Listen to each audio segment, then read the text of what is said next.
They say, if you sycamores, you can still hear her. A woman's voice, thin and full of sorrow, whispering two names into the darkness. Alifair Calvin. It's the ghost of Sarah McCoy, they say, the living curse of the great feud, a mother forever searching for the children who were murdered right before her eyes. But how does a person become a ghost while they're still breathing? How does a tough, resilient mountain matriarch, the very heart of a family, get broken so completely that her grief itself becomes a local legend? Hers is not a story of bullets and bravado. It's the story of what happens after the guns fall silent, and of a sorrow so deep it haunts the hills to this very day. Today, we separate the woman from the haint and trace the path that led Sarah McCoy into that long, lonely darkness. To understand the woman, you first have to understand the mountains that made her. Sarah Mullins was born in 1829 into a world of sharp ridges and deep, isolated hollows along the Kentucky side of the Tug Fork. This wasn't a land of easy living. It was a place that demanded everything from you: your strength, your sweat, your resilience. The seasons were harsh, the soil was rocky, and the outside world with its formal laws and governments was a distant rumor. Life was governed by a different set of rules: the turning of the seasons, the needs of the family, and the unwritten code of the hills. She was a Mullins before she was a McCoy, and like all mountain families, they lived by a simple, powerful creed: you take care of your own.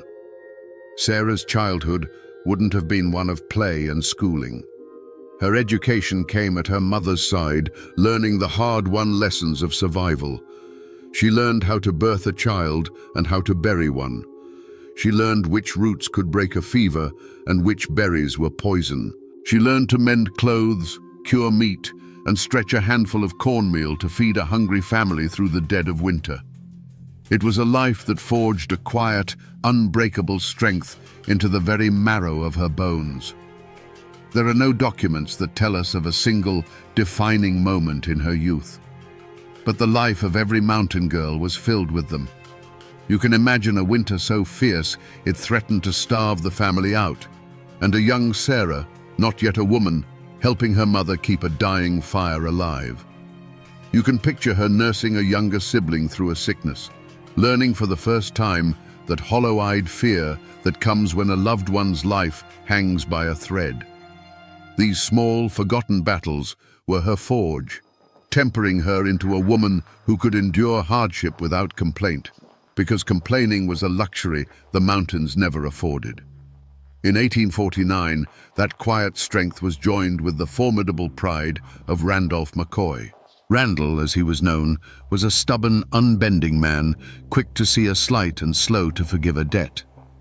When Sarah married him, she wasn't just becoming a wife, she was becoming the bedrock of a new dynasty.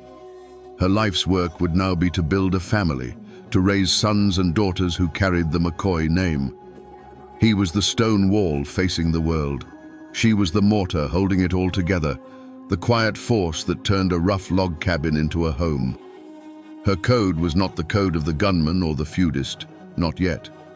Her code was the ancient, unspoken law of the Appalachian matriarch.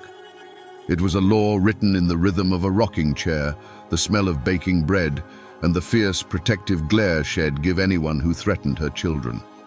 Her honor wasn't tied to land disputes or stolen hogs.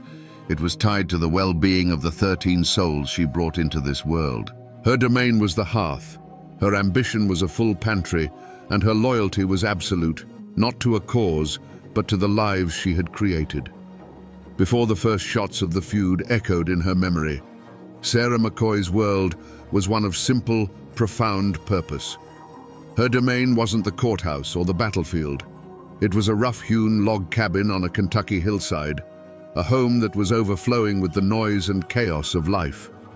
While Randall was out wrestling a living from the rocky soil or nursing a grievance with a neighbor, Sarah was the quiet gravity that held their chaotic world in orbit. The cabin wasn't just a shelter, it was her life's work, a testament to her endurance, filled with the smell of wood smoke and stew and the constant hum of her children's lives. And what a life it was. She was the mother of 13. Imagine that. 13 times she went through the trial of childbirth, and 13 times she held a new life in her arms.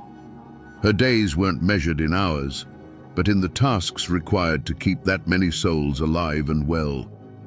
It was an endless cycle of mending torn shirts, calming fevers with cool rags, breaking up squabbles between brothers, and singing the youngest ones to sleep. Her hands were never still. They were either kneading dough, churning butter, snapping beans, or gently brushing the hair from a sleeping child's face. She wasn't a woman given to grand pronouncements. Her strength was in her presence. When a child fell and scraped a knee, it was Sarah's lap they sought. When a son came home angry over some dispute, it was her steady gaze that could soothe the heat of his pride. She was the keeper of their stories, the witness to their growth. She saw the stubborn set of Randall's jaw in her son Tolbert, and the quiet kindness in her daughter Alifair. She knew their fears, their dreams, and the secret hurts they hid from the world. For 2 decades, that world, while never easy, was whole. The rhythm of their lives was tied to the land. There was the hard work of planting in the spring, the relief of the summer harvest, and the huddling together for warmth and stories in the long, dark winters. This was the world Sarah McCoy had built and fought to protect. It wasn't a kingdom of wealth or power, but it was rich in what mattered most to her: the sight of her family, gathered and safe, under one roof. Her treasure wasn't a plot of land. It was the sound of her children's laughter echoing through the hollow. This was what was at stake. Not honor, not a family name, not the ownership of a stray pig. For Sarah, the escalating tensions with the Hatfields across the river were a terrifying threat to the only thing she held sacred. Every angry word Randall brought home, every dark rumor that drifted over the tug fork, was like a tremor beneath the foundation of her home. She was a mother standing guard over a precious, fragile peace, and she could feel a storm gathering on the horizon that threatened to wash it all away. Every great tragedy is driven by a fatal flaw, a crack in an otherwise strong foundation. For Randall McCoy, it was his unbending pride. For his sons, it was their quick, violent temper. But Sarah's flaw was something far more subtle and heartbreaking. It wasn't a sin, but a virtue taken to a terrible extreme: her absolute, unconditional love for her family.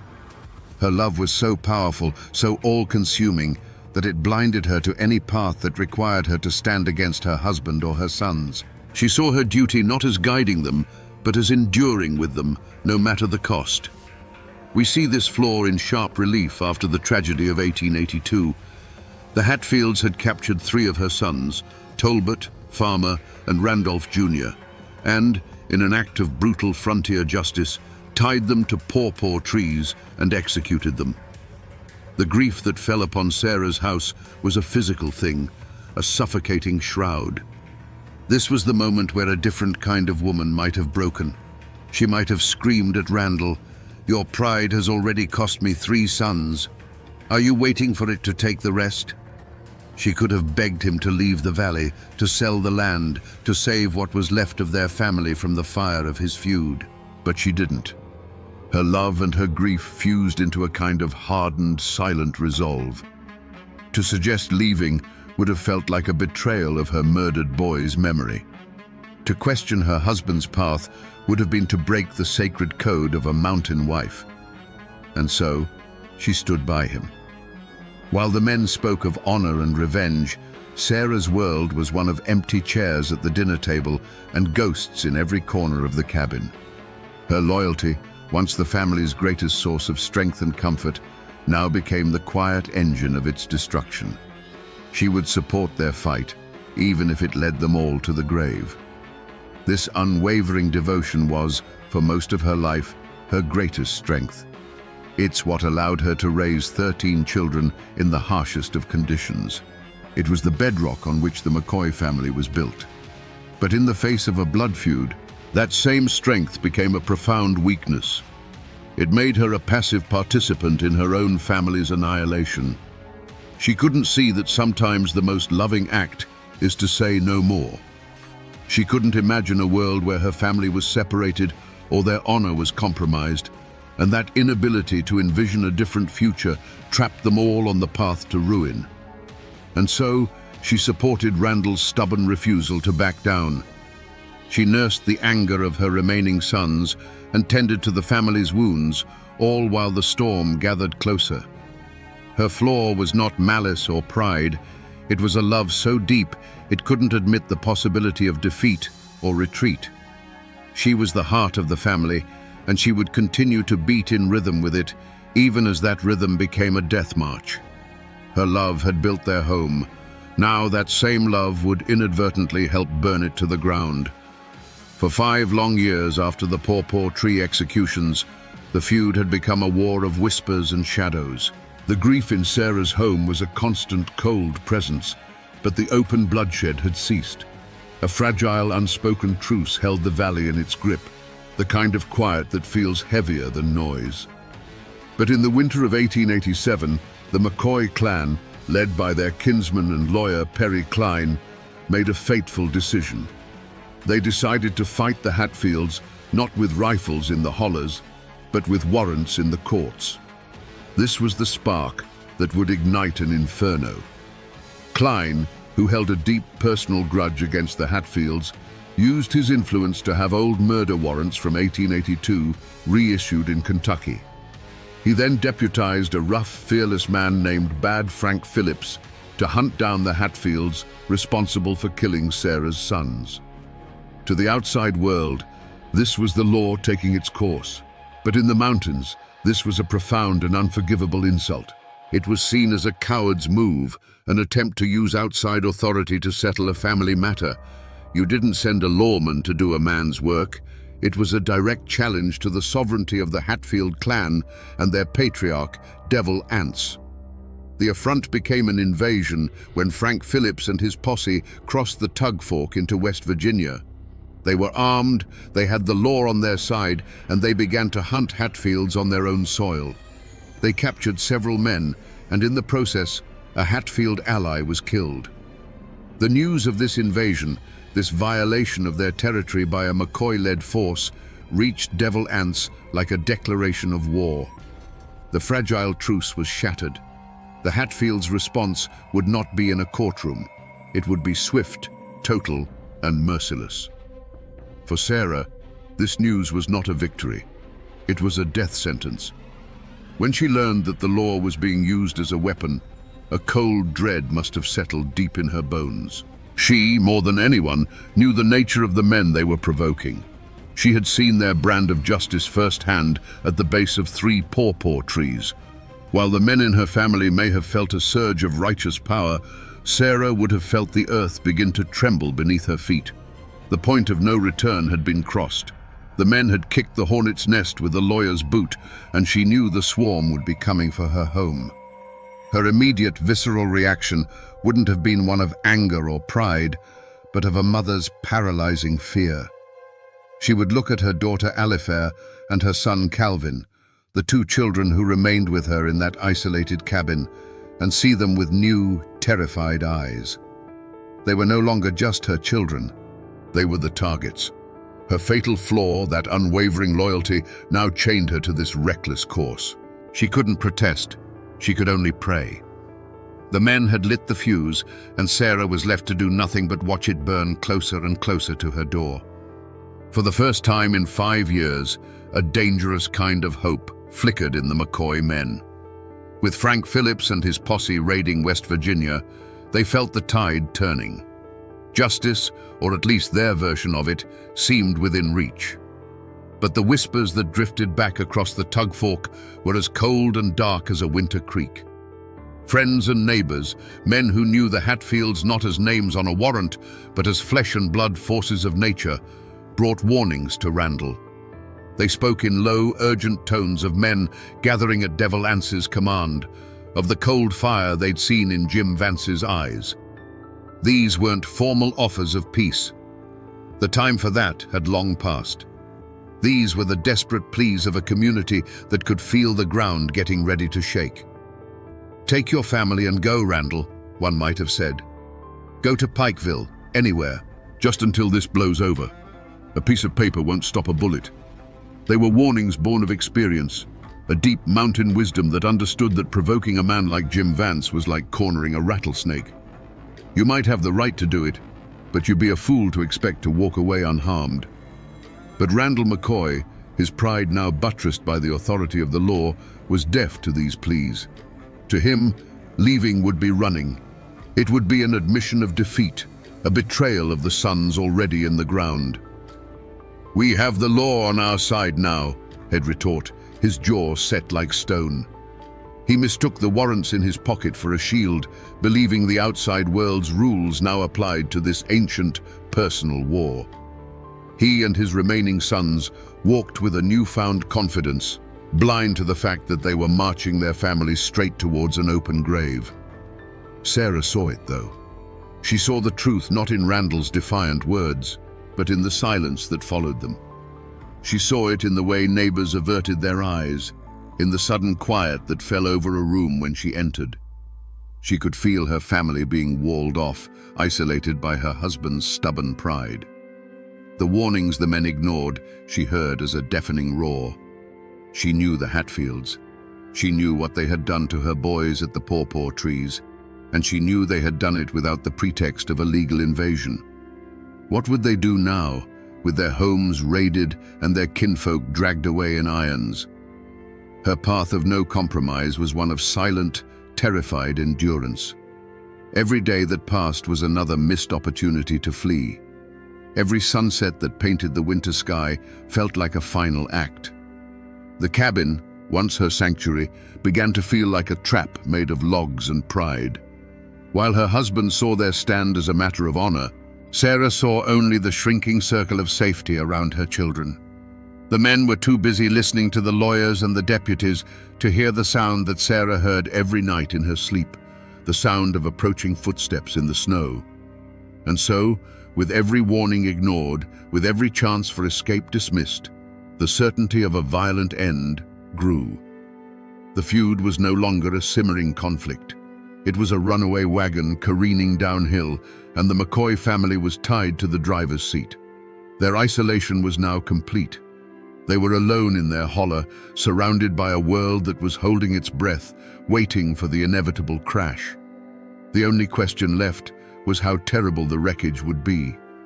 The final chance for peace didn't come with a white flag or a parley at the river's edge.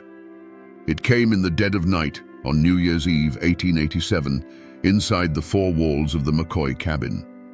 It came not as a negotiation, but as a wife's desperate plea to her husband. The children were asleep, their breathing soft and even in the cold air. The only sounds were the crackle of the fire in the hearth and the low moan of the wind outside, a sound that seemed to be whispering a warning. Sarah sat watching the fire, but she wasn't seeing the flames. She was seeing the faces of her sleeping children, Calvin and Alifair, and the image of them was superimposed over the memory of her 3 dead sons. The fear she had been swallowing for weeks finally rose in her throat, too powerful to be contained. She turned to Randall, who sat cleaning a rifle, his face a grim mask in the flickering light. Her voice, when it came, was barely a whisper. "Randall, let's leave this place." He stopped his work, the sound of the oiled rag on steel falling silent. He didn't look at her. "Leave? And go where?" "This is our home, woman." But Sarah pressed on, her words tumbling out in a torrent of a mother's terror. "To Pikeville, just for a while. Let the lawmen do their work. The land will be here when we come back, Randall. The house will be here. But the children, I can't lose any more children." This was her one and only act of defiance, a desperate attempt to place the lives of her family above the honor of their name. For a brief, flickering moment, the iron in Randall McCoy's gaze seemed to soften. He looked over at his son, Calvin, a young man now, asleep by the fire. He looked at his daughter, Alifair, her face peaceful in her dreams. He saw the genuine, heart-stopping fear in his wife's eyes. This was the crossroads. He could choose his family, or he could choose his feud. He could choose life, or he could choose the dirt his ancestors were buried in. The entire weight of the McCoy family's future rested on the next words to leave his mouth. He shook his head, slowly at first, then with a final, terrible certainty. And let them say I ran? Let Jim Vance and his murdering kin tell their children that Randall McCoy was a coward who abandoned his home and the graves of his sons. He stood up, his voice low and hard. No, Sally. We are McCoys. We don't run. With that, the final door slammed shut. He had made his choice. He had chosen pride. Sarah said nothing more. She simply stared into the fire as the last ember of hope died, turning to cold, grey ash. The silence that filled the cabin now was the silence of a tomb waiting for its occupants. It started not with a shout, but with the sound of the world breaking. A splintering crash from the door, and then the night outside the McCoy cabin exploded. The family's dogs, which had been barking frantically, fell suddenly, horribly silent. The air turned to thunder. Flashes of orange light punched through the thin wooden walls, each one a deafening crack that seemed to rip the fabric of the cold January night. For Sarah, the world shrank to the terrified faces of her children, illuminated in strobing, violent bursts of light. The cabin was no longer a shelter, it was a cage. Then came a new smell, sharp and hungry. Kerosene. A sudden, whooshing bloom of light appeared at the windows and beneath the doors, painting the inside of the cabin in a ghastly, dancing orange. The dry roof caught with a hungry roar, and the heat became a living thing, a monster breathing down on them, driving them out into the open. Smoke, thick and acrid, filled their lungs, turning every breath into a choking gasp. The home Sarah had built with her own two hands was now a furnace, an altar for a terrible sacrifice. Her son Calvin, now a man, grabbed a rifle, his face a mask of desperate courage. He lunged for the main doorway, a silhouette against the rising flames, trying to give his family a chance to escape out the back. From the darkness came a single sharp report, a sound louder and more final than all the others. The argument that had been Calvin's young life was suddenly, permanently over. He simply crumpled and was gone from the doorway, leaving a void where her son had stood just a heartbeat before. A new sound cut through the chaos, Alifair's scream, raw with terror and grief. "Stop it! Please, stop!" She bolted from the smoke-filled room into the freezing yard, a desperate prayer on her lips, her hands outstretched as if she could physically push back the violence. Outside, in the hellish, flickering firelight, another shot rang out across the holler. The screaming stopped, just like that. In the snow, her daughter's frantic motion ceased, and a terrible, unnatural stillness took its place. Instinct, the purest and most primal force a mother knows, took over. Sarah scrambled out into the freezing air, her world narrowing to the still shape in the yard. She fell to her knees beside Alifair, a mother's wail tearing from her throat, a sound of absolute ruin. A dark shape loomed over her, a man's form silhouetted against her burning home. There was a swift, dark movement in the air above her. Not a sound, not a pain, just a blinding flash of white light behind her eyes. The world tilted on its axis. The roar of the fire and the crackle of gunfire faded to a distant, muffled hum. The cold, soft snow rose up to meet her, and the night, which had been so full of fire and noise, went utterly and completely black. The first thing she felt was the cold. Not the bracing cold of a winter night, but a deep, seeping cold that seemed to be coming from inside her own bones. Consciousness returned not as a gentle dawn, but as a slow, agonizing crawl out of a black, silent pit. There was a ringing in her ears, and the ground was wet beneath her cheek. The sharp, bitter smell of wet ash and burnt pine filled the air. For a moment, there was nothing else, just cold, silence, and the smell of ruin. Slowly, she pushed herself up. A crushing weight of pain exploded in her skull, a blinding agony that made the world swim. Her hand went to her head, and came away slick and dark with something that wasn't melted snow. Her eyes focused. Above her, the stars were still glittering, cold and indifferent. But where her home should have been, there was only a jagged black skeleton, its ribs smoldering faintly against the night sky. And then, she remembered, fire, gunshots, screaming. Her gaze fell upon a shape in the snow nearby, a dark bundle, unnaturally still. Alifair. The name was a thought, not a sound. Sarah crawled towards her, the pain in her head forgotten, her body moving with a will of its own. The snow beneath her daughter was stained a dark, impossible color. She reached out a trembling hand and touched her child's face. It was as cold as the frozen earth. A great, silent bell had been struck inside her soul, and the ringing had shattered everything. There was no scream, no cry. The sound was trapped somewhere deep inside her, unable to escape. Her eyes lifted toward the charred remains of the doorway. She saw him then. Calvin. What was left of him? The sight did not add to the horror. It simply confirmed it. The world had ended. This was what came after. She was no longer a wife or a mother. She was a witness, a survivor left behind in the graveyard of her own life. There was no triumph, no shock, no regret. There was only a vast, hollow emptiness where a heart had once been. She didn't flee into the mountains. She didn't stand her ground. She simply knelt there in the blood-soaked snow, a frozen statue between her two dead children, staring at the smoldering corpse of her home.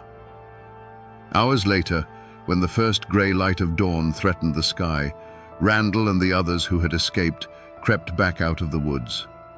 They found her there. She looked at them, but her eyes were vacant, seeing something far away, or perhaps nothing at all. Randall had survived the night, but the woman he found in the ashes was not the wife he had left behind. The Sarah McCoy, who had raised 13 children and anchored a family, was gone forever, and in her place was only a ghost. The fire that consumed the McCoy cabin sent shockwaves of a different kind across the mountains. The immediate wreckage wasn't just timber and ash, it was human. Randall McCoy, a man whose pride had forbidden him from leaving his home, was now forced to lead a ragged procession of ghosts away from the tug fork. They were homeless, landless, and carrying with them a grief so heavy it was a physical burden. Their destination was Pikeville, a town that offered safety, but also the quiet shame of exile. They were refugees from a war they had helped start, driven from their ancestral land not by an army, but by the hatred of their neighbors. But the most profound piece of wreckage was Sarah herself. They had managed to save her body from the flames, but her spirit had been left behind in the snow with Alifair and Calvin. She was now a walking wound, a constant, silent testament to the horror of that night. For her surviving children, the burden was twofold. They had to mourn the siblings they had lost, while simultaneously caring for a mother who no longer recognized them, who looked through them as if they were made of glass. Every meal they prepared for her, every time they led her gently back indoors from a wandering daze, was a fresh reminder of how much had been stolen from them. They hadn't just lost a home, they had lost the heart of their family. News of the New Year's massacre spread through the hollers, not like a rumor, but like a pestilence. This wasn't another chapter in the feud. This was something different, something darker. Ambushing armed men on a trail was one thing. Executing prisoners by a pawpaw tree was brutal, but it followed a certain grim frontier logic. But setting fire to a family's home in the dead of night and shooting down an unarmed woman and a boy in their own yard, that violated even the most primitive mountain codes. The attack shattered any local sympathy the Hatfields might have had. It transformed them from proud patriarchs defending their territory into a pack of midnight murderers. This singular act of brutality, intended to end the McCoy line for good, instead sealed the Hatfields' own doom. The story of the massacre and of Sarah's tragic state lit a fire under the authorities in Kentucky. The feud was no longer a local squabble. It was now a manhunt, sanctioned and funded by the state. Bad Frank Phillips's posse was no longer just a band of McCoy allies. It was the arm of the law, and its hunt for Jim Vance and the others became a relentless crusade. The fire didn't end the war. It escalated it into a final bloody chapter that would lead to pitched battles, arrests, and ultimately, the gallows. The tragedy, in the end, belonged to everyone. The ashes of the McCoy cabin were the funeral pyre not just for Alifair and Calvin, but for any hope of a peaceful resolution. It left a permanent scar on the community, deepening the lines of hatred and distrust that would poison the valley for another generation. The true wreckage wasn't a burned-out foundation on a Kentucky hillside. It was the countless broken lives, both Hatfield and McCoy, left behind in the wake of a single night of unimaginable violence. The New Year's massacre didn't just burn down a cabin, it set fire to the unwritten rules of the feud. The law didn't just cross the tug fork anymore, it kicked down the door. Frank Phillips and his posse, now acting with the full fury of the Kentucky government behind them, hunted the raiders with a vengeance. Several Hatfields and their allies were captured, bound, and dragged across the river to stand trial in Pikeville. To the state of Kentucky, this was the legitimate capture of fugitive murderers. To West Virginia, it was an armed invasion and a kidnapping. The clash was no longer just between two families, it was between two states. The case went all the way to the United States Supreme Court. Imagine that. A blood feud born of stolen pigs and mountain pride was now being debated by the highest legal minds in the nation. In a landmark decision, the court sided with Kentucky, ruling that they had the right to prosecute the captured men. It was a stunning moment. For the first time, the formal black-robed law of the outside world had officially superseded the ancient, bloody code of the mountains. The federal government had declared that the tug fork was not a border between two kingdoms, but simply a line on a map that justice could cross at will. The Pikeville courthouse became a theater for this culture clash. On one side stood the machinery of the law, prosecutors in starched collars, law books filled with complex language, and a judge who represented a power far greater than any clan patriarch. On the other side stood the accused, men like Ellison Cottontop Mounts. He was a rough-hewn product of the mountains, a man who lived by a code of loyalty to his kin and whose understanding of justice was likely settled with a fist or a firearm. He sat in the courtroom, a bewildered and defiant figure, as his fate was debated in a language he barely understood. The community was torn in two. For the McCoys and their sympathizers, who packed the Kentucky side of the courtroom, this was divine retribution. They didn't see Cottontop Mounts the man.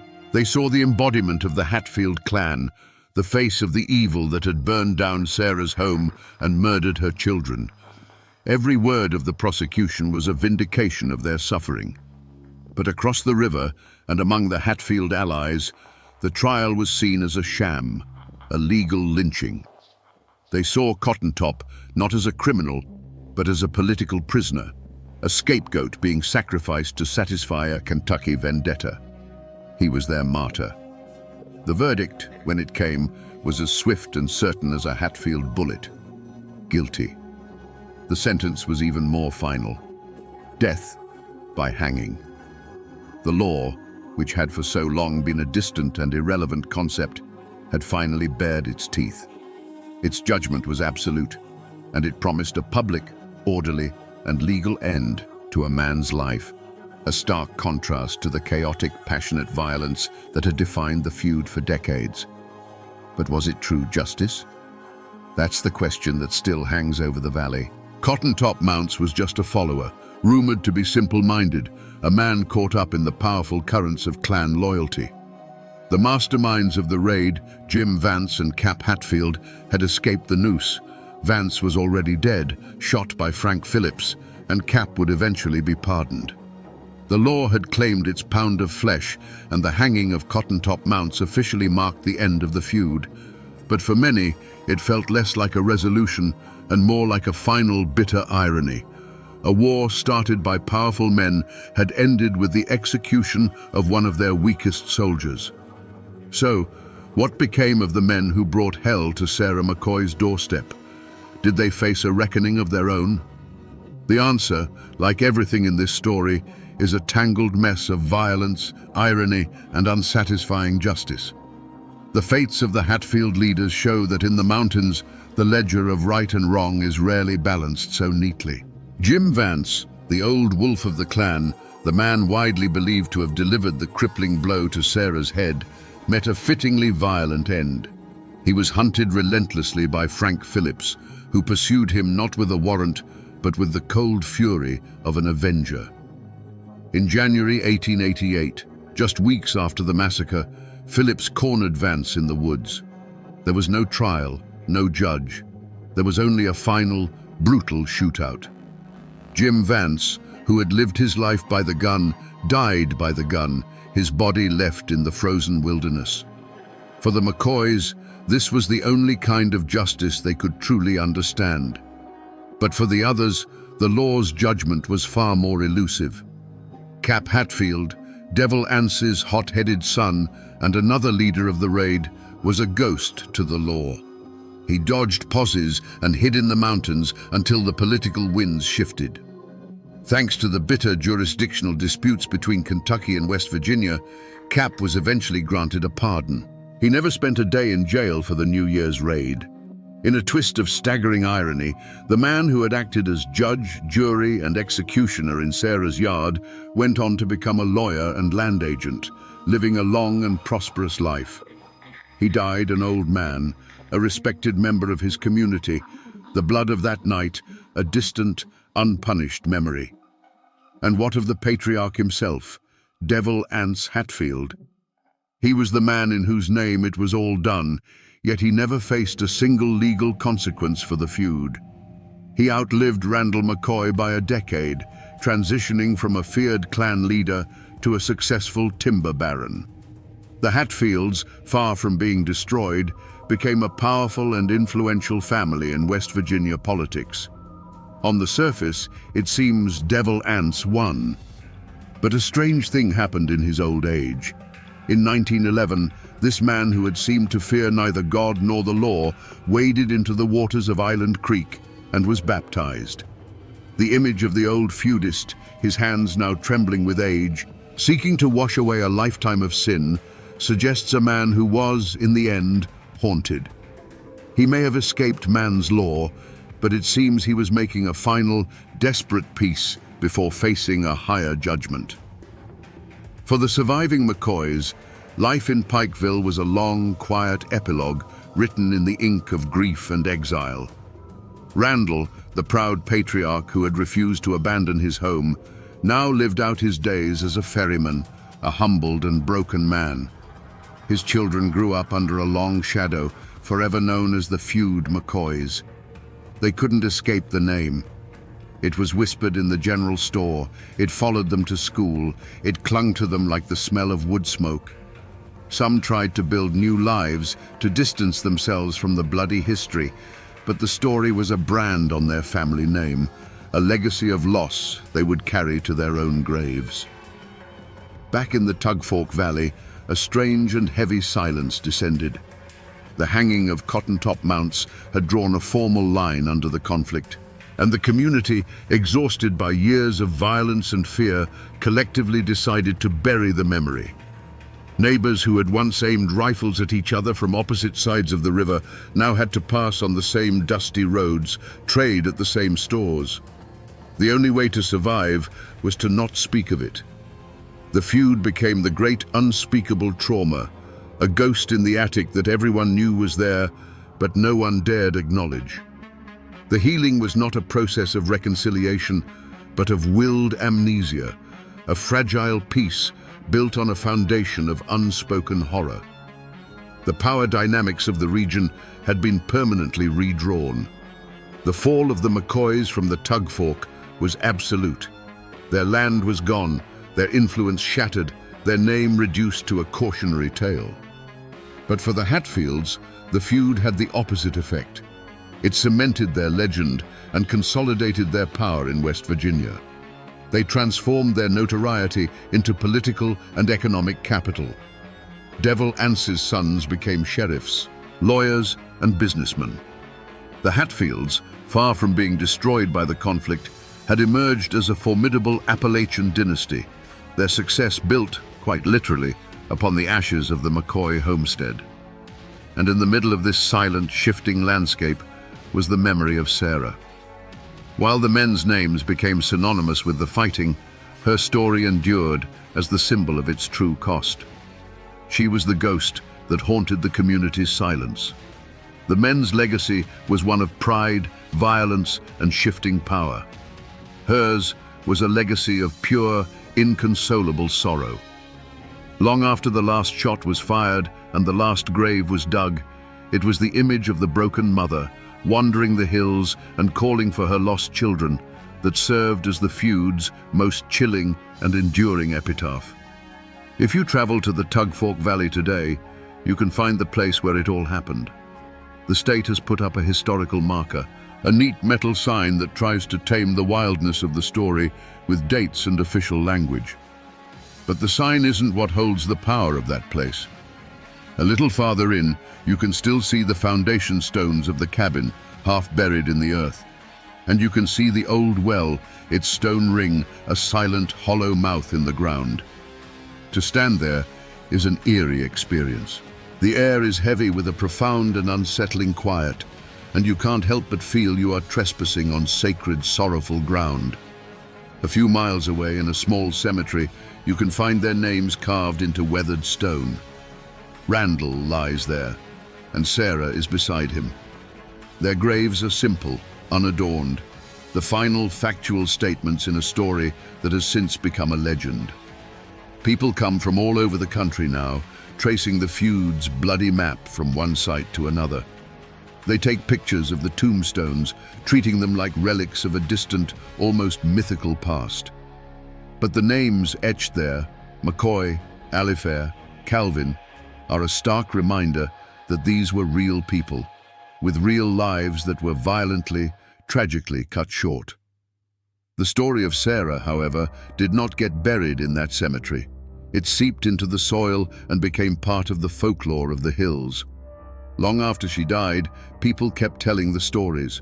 They weren't talking about Crazy Sally anymore. They were talking about a true spirit, a haint bound to the land by the force of her grief.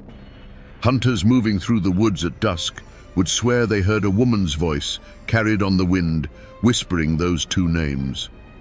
Travelers would tell of a sudden, bone-deep cold that would settle over them near the old cabin site, the kind of cold that has nothing to do with the weather.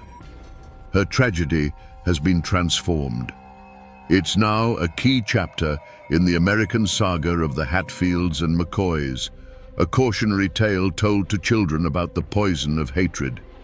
It has been written into books, acted out on television, and even sung about in mournful mountain ballads.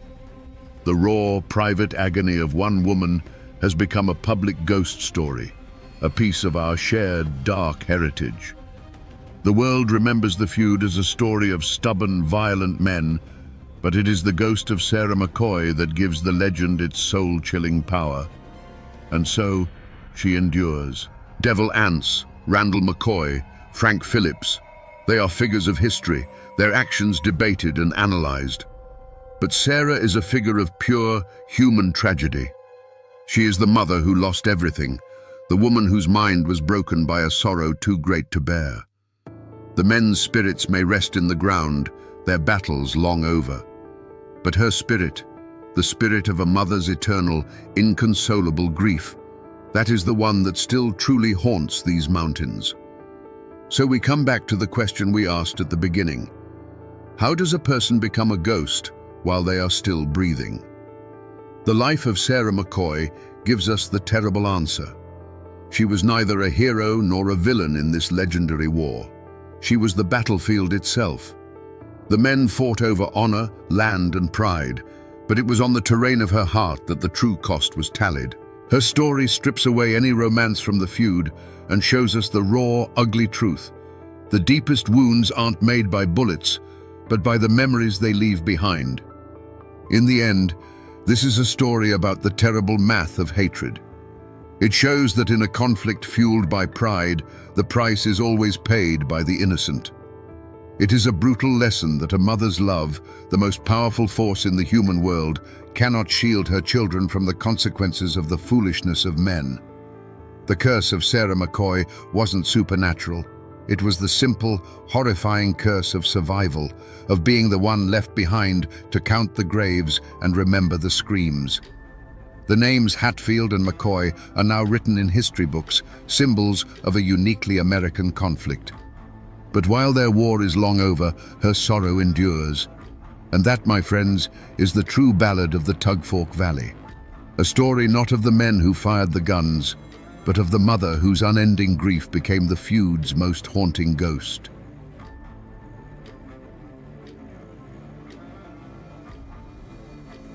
The streets of Moorhead, Kentucky were a slaughterhouse. For 2 terrifying hours, the town echoed with the roar of Winchesters as over 100 armed men laid siege to a hotel. When the gun smoke finally cleared, the most powerful man in the county, Craig Tolliver, lay dead in the dirt, his body riddled with bullets. The newspapers called it the end of a brutal feud. But what if it wasn't a feud at all? What if it was the final bloody battle of a war fought over politics, power, and the very soul of a county? Today, we separate the folklore from the facts and uncover the story of the Rowan County War. Before the gunfire and the blood, Rowan County was a world of 2 halves, held together by a fragile peace. Out in the hollows and on the ridges, life moved to the rhythm of the seasons. Men like Floyd Martin woke with the sun and knew their land not by deeds and property lines, but by the feel of the soil in their hands. They were farmers, patriarchs of large families, their wealth measured in livestock, healthy children, and the respect of their neighbors. Their world was one of hard work, self-reliance, and a fierce independence born from the isolation of the mountains. To them, the law wasn't written in a book down at the courthouse. It was a code of honor passed down through generations. Then there was the town of Moorhead. It was the county's beating heart, and its pulse was controlled by one man, Craig Tolliver. His kingdom wasn't made of dirt and timber, but of influence and fear. From the bar of his Monarch saloon or a suite in his Galt House hotel, he orchestrated the county's politics. He was handsome, always dressed in fine clothes that stood out against the town's mud and dust, but his smile never quite reached his eyes. He was the democratic boss, the man who could make another man rich with a handshake or ruin him with a whisper. He saw Moorhead not as a home, but as a chessboard, and every person in it was a pawn. These 2 worlds brushed against each other on market days. The Martin clan and their Republican allies would ride into town, their faces weathered by the sun, their conversations quiet and watchful. They'd trade their crops, buy supplies, and endure the smirks of Tolliver's men who ran the town. In the saloons, Democrats and Republicans drank at separate tables, the air thick with an unspoken history. Everyone knew who had worn the blue and who had worn the gray, or whose father had. It was a peace, but it was the kind of quiet you get in the woods just before a storm breaks. Every handshake was a calculation. Every glance held a question. The people of Rowan County were living on a fault line, a deep crack in the earth left by the Civil War, and everyone could feel the ground trembling beneath their feet. They were proud people, both in the town and in the hills, and pride in Appalachia is a dangerous thing. It can build a home, but it can also burn one to the ground with everyone still inside it. And on the horizon, an election was coming. It was August of 1884. To the rest of America, it was just another local vote. But in Rowan County, it wasn't about choosing a representative. It was a referendum on power itself. It was the spark falling toward a powder keg that had been filling for 20 years. Little did they know, this day of voting would not be settled with ballots, but with blood. and the world they knew was about to be lost forever in a haze of gun smoke. The hatred that fueled the Rowan County War wasn't born in a saloon brawl in 1884. Its seeds were sown 20 years earlier in the blood and fire of the Civil War. Kentucky was a state torn in half, a borderland where loyalties were not to a flag, but to family and to the ground beneath one's feet. Brother fought against brother, and neighbor took up arms against neighbor. When the war ended, the soldiers returned to their farms and towns, but they brought the conflict back with them. They laid down their rifles, but they never truly laid down the fight. In the rugged hills of Rowan County, these old battle lines hardened into political identities. To be a Republican, like the Martins, was to align with the Union, with the federal government that had preserved the nation. It was the party of Lincoln, a symbol of victory and order to some, but of occupation and overreach to others. To be a Democrat, like Craig Tolliver and his faction, was to carry the banner of the old Confederacy, of states' rights and resistance to that same federal power. It was a politics of pride and grievance, a burning resentment that the world had been turned upside down. This wasn't about policy debates, it was about memory. It was about which side your father fought on at Perryville or Shiloh. It was about remembering the Union patrols or the Confederate raiders who had passed through these very hollows. The land itself held these memories. For the Martins and their allies, their farms were a testament to their own hard work and independence, a legacy carved from the wilderness. For Tolliver, the town of Moorhead was a different kind of territory, a center of power to be controlled, its commerce and law to be bent to the will of his party, his faction, his cause.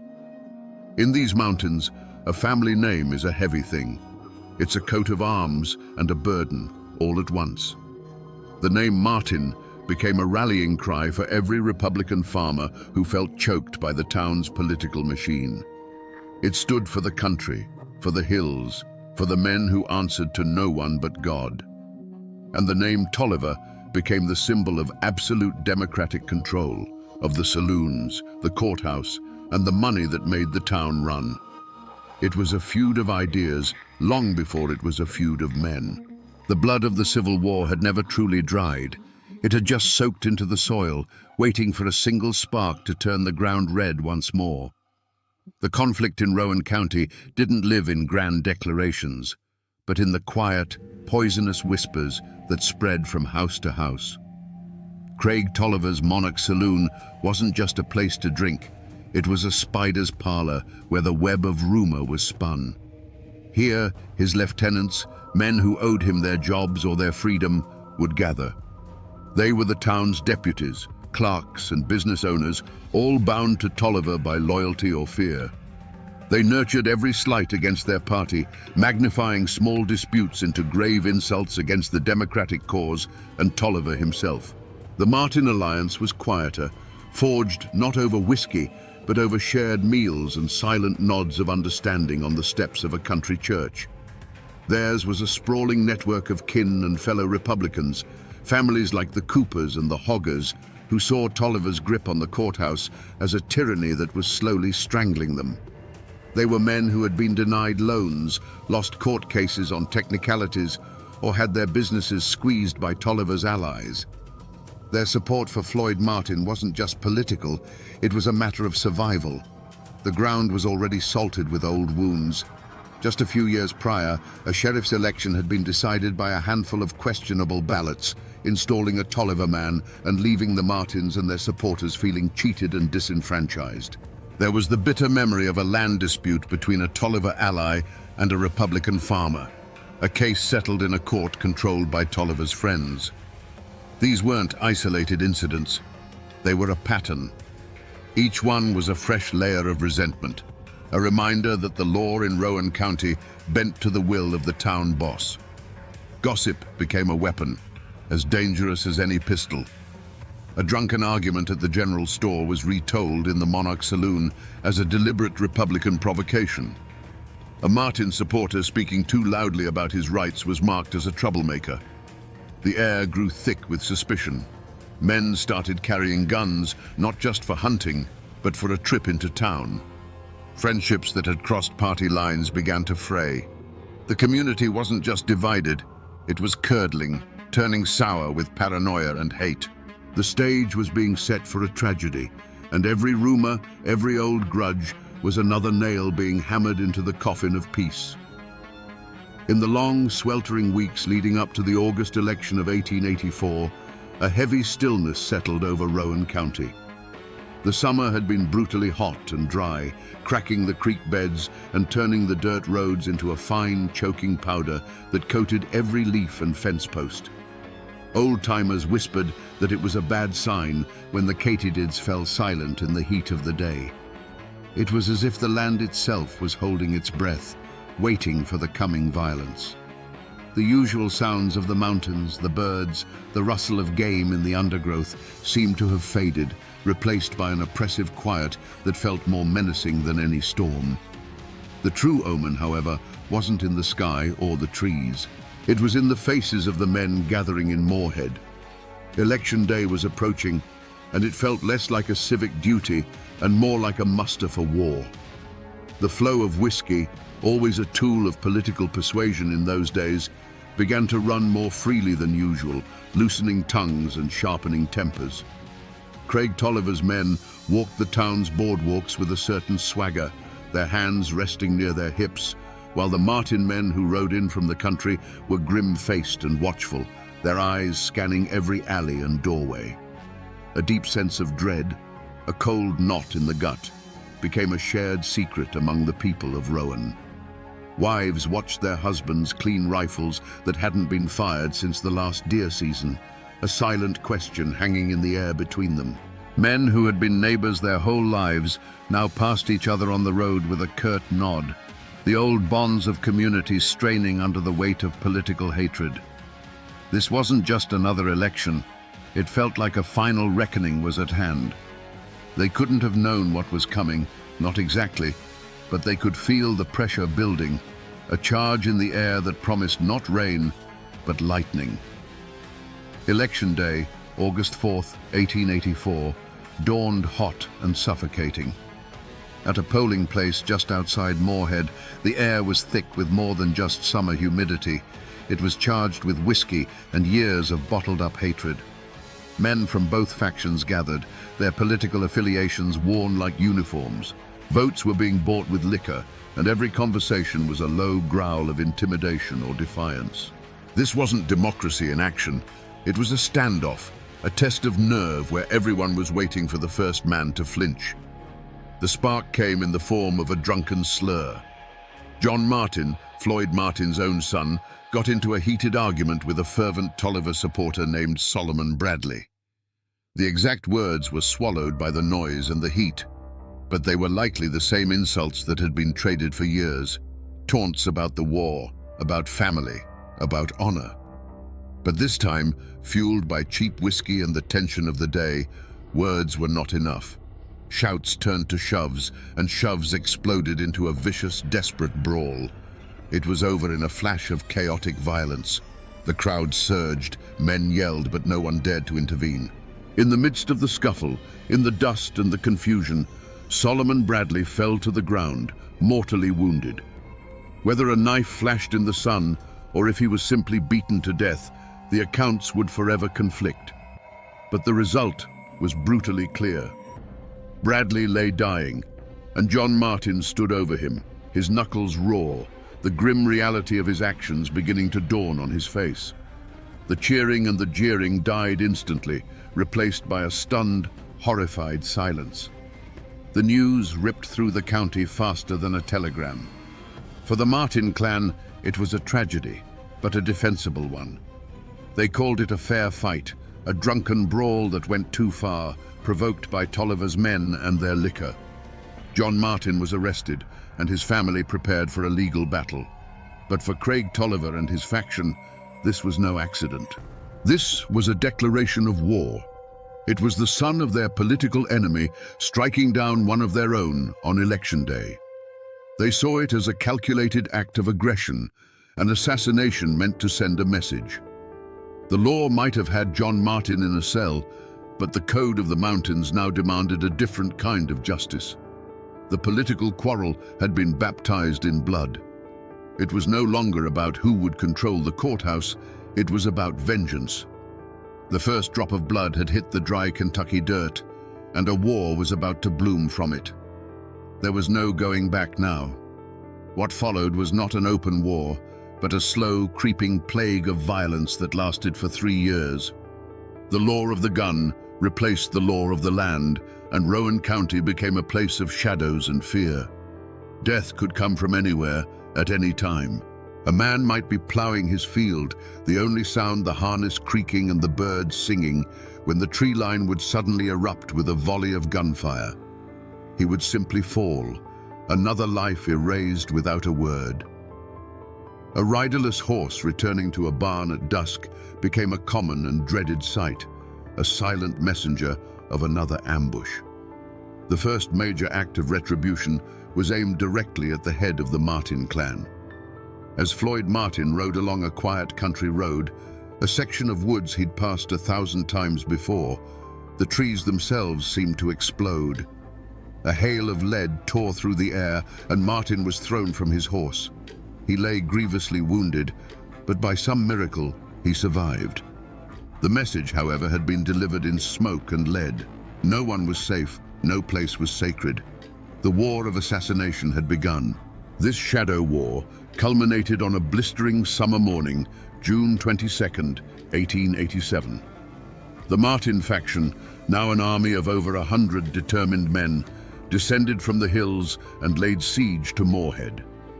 The morning calm was shattered by a sound like rolling thunder, a sound that sent townspeople scrambling for their lives, diving into cellars or hiding behind anything that could stop a bullet. For hours, the air was filled with a constant, deafening roar as hundreds of rounds were fired. It was a storm of lead. The high-pitched whine of bullets was everywhere. Wooden storefronts splintered, sending shards of timber flying through the air. The windows of the Galt House Hotel, where Craig Tolliver and his men were cornered, shattered one by one. Through the thick haze of gunsmoke, you could see the muzzle flashes from doorways, from rooftops, from behind wagons. The Martin men weren't brawling. They were conducting a methodical extermination, tightening a noose of rifle fire around the heart of Tolliver's power. Then came the final, desperate act. Trapped, his men falling around him, Craig Tolliver made a run for it. He burst from the hotel, a flash of motion against the chaos. It wasn't a single shot that answered him, but a deafening, instantaneous chorus of rifles firing as one. The unstoppable town boss, the man who had ruled Rowan County with an iron fist, simply collapsed in the middle of the street. And in the moment his body hit the dirt, the thunder of the guns stopped. A deafening silence fell over Moorhead, broken only by the ringing in men's ears and the sight of the dead man lying in the dust. The war was over. To understand the 3 years of terror that followed, we must try to look at the world through Craig Tolliver's cold, calculating eyes. In his own mind, he was no villain. He was a king, and Moorhead was his kingdom. The Galt House Hotel was his castle, the Monarch Saloon his throne room. He believed in order, but it was his order. He provided jobs, settled disputes, and kept the peace, all so long as his authority was never questioned. He didn't see the Martins and their allies as a political opposition. He saw them as rebels, as a disease threatening the body of his carefully controlled world. When Solomon Bradley was killed on Election Day, Craig Tolliver didn't see a drunken brawl gone wrong. He saw an assassination. He saw the son of his chief rival striking down one of his loyalists in a blatant act of defiance. To him, this was an insurrection, a declaration of war against his rule. A king cannot allow such a challenge to go unanswered, or the throne itself will crumble. The moment he heard the news, a switch didn't flip from anger to rage. It flipped from political maneuvering to calculated extermination. The Martins had chosen the weapon, and he would simply prove he was a master of it. The decision to ambush Floyd Martin wasn't made in a fit of passion. It was a cold, strategic move, a piece being moved on a chessboard. Tolliver would have seen it as a regrettable but necessary act of statecraft. In his logic, removing the head of the rebellion would cause the movement to collapse. After the ambush failed, he wouldn't have felt frustration or panic, but a grim resolve. It was simply a problem that now required a more thorough solution. For 3 years, as the bodies fell on both sides, it's unlikely Tolliver felt guilt. Each report of another Martin supporter shot from ambush would have been received not with glee, but with a sense of grim satisfaction. It wasn't murder, it was management. It was the slow, methodical process of cutting a cancer out of his county. He was the only man, in his own view, strong enough to do what needed to be done. This is what makes his evil so chilling. It was not the product of madness, but of a terrible, unwavering certainty that he was the hero of his own story. When the final volley of shots faded, a silence fell over Moorhead. It was a silence so deep and heavy, it felt louder than the gunfire that had preceded it. A thick, acrid haze of gun smoke hung in the humid summer air, burning the eyes and throat. For a long moment, nothing moved. The only sign that the world hadn't ended was the sight of Craig Tolliver's lifeless body lying in the dusty street, a final, stark punctuation mark at the end of a bloody 3-year sentence. Slowly, cautiously, the town began to emerge from its hiding places. Cellar doors creaked open. Shopkeepers peered out from behind barricaded windows. The faces of the townspeople were pale with shock, their eyes wide as they took in the scene. The main street looked like a battlefield. Bullet holes pocked nearly every building. Windows were shattered, and the ground was littered with spent shell casings. The bodies of Tolliver and his lieutenants lay where they had fallen, silent testament to the terrible finality of the fight. The Martin faction, victorious, did not flee back to their hollows. They were no longer an invading army. They were the new power in Rowan County. They stood in the open, rifles held loosely in their hands, their faces grim and streaked with sweat and gunpowder. They had come to Moorhead to kill a king, and they had succeeded. With Tolliver and his closest men dead, their political machine, built on years of intimidation and control, had vanished in the space of a single morning. The reign was over, but news of a private war travels fast. When word reached the state capital of Frankfurt that a county seat had been seized by an armed force and its leadership exterminated in the streets, the reaction was one of pure shock. This wasn't a feud, this was an insurrection. Governor J. Proctor Knott didn't send a sheriff, he sent the army. For the first time in Kentucky's history, the state militia was called out to quell a local war. Days later, uniformed soldiers marched down the main street of Moorhead, their polished boots kicking up the same dust that had soaked up Craig Tolliver's blood. They came with bayonets fixed, under orders to restore order by force if necessary. They were a foreign power, an outside authority that neither the Martins nor the Tollivers had ever answered to. Their arrival marked the true end of the war. The law of the mountains had finally been silenced by the law of the state. The arrival of the state militia did not bring peace to Rowan County. It simply put a lid on a boiling pot. The gunfire was replaced by a tense, suffocating quiet, enforced by the cold steel of soldiers' bayonets. But beneath this forced calm, the community was more fractured than ever. The war wasn't over. It had just moved indoors, into the whispers in the general store and the fearful glances exchanged over church pews. The town of Moorhead and the surrounding hollows broke into two camps, with a terrified majority caught in the middle. For the Republicans and the families of the Martin faction, it was a moment of liberation. They saw themselves not as killers, but as patriots who had overthrown a tyrant. They had stood up to Craig Tolliver's machine and won, restoring what they believed was true justice to the county. They were the heroes of their own story, and they expected to be treated as such. But for the friends, allies, and business partners of the dead Democrats, the Martin clan was a mob of savage murderers from the hills. They saw the great gunfight not as a battle, but as a massacre, and they now lived in mortal fear of the men who had perpetrated it. This fear gave birth to a powerful conspiracy of silence. When the state authorities began their investigation, they were met with a wall of sealed lips and downcast eyes. Men who had witnessed the entire 2-hour battle from their shop windows suddenly claimed they had been hiding in their cellars and had seen nothing. Others, who surely knew the names of every man who marched on the town, would only shrug and say they couldn't recognize anyone through the smoke. To speak the truth was to choose a side, and in the shadow of such violence, choosing a side was a potential death sentence. Fear of Martin retribution was a more immediate threat than a distant state court. Yet, in this atmosphere of terror, small acts of courage and cowardice defined the true character of the people. A former Tolliver deputy who once walked with a confident swagger would now cross the street to avoid meeting the gaze of a Martin man. But a doctor who had been a friend of Tolliver's would still ride out to a Martin farm to tend to a sick child, his oath as a healer overriding the politics of hate. A widow of a slain Tolliver man might find a sack of flour left on her porch in the dead of night, a silent offering from a neighbor who dared not show support in the daylight. The war had moved from the streets into the hearts of the people, and every small decision, who to trade with, who to talk to, who to help, became a declaration of allegiance in a conflict that was far from over.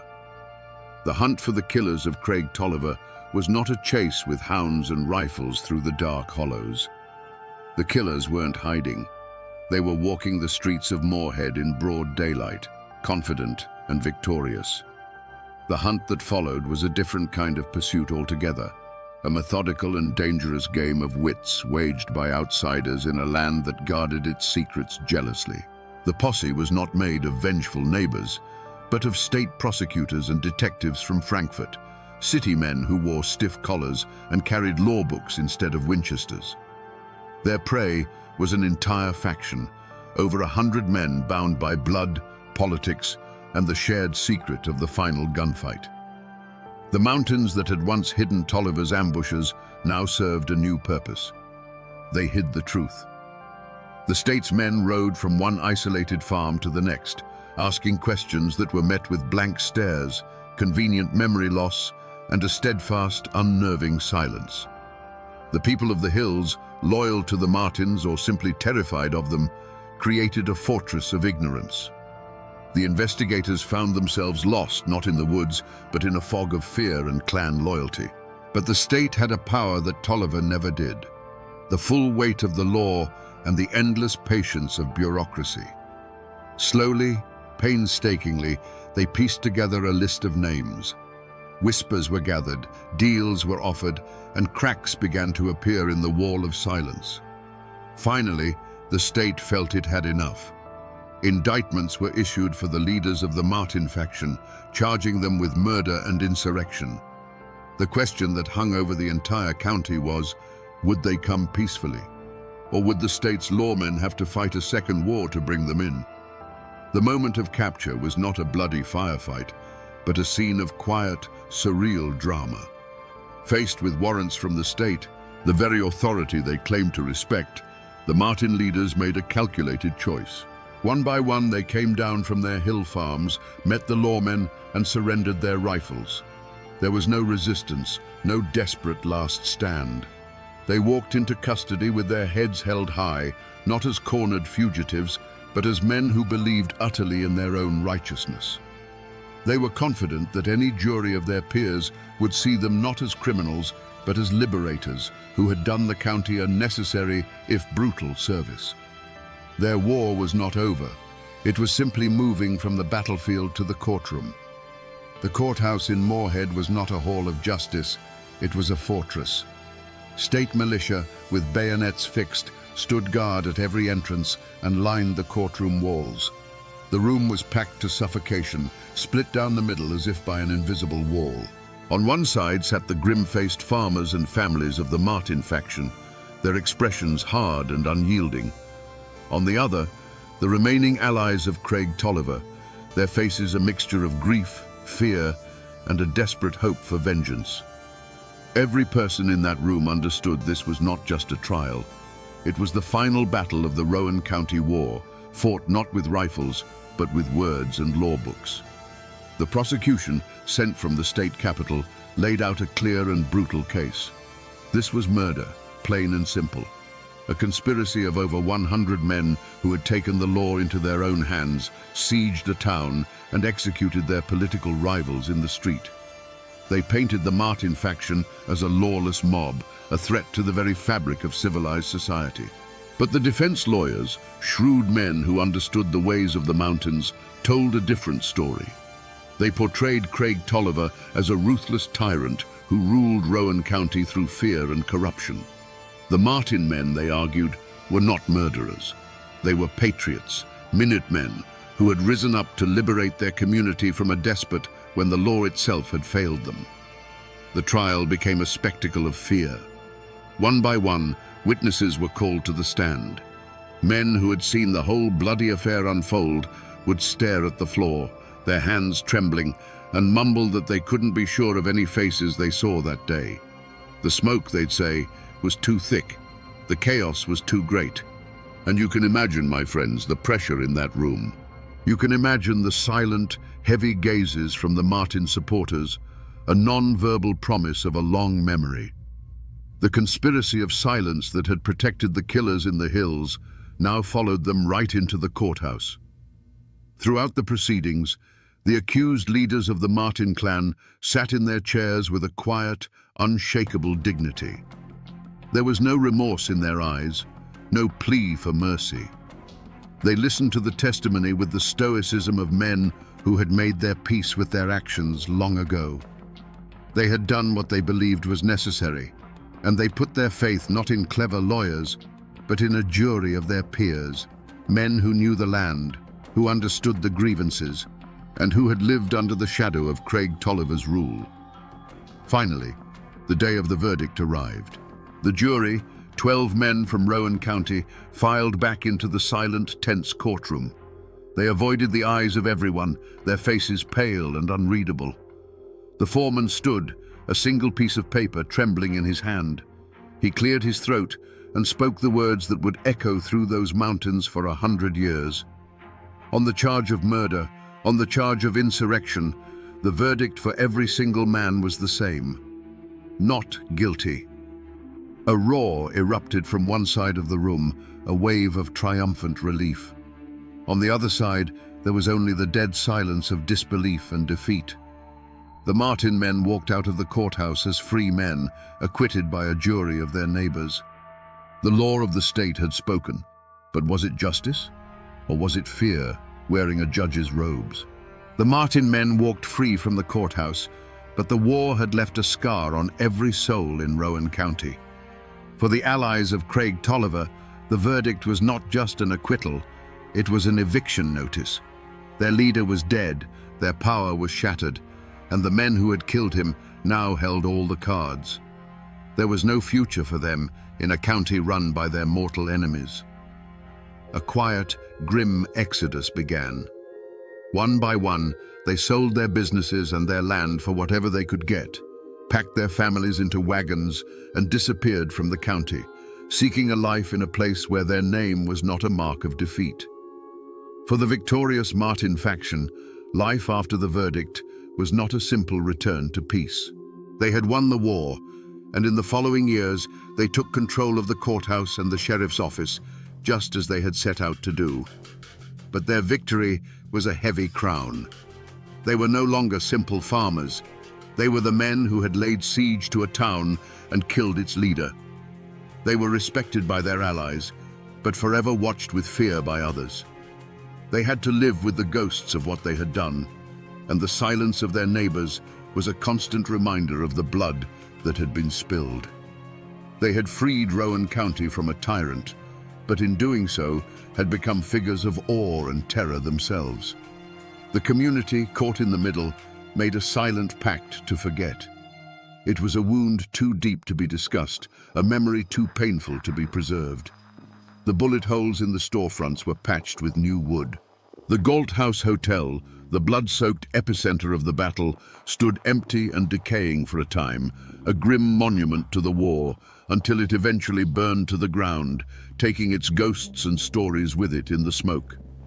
People stopped talking about the feud. A generation grew up knowing only a sanitized version of the story, or perhaps none at all. The great gunfight became the county's dark secret, a history that everyone knew, but no one dared to speak aloud. For the sake of peace, Rowan County buried its own past under a thick, heavy blanket of collective silence. If you walk the streets of Moorhead, Kentucky today, you won't see the scars of a battlefield. You'll see the campus of a bustling university. You'll see traffic and commerce, a modern town moving at a modern pace. The old wooden storefronts are gone, replaced by brick and pavement. The thunder of the 1887 gunfight has been replaced by the everyday sounds of life. It would be easy to think that the Rowan County War was just a tall tale, a ghost story whispered by old men. But if you look in the local phone book, you will still find the names Martin and Tolliver. The descendants of the men who fought and died in that war still live on the same land, still walk the same streets. The blood has thinned, the old hatreds have cooled into a shared, complicated history. They are no longer armies, just families. A Martin and a Tolliver might work together. Their children might sit next to each other in school, most of them knowing little of the war their great-grandfathers waged for the soul of this very ground. The physical landmarks of the war are nearly all gone. The Galt House Hotel is a ghost, its location now just a spot on a modern street.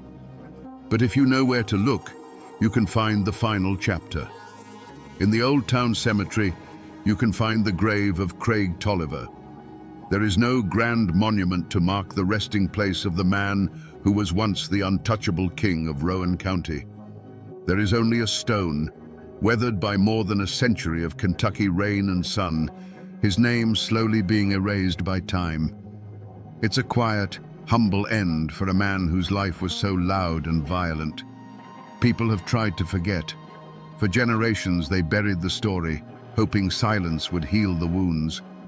But in Appalachia, the land has a memory longer than any person's. The mountains that surround Moorhead stood as silent witnesses to the ambushes and the final bloody siege. The waters of Triplet Creek still flow as they did when they ran dark with rumor and fear.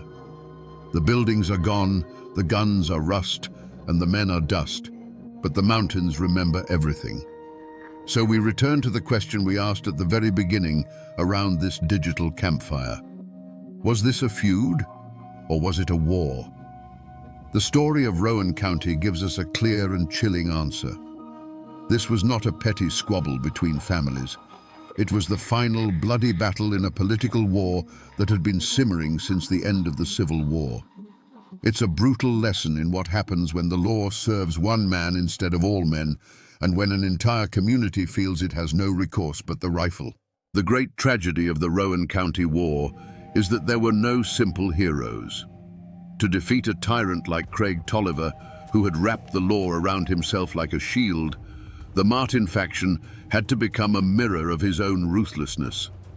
They had to abandon that very law and become an army, delivering a verdict with a volley of lead because they believed a jury never would. This story forces us to confront an uncomfortable truth, that the line between a liberator and a killer can sometimes be as thin as a puff of gun smoke. This is a story of the indomitable and sometimes terrifying Appalachian spirit. It is a testament to a code that says a man's honor is his own to defend, and that power taken by force can be taken away by force. It is a dark and violent chapter in our history, but one we must remember, for it reminds us that beneath the quiet surface of our towns and our histories, there are sometimes wars that have never truly ended. And now, my friends, you know the rest of the story.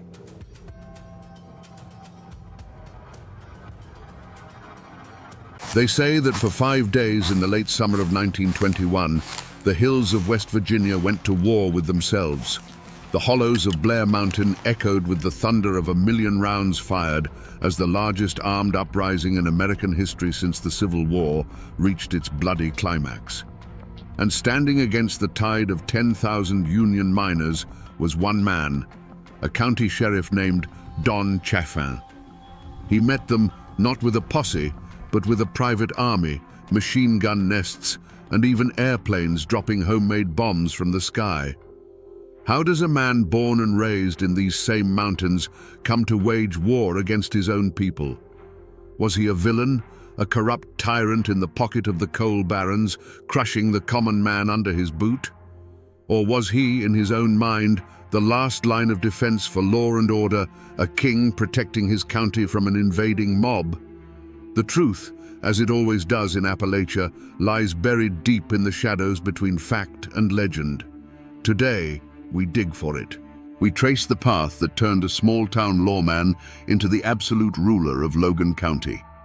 Don Chaffin was no outsider. He was born in 1887, a son of Logan County, with roots that ran as deep in that rocky soil as any oak tree.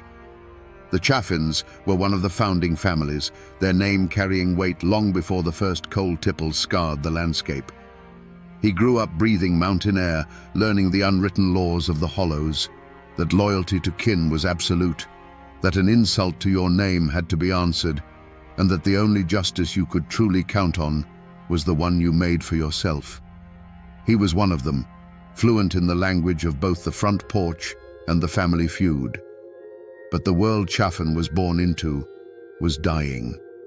The old Appalachia of scattered homesteads and fierce independence was being swallowed whole by an industrial giant. King Coal was the new god, and the coal companies were its high priests. They brought jobs, yes, but they also brought a new kind of servitude. They owned the houses the miners lived in, the stores where they bought their food, and the politicians who wrote the laws. Young Don Chaffin saw this firsthand. He saw proud men who once answered to no one, transformed into something less, their lives dictated by the shrill blast of a mine whistle. He began his career as a school teacher, a respected position in any mountain community. For a time, he stood before the children of Logan County, trying to impart lessons from a book. But he quickly learned a more potent lesson himself. He saw that the real power wasn't in the schoolhouse, it was in the courthouse. It was held by the men who could levy a tax, deputize a friend, or make a troublesome problem disappear with a quiet word and a nod. He saw that knowledge was one thing, but control was everything. This realization became the forge for his character. A choice was laid before him. He could remain a man of the old mountains, honorable but ultimately powerless, destined to be swept aside by the forces of industry. Or he could become a man of the new Appalachia. He could learn to master the machinery of this new world, to wield its power and to bend it to his will. The ambition in his heart was too strong to ignore. He made his choice. He decided he would not be a subject in the kingdom of coal. He would be its king. The old mountain code of loyalty was still there, but he twisted it. His ultimate loyalty would no longer be just to his family name, but to the preservation of his own power. He would trade the quiet respect of the schoolhouse for the cold, hard fear commanded by the man in the sheriff's office. This was the moment Don Chaffin the teacher died, and Don Chaffin the tyrant began to take shape. Long before the battle that would make him infamous, Don Chaffin was simply the most powerful man in southern West Virginia. To see him in his prime, strolling down the streets of Logan, you wouldn't necessarily see a tyrant. You'd see a man of influence, dressed immaculately in a fine suit and hat, his pearl-handled pistols a subtle but constant reminder of his authority. He had a smile that could charm a bird from a tree and eyes that missed nothing. He was the sun around which Logan County orbited, and he held his position not just through force, but through a deep, personal understanding of its people. For those who stayed on his right side, Sheriff Chaffin could be a powerful ally. He was the man you went to when you had a problem the law books couldn't solve. A dispute over a property line, a son who'd gotten into a bit of trouble, a family facing hard times, Chaffin could fix it with a word. He cultivated a network of loyalty, a system of patronage where he was the benevolent patriarch, dispensing favors and expecting absolute allegiance in return. In a place where official government was often distant and ineffective, Don Chaffin was the man who got things done. At home, he was a husband and a father. He built a life of comfort and privilege for his family, a world away from the grit and danger of the coal mines that funded it. This, perhaps, was the world he was truly protecting. Not just the abstract profits of the coal operators, but the safety and prosperity of his own kin. Every action he took, every line he drew in the dirt, was to insulate his family from the chaos and poverty that surrounded them. He was building a dynasty on a foundation of coal, and he would let no one threaten it. This was the kingdom Don Chaffin built, a county sealed off from the outside world, running on his rules. It was a place of brutal, enforced order. The coal trains ran on time, the company payrolls were met, and the union agitators were kept on the other side of the county line. To the coal barons in their distant city offices, it was a perfect model of efficiency. To the miners who kept their heads down and did their work, it was a life, a hard life, but a predictable one. Don Chaffin ensured that predictability, and in the turbulent world of the coal fields, that was a powerful commodity. But every king has a weakness, and Don Chaffin's was a profound and blinding one.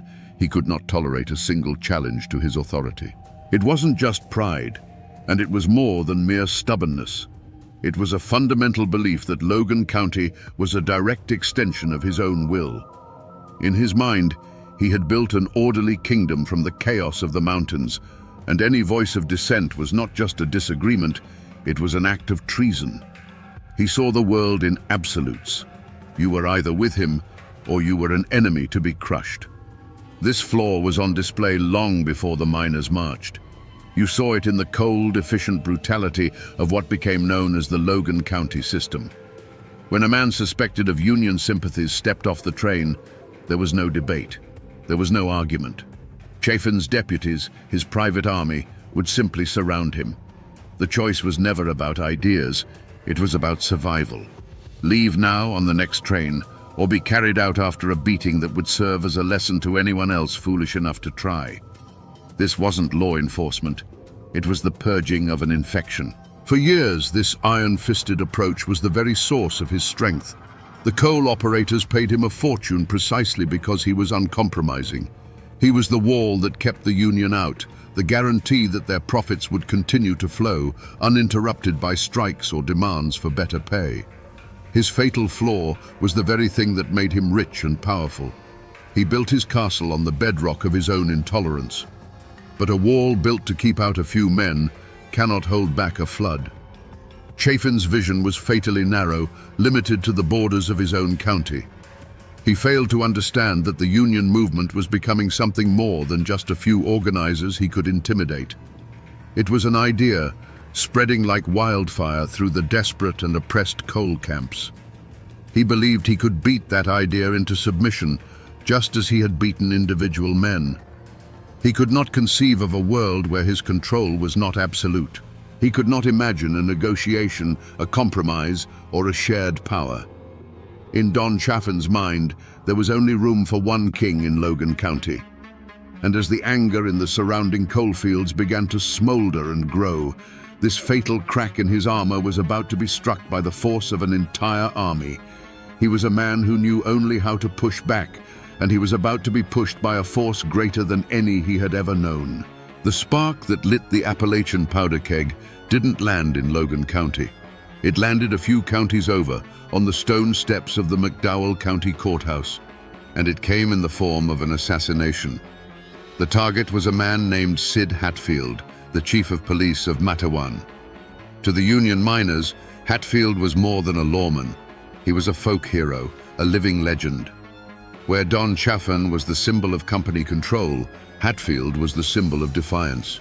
He was the one lawman who had stood with his people, famously facing down Baldwin Felt's agents in a bloody shootout that became known as the Matawan Massacre. He was proof that not every man with a badge was for sale.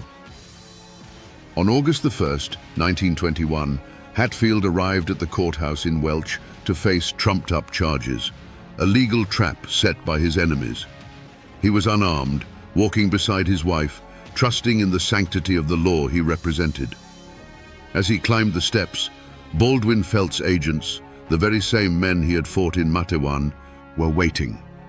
They opened fire in broad daylight, cutting him down in a hail of bullets right in front of his wife.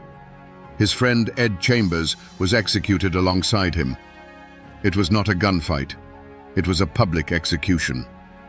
The news spread through the coal camps, not like a whisper, but like a physical blow. This was the ultimate act of treachery. It was one thing to be cheated at the company store or beaten by deputies in a dark hollow. It was another to see your one hope for justice within the system murdered on the very steps of a courthouse. The message sent by the coal operators was clear and brutal. There is no law for you here. There is no protection. We can kill your heroes in the open, and nothing will be done. For Don Chaffin, this act was happening in another county, perpetrated by men not directly on his payroll. But in the hearts and minds of the miners, it was all part of the same corrupt, violent machine of which he was the master architect. Their rage, their grief, and their years of simmering desperation finally crystallized into a single, unifying purpose. The system had declared war on them, so they would declare war on the system. And the symbol of that system, its beating heart and its iron fist, was Sheriff Don Chaffin. This was the unforgivable affront. The miners began to gather, not for a strike, but for a crusade. They tied red bandanas around their necks, a symbol of their solidarity that would give them the name Rednecks. They cleaned their rifles, gathered their ammunition, and began to march south. Their goal was no longer just to unionize a county. It was to avenge a martyr, to tear down a kingdom, and to bring their own form of justice to the man who represented everything they hated. The fuse was lit, and it was burning straight for Logan County. As the news of the marching army reached Logan, the state capital of Charleston descended into a panic. Governor Ephraim Morgan, a man caught between the immense power of the coal industry and the terrifying prospect of a civil war, pleaded for calm. He sent telegrams, issued proclamations, and dispatched the state police, but it was like trying to stop a flood with a handful of sand. He knew that the only two men who could truly stop this were the leaders of the Miners' March and the sheriff of Logan County. Federal mediators were sent, including the decorated General Billy Mitchell. They met with the miners' leaders who, for all their rage, laid out their terms. They wanted the violence to end. They wanted the right to join a union without being beaten or killed. They wanted the Logan County system dismantled. They were willing to talk, but they would not turn back until their basic rights as American citizens were guaranteed. The government, it seemed, was trying to find a way out, a path that didn't lead over the top of Blair Mountain. But for Don Chaffin, there was nothing to discuss. From his command post in Logan, he watched the situation not as a political crisis, but as a military operation. To him, the 10,000 approaching men were not desperate workers seeking justice. They were an invading army, a horde of Bolsheviks and insurrectionists bent on destroying his county. The governor's pleas for negotiation were, in his eyes, signs of weakness. You don't negotiate with a mob, you break it. While others talked of peace, Chaffin prepared for war. The coal operators opened their coffers, and Chaffin spent the money with deadly efficiency.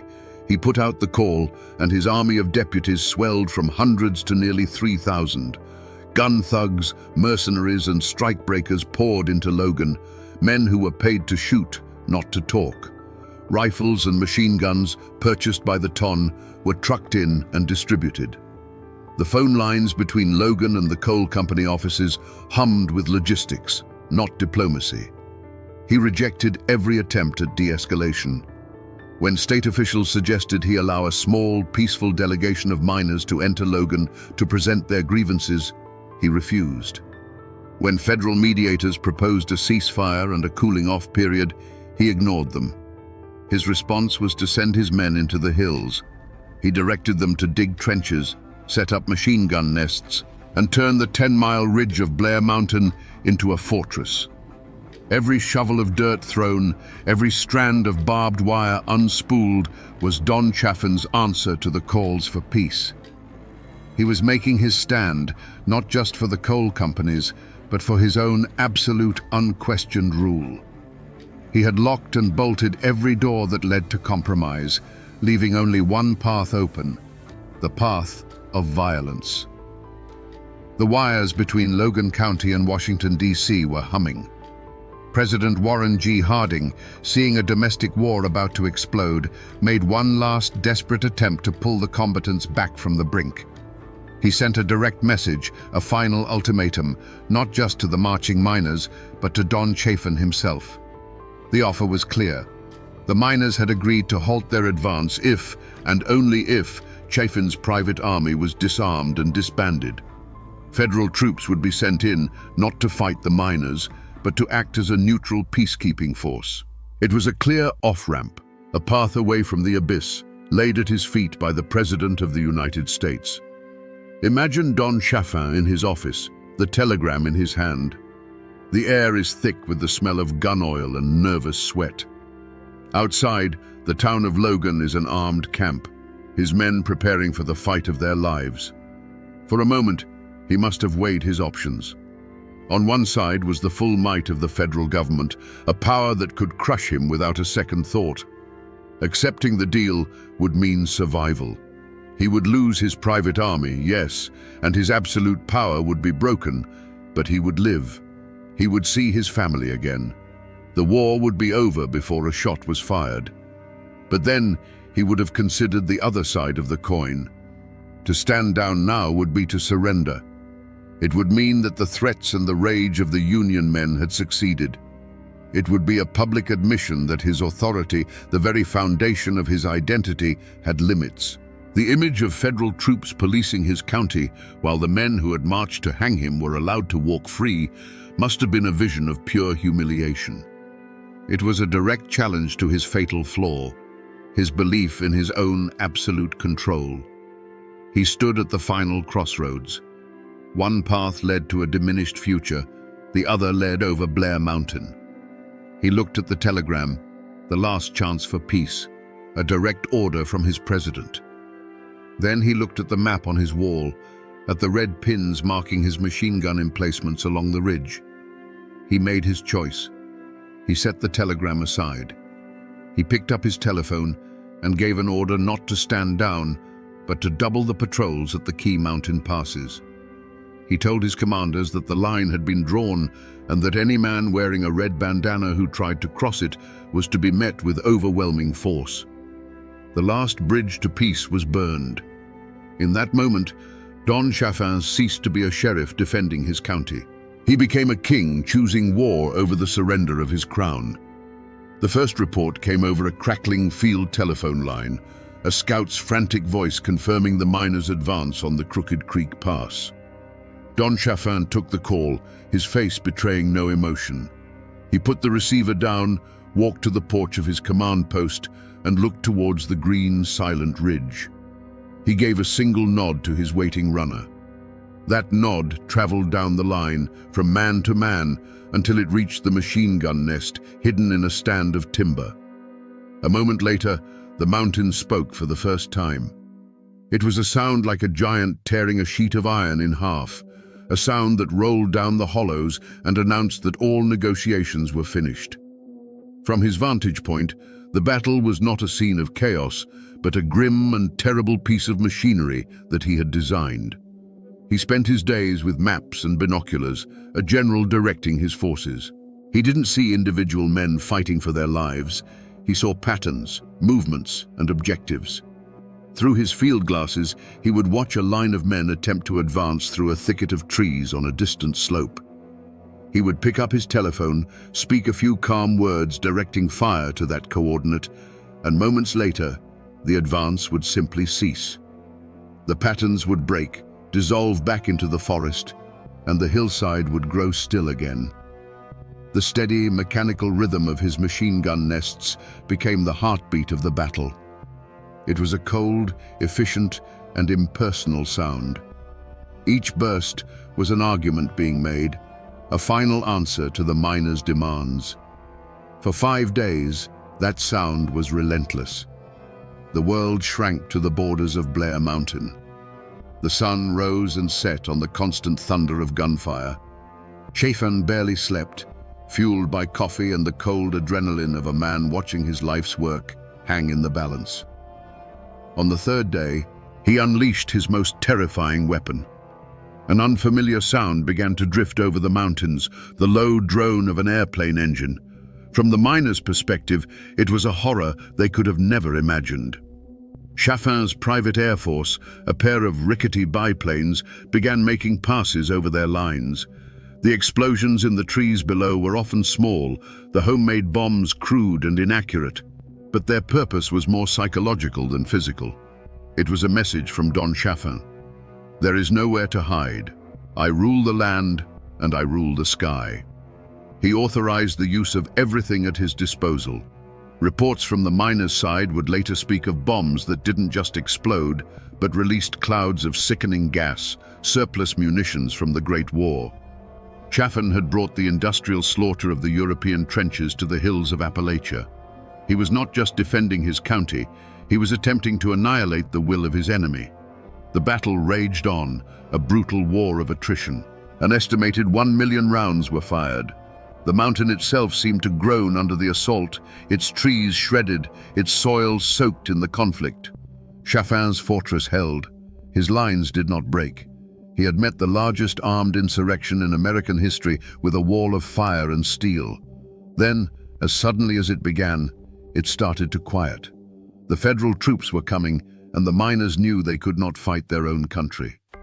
The last shots echoed and then faded, replaced by a profound and chilling silence. The war was over. The argument that had raged for a generation was, for now, permanently settled. Don Chafin stood victorious on his mountain, the undisputed king of a silent, smoking kingdom. The silence that fell over Blair Mountain was heavier than any sound that had preceded it. Don Chafin stood in the quiet, the acrid smell of burnt gunpowder still hanging in the air like a ghost. There was no joy in his victory, no triumphant celebration. There was only the cold, hard satisfaction of a man who had met an overwhelming force and had not broken. He had drawn a line, and the world now knew that he would hold that line, no matter the cost. His kingdom was secure. His mind, sharpened by 5 days of constant high-stakes command, did not rest. It immediately shifted from the tactics of war to the politics of the aftermath. His first orders were not to celebrate, but to consolidate. He sent his deputies fanning out across the ridge, their task no longer to fight, but to collect weapons and round up stragglers. He was transforming his private soldiers back into lawmen and the battlefield back into a crime scene. He knew the world was watching, and he needed to control the narrative. This was not a battle, he would claim. It was the quelling of a violent insurrection. The real test came a day later, with the arrival of the United States Army. A column of dusty trucks carrying uniformed soldiers rolled into Logan County, their federal authority absolute. An army colonel, a man accustomed to giving orders and having them obeyed without question, stepped out to meet the sheriff of Logan County. For a moment, two commanders faced each other, one representing the power of a nation, the other the power of a single man's will. This was the moment Chaffin's reign as an independent warlord came to an end. But Chaffin did not surrender his authority. He merely transferred it. He met the colonel not as a defeated man or a renegade, but as a fellow officer of the law. He was dapper, calm, and cooperative. He presented himself as the beleaguered hero who had single-handedly held back anarchy until the cavalry arrived. He offered maps, intelligence, and the full cooperation of his office. He smoothly transitioned from the man who had waged a private war to the loyal local official assisting the federal government. He had won his battle. He had stopped the march. He had broken the miners' army. Now, standing before the might of the United States, he holstered his authority and stepped back into the role of Sheriff Chaffin. His active part in the shooting was over. The road had ended, not in a jail cell or a shallow grave, but in a handshake with the very government he had, for 5 bloody days, effectively ignored. The cost of Don Chaffin's victory was paid in a currency he would never have to touch: the broken lives of the men he defeated and the families they left behind. The war on Blair Mountain was over, but the war on the miners had just entered a new, more insidious phase. As federal troops disarmed the miners, Chaffin's deputies and the state police moved in behind them, armed not with machine guns, but with lists of names. Hundreds of miners were arrested and indicted on charges ranging from conspiracy to murder and even treason against the state of West Virginia. For the families in the coal camps, the silence that followed the battle was not one of peace, but of dread. A knock on the door of a company shack in the middle of the night meant a husband and father being dragged away to jail. It was followed, almost inevitably, by an eviction notice nailed to the flimsy door. Fired, blacklisted, and homeless, the families of the Union men were cast out, left to fend for themselves in a world where every official, every company man, was now their enemy. The defeat on the mountain was a single event.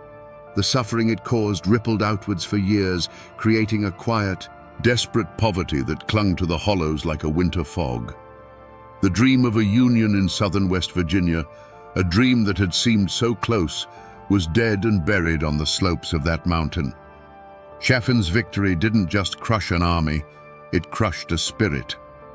The United Mine Workers of America was effectively broken in the region for more than a decade.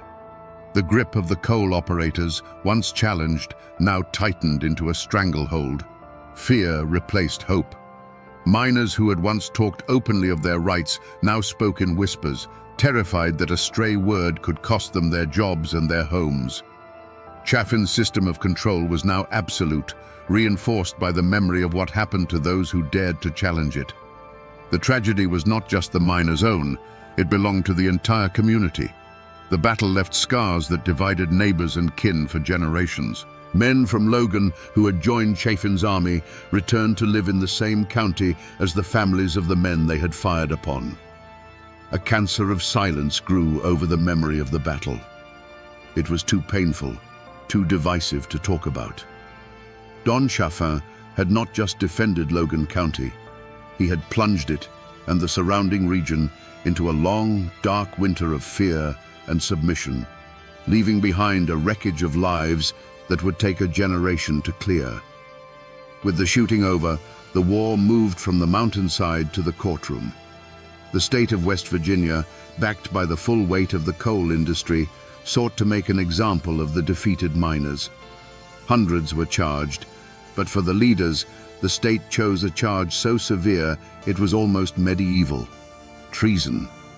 Men who had fought for their country in the trenches of France now found themselves accused of betraying it in the hills of their own home.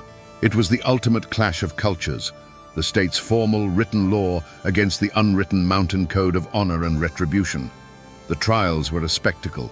The prosecution painted a picture of a Red Army, a Bolshevik mob bent on overthrowing the government and seizing private property. They presented evidence of the miners' military-style organization, their weapons, and their stated goal of marching on Logan. To the state, this was a clear case of insurrection. Don Chaffin and his deputies were presented as heroic defenders of law and order, the thin line that had saved West Virginia from anarchy. But the miners' defense told a different story. Their lawyers argued that these men were not traitors to America. They were patriots engaged in a second American Revolution, fighting against a domestic tyrant. They hadn't marched against the government. They had marched because the government had failed them. They were marching against the state of Chaffin, a private kingdom where the law was a weapon used against them. Their defense was simple and powerful. A man has the right to defend his home and his family, and when the law itself becomes the tool of an oppressor, the people have the right to seek their own justice. The community, and indeed the nation, was fiercely divided. Pro-union newspapers hailed the defendants as heroes and martyrs of the working class. Company-owned papers condemned them as violent radicals. In the coal camps, prayer meetings were held for the men on trial. In the gentlemen's clubs of Charleston and Huntington, They were toasted as villains who had finally gotten their due. The soul of Appalachia was on trial, forced to defend itself in a language it did not fully understand. The most famous trial was that of Bill Blizzard, one of the key field commanders of the miners' army. The state threw everything it had at him. But then, a West Virginia jury, made up not of miners, but of farmers and small-town merchants, delivered a stunning verdict: not guilty. They had listened to the stories of the company guards, the low pay, the beatings, and the assassination of Sid Hatfield, and they could not bring themselves to call this man a traitor. While many other miners would be convicted on lesser charges, the treason trials collapsed. Was justice served? In a narrow legal sense, a jury had acknowledged the miners' grievances. But in the wider world, nothing had changed. The Logan County system remained intact. The Union was shattered. Don Chaffin was still sheriff. The law had rendered a verdict on the battle, but it had remained silent on the long, brutal war that had caused it. True justice, it seemed, was still a luxury the miners of West Virginia could not afford. The army that marched on Logan County did not simply go home. Its leaders were tied up in court for years. Its members were scattered, blacklisted, and broken. The United Mine Workers of America, the great boogeyman that Don Chaffin had waged a war against, was effectively banished from the southern coalfields. In the immediate aftermath, it seemed Chaffin's victory was absolute. The entity that had provoked him into his dramatic stand was, for all intents and purposes, dead. The Union was a ghost, its name only spoken in hushed and fearful whispers in the dark corners of the coal camps. But you can defeat an army of men. It's much harder to kill an idea. The Battle of Blair Mountain, for all the miners' losses, had been a national spectacle. Newspapers across the country had told the story of the private army, the machine gun nests, and the airplanes bombing American citizens on their own soil. The brutal reality of the West Virginia coalfields was laid bare for all to see. Chaffin had won the fight, but in doing so, he had exposed the sickness of the system he was defending. The miners had lost the battle, but they had won the argument in the court of public opinion. The seeds planted on Blair Mountain took a decade to grow, but they grew in the dark. The Great Depression and the election of Franklin D. Roosevelt changed everything. With the passage of the National Industrial Recovery Act and later the Wagner Act, the federal government did what 10,000 rifles could not. It guaranteed the right of every American worker to organize and bargain collectively. The very thing the miners had fought and died for was now the law of the land. In the mid-1930s, the UMWA organizers returned to southern West Virginia. This time, they came not as an invading army, but with the full backing of federal law. They walked into Logan County, the heart of Don Chaffin's old kingdom, and signed up thousands of miners without a single shot being fired. The Logan County system was finally broken, not by force of arms, but by a simple change in the law. The miners' cause, the great antagonist that had risen against Chaffin, had ultimately triumphed. He had won the battle, but history was already siding with the men he had beaten. Don Chaffin had won his war, but he couldn't outrun the changing world. You see, for all his power in West Virginia, he was still just a county sheriff in the eyes of the federal government. His downfall came not from a bullet from a miner's rifle, but from a federal indictment. In 1924, he was convicted of violating prohibition laws, a charge almost laughable in its simplicity compared to the private war he had waged. The man who had commanded an army was brought low by the business of moonshine. He served nearly 2 years in a federal penitentiary. When he returned to Logan, the world he had ruled was gone. His aura of invincibility, once as solid as the mountains themselves, had been shattered. He was no longer the untouchable king. He was a convicted felon, a man who had been humbled by an outside power. He found that the fear he had once commanded had been replaced by something quieter, and the loyalties he had built were shifting sands. He quietly moved his family to Huntington, trading his role as a county warlord for the quiet life of a hotel manager. The king had been dethroned, not by a rival, but by the slow, grinding gears of time and federal law. For his family, the name Chaffin would forever be a complicated inheritance.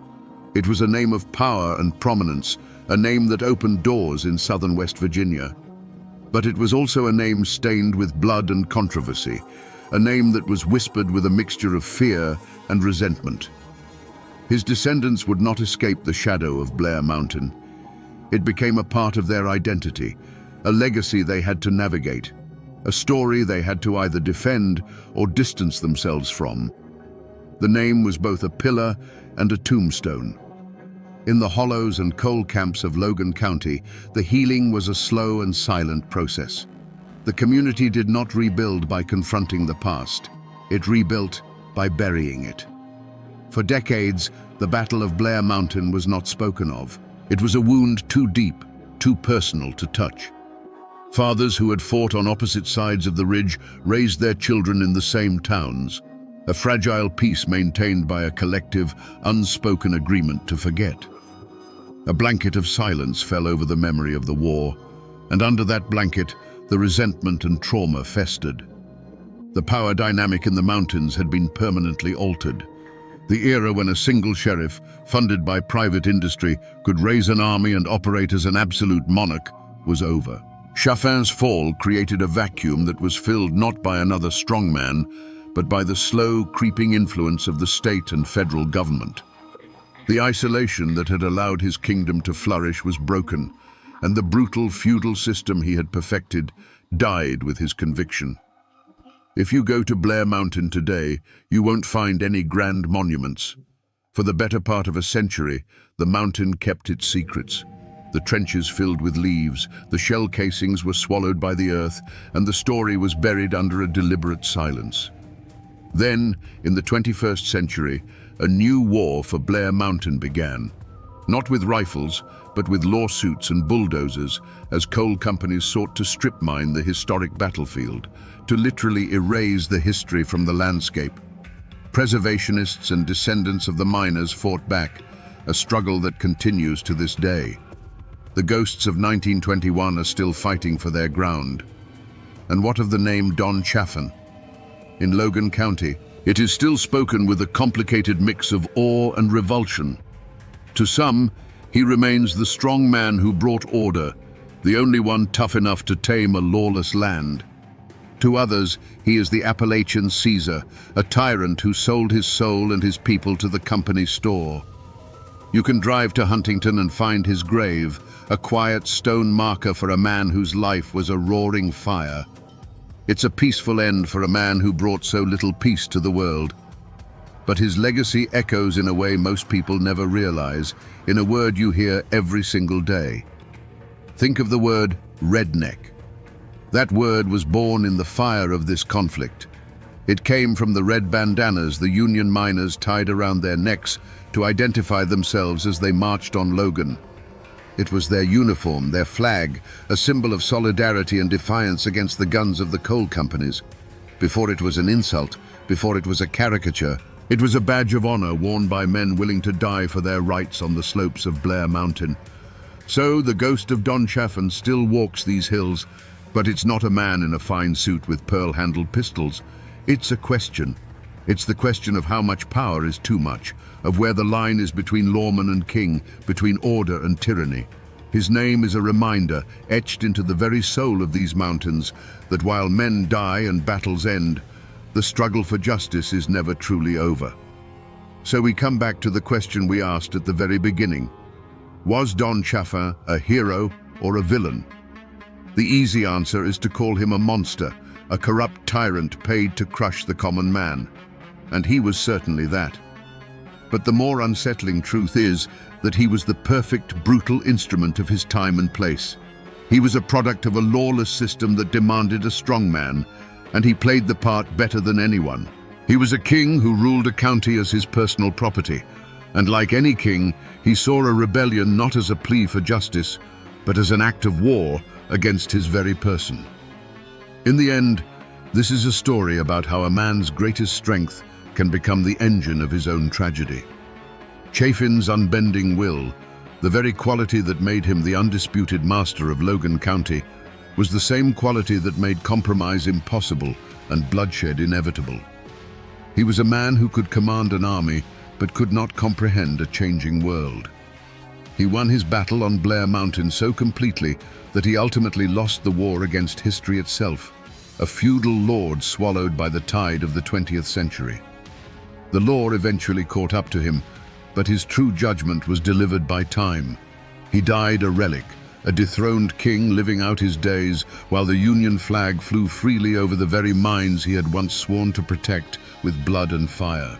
His story serves as a dark and powerful lesson from the heart of these mountains, that a man who seeks absolute control will one day be confronted by an absolute truth, that no kingdom and no king lasts forever.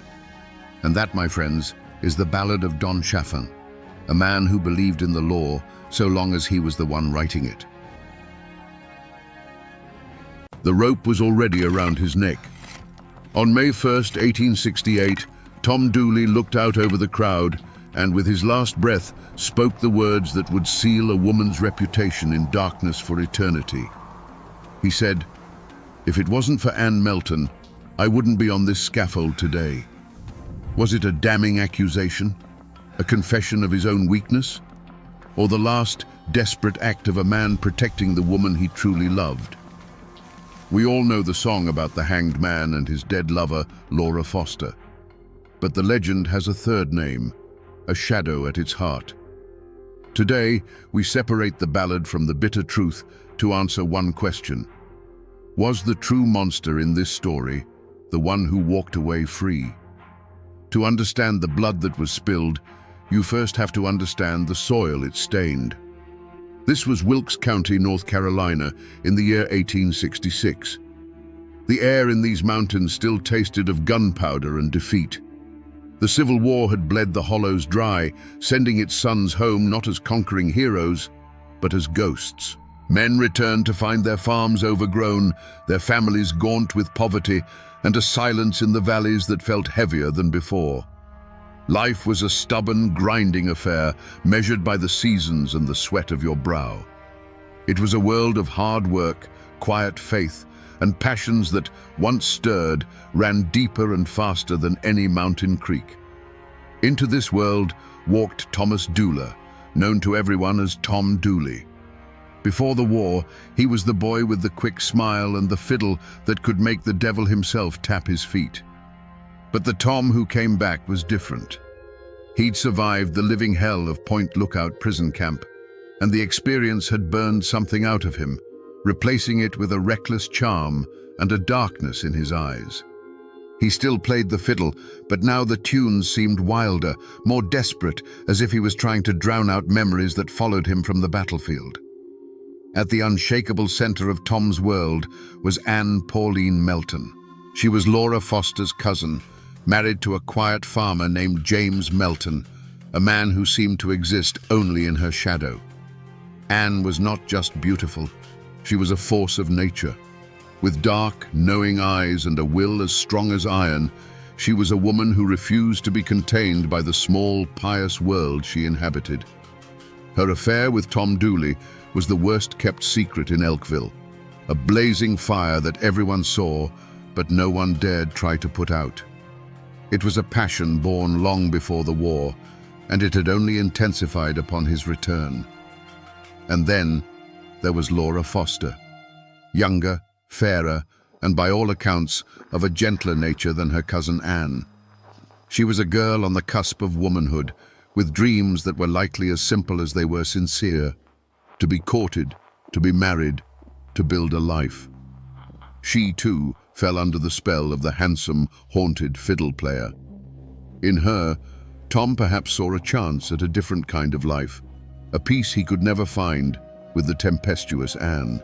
For a time, this fragile, dangerous balance held. Life went on. James Melton ploughed his fields, pretending not to know. The community whispered behind their hands at church and at the general store. Anne held court, the queen of a tiny, isolated kingdom, with Tom as her devoted, reckless knight.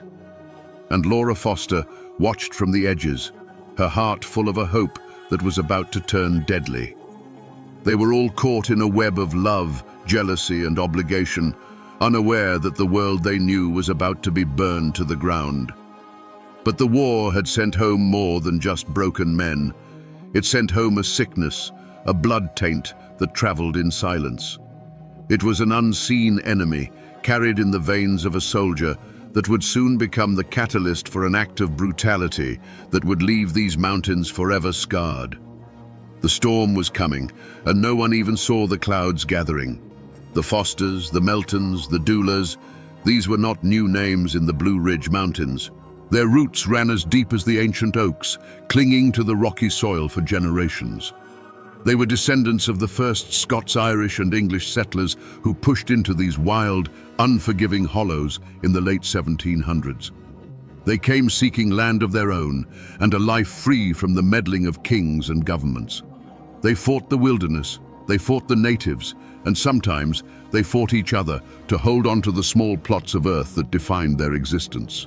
This land wasn't just property, it was a testament to survival paid for in sweat and blood. Every creek, every ridge, every dark stand of timber was tied to a story, a birth, a death, a memory. But history had left scars on this land that had never truly healed. The Civil War was the deepest of them all.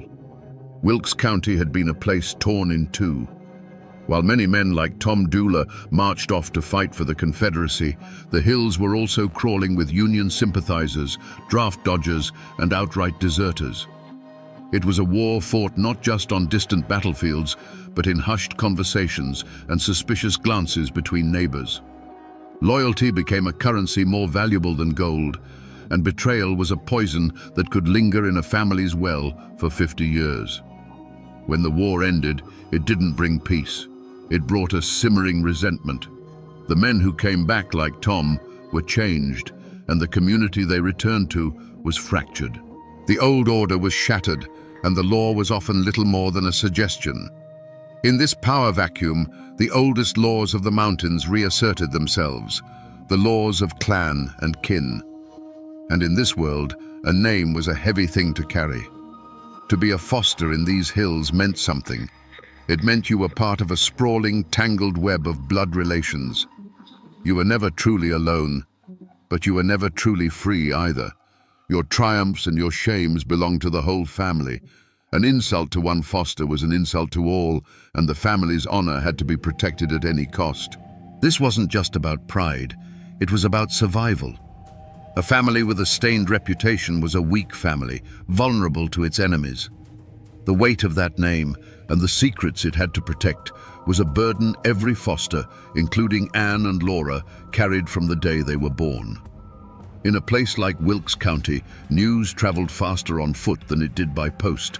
The general store, the churchyard, the grist mill, these were the arenas where reputations were built and destroyed. And at the center of this web of whispers was Anne Melton. Her affair with Tom Dooley wasn't just a private sin. It was a public spectacle, a long-running drama the entire community followed with a mix of condemnation and fascination. Every glance between them, every time he lingered too long at her farm, was noted, dissected, and woven into the local lore. The supporting cast was a complex gallery of cousins and neighbors, each with their own loyalties and resentments. There was Pauline Foster, another cousin, a woman who moved through the community with watchful eyes. The exact nature of her relationship with Anne is lost to history, but the court records would later suggest a deep-seated animosity, the kind that festers between women who are too much alike or who have vied for the same things. Then there were the Meltons, James's family, who had to endure the shame of his wife's open infidelity. And there was James himself, a quiet, brooding figure. The community saw him as a cuckold, a weak man who couldn't control his wife. But was his silence weakness, or was it the coiled patience of a man nursing a deep and bitter wound? The affair itself was the great, unhealed sore on the community's skin. It was an affront to the sacred institution of marriage and a constant source of tension. But there were other, smaller slights that kept the air poisoned. A harsh word exchanged at a quilting bee, a dispute over a stray hog, the natural jealousies that arise when one family does slightly better than another. In these isolated hollows, such grievances weren't easily forgotten.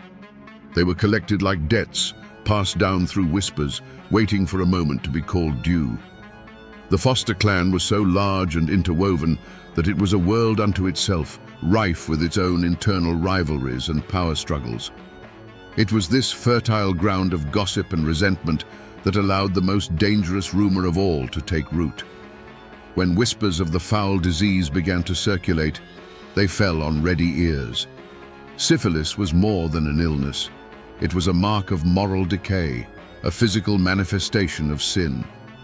The rumor transformed the affair from a simple matter of adultery into something dark and terrifying. It was a secret that, if exposed, would bring a level of shame and ruin that was absolute. It wouldn't just be whispers, it would be utter damnation. The air in Elkville grew thick and heavy. Anne, Tom, and Laura were no longer just three people caught in a tangle of passion. They were characters in a tragedy that everyone was watching unfold, a tragedy being written in real time by the relentless, unforgiving murmur of the community. The pressure was immense. Every smile felt like a mask, every conversation like an interrogation. The stage was set, and the ground was soaked with the fuel of old grudges, just waiting for a single spark to set the whole world ablaze. In the mountains, people have always paid attention to signs. They knew how to read the sky for a coming storm, and they knew how to read the woods for omens. And in the spring of 1866, the old folks would later claim the signs were all bad. They said the whippoorwills called too close to the houses, a sure sign of a soul about to depart.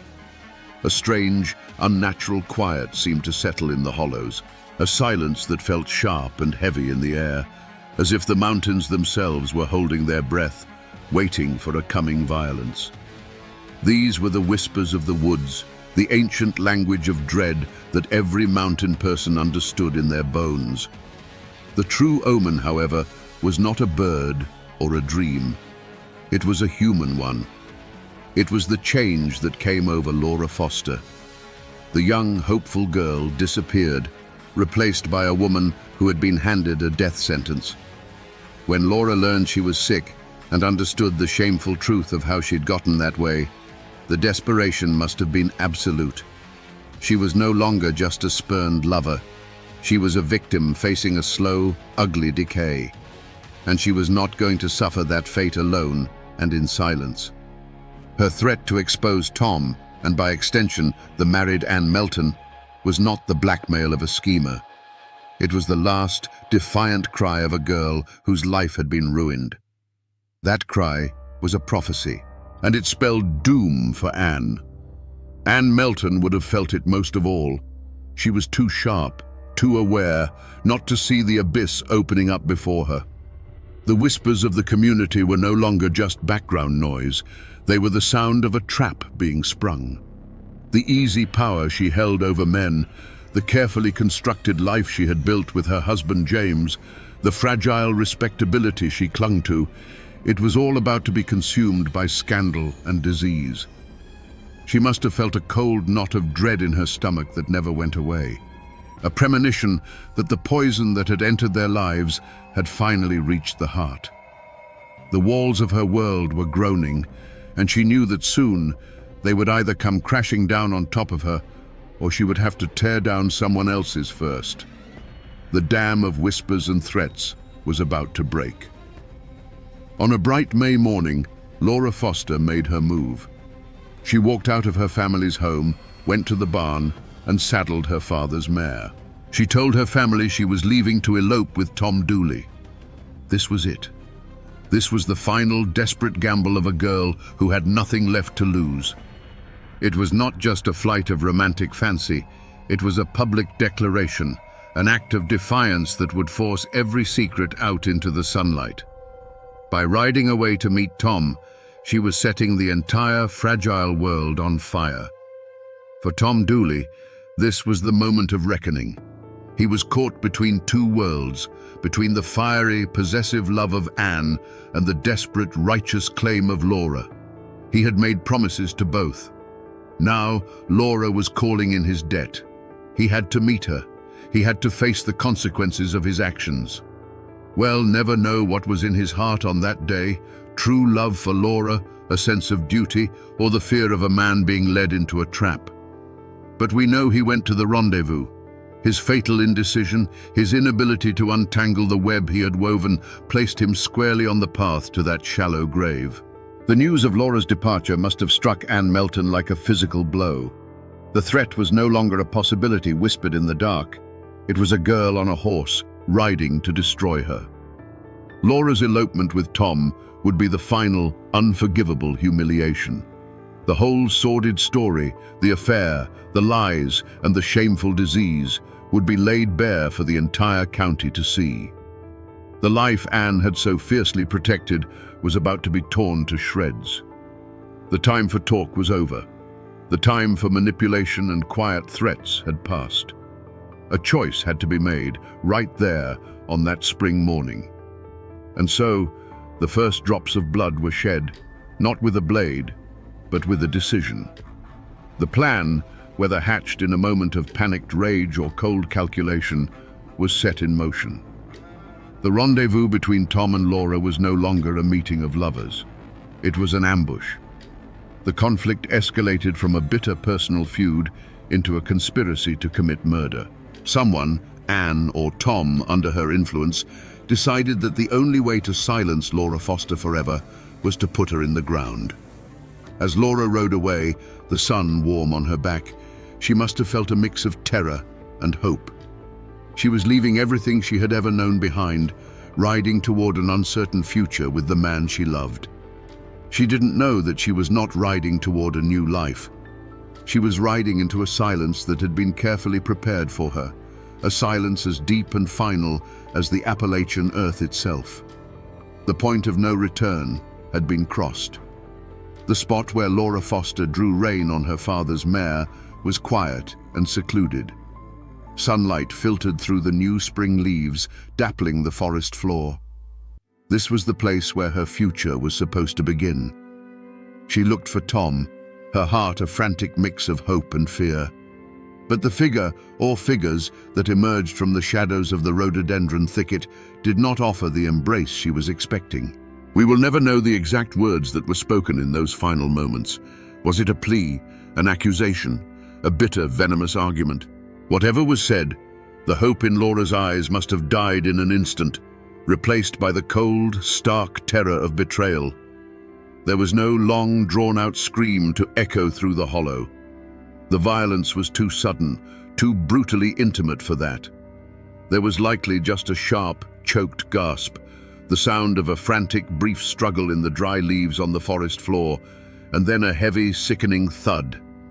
A sound of such finality that it seemed to drain all the life from the air around it. The sound of a life being abruptly, horribly extinguished. The world did not stop.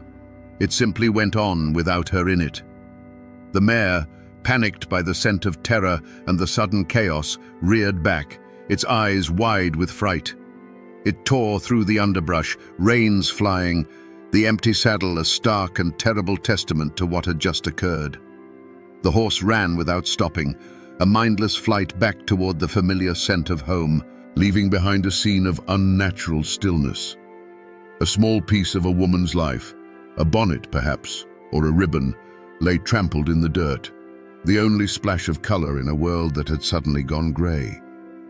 Then, the grim work began. The silence was broken not by cries or laments, but by the rhythmic, labored sound of digging. It was the scrape and clank of a tool, a shovel or a mattock, striking the hard, unforgiving Appalachian earth. It was a desperate, sweating labor, a race against the setting sun and the possibility of a chance wanderer. Each shovelful of dirt was not just soil being moved, it was an act of concealment, an attempt to erase a person, to bury a terrible secret so deep that it might never be found. The grave was shallow, dug with the frantic haste of those who wanted to be gone from that cursed place. There was no reverence, no ceremony. The burden of Laura's body, now just a thing to be hidden, was placed into the shallow trench. The sounds were muted and awful. The rustle of her homespun dress against the dirt, the dull weight of her form settling into the earth. It was a final, profound act of desecration. Then came the final sounds, the soft, heavy thuds of dirt being shoveled back into the hole, covering the last evidence of the crime. The person, or people, who stood there in the fading light, their clothes stained with soil and their lungs burning from the effort, were not just burying a body. They were burying a promise, a future, and a piece of their own souls. When they were finished, they tried to make it look as though nothing had happened. They scattered leaves over the freshly turned earth and arranged the branches just so. But the ground was wounded. No human eyes had witnessed the act, but the ancient trees stood as silent sentinels. The mountains had seen it all, and in the Blue Ridge, the mountains never, ever forget. To understand what happened in that secluded glade, you have to try, for a moment, to look at the world through Anne Melton's eyes. In her mind, Laura Foster was no longer a person. She wasn't her cousin. She wasn't a romantic rival. She was a disease, a walking plague that threatened to consume everything Anne had built. The syphilis rumor was a death sentence, not just for the body, but for the soul.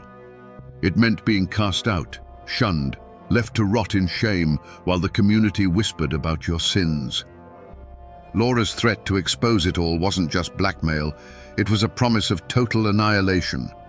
From Anne's perspective, this was not a matter of jealousy over Tom Dooley. This was a matter of survival, as primal and as ruthless as a cornered animal protecting its den. The twisted logic was terrifyingly simple. You cut out the infection before it kills you. The switch flipped the moment word reached her that Laura was on that mare, riding to meet Tom.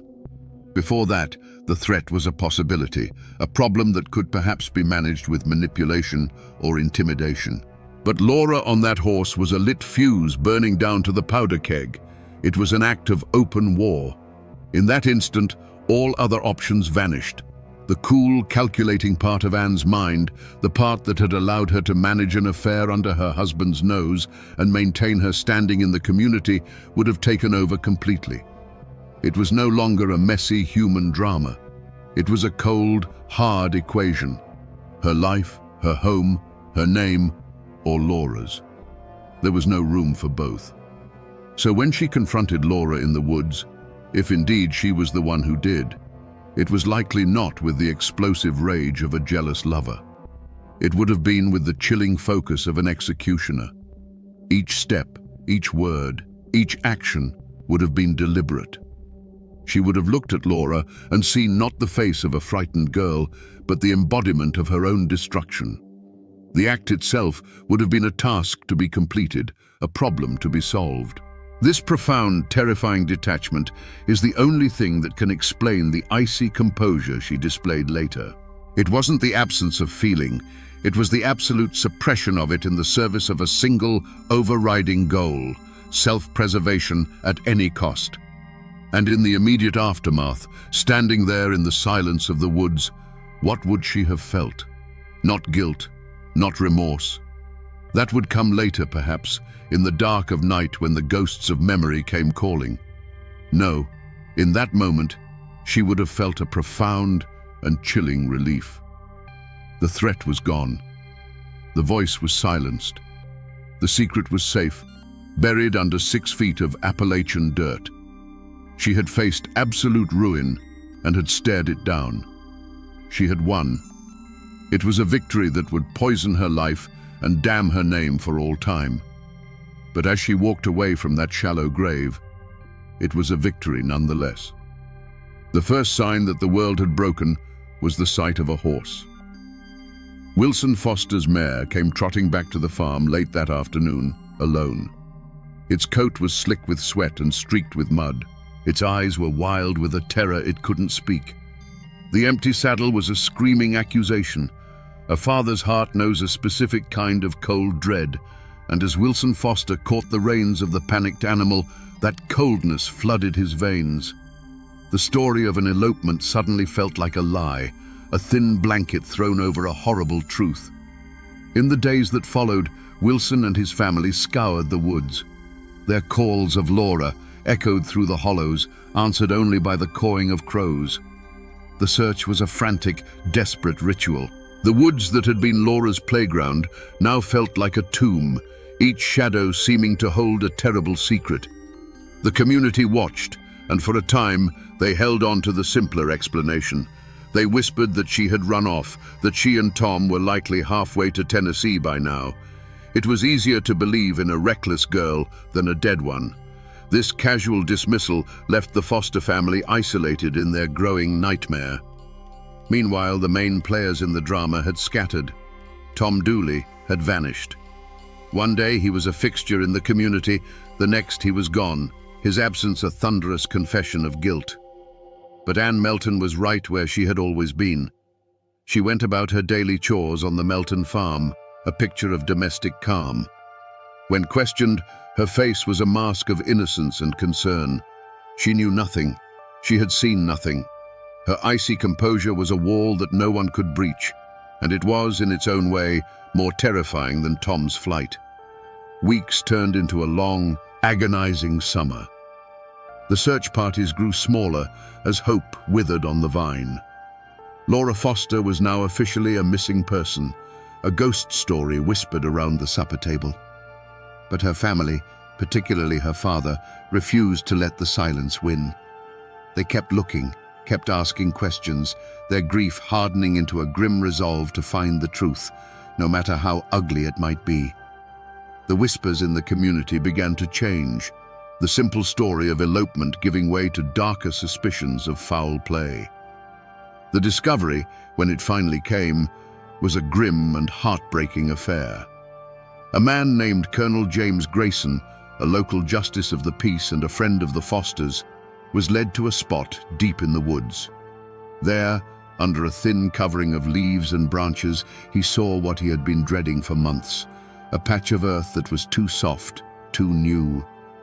He began to dig. It didn't take long to uncover the horror. The search was over. Laura Foster had been found.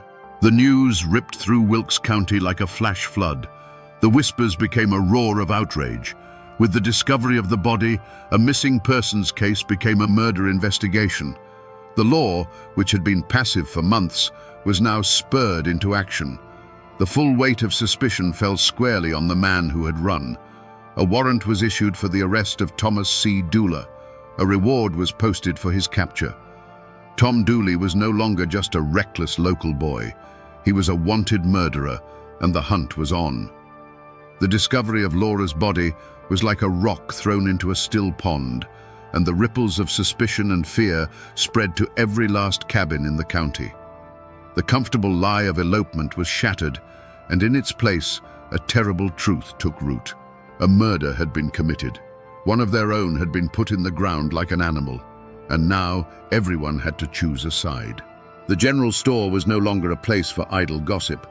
It was a courtroom where theories were argued in hushed, angry tones. At church, families who had worshipped together for generations now sat on opposite sides of the aisle, their prayers heavy with judgment for their neighbors. A thick, suffocating fear settled over the community. This wasn't a crime committed by some nameless drifter. The killer, everyone knew, was still among them. Many people must have known pieces of the truth. They'd seen Tom and Ann arguing. They'd heard the rumors about the disease. Perhaps someone had even seen Ann returning home that fateful night, her dress soiled with mud and secrets. But the Foster clan was a sprawling, powerful entity, and Ann Melton, with her iron will and piercing gaze, was a terrifying woman to cross. To speak against her was to risk more than just a cold shoulder. It was to invite a feud, to put your own family and livelihood in jeopardy. And so, a conspiracy of silence was born, not of loyalty to a killer, but out of raw, primal fear. Still, the community was not a monolith. While many pointed the finger at the fugitive Tom Dooley, others whispered that he was just a fool, a pawn in a game played by a much more cunning mind. They looked at Ann Melton, saw her cold defiance and came to their own conclusions. They saw a woman capable of anything, a woman who had bewitched both her husband and her lover, a woman who would stop at nothing to protect her name. Tom, they argued, might have helped dig the grave, but it was Anne's venom that had struck the fatal blow. In this poisoned atmosphere, small acts of courage and cowardice became monumental. There was the quiet neighbor who, risking the wrath of the Meltons, brought a basket of food to Laura's grieving family, a silent gesture of solidarity. There was the witness, Pauline Foster, who, whether out of a sense of justice or personal spite, decided to break the silence and tell the authorities what she claimed Anne had confessed.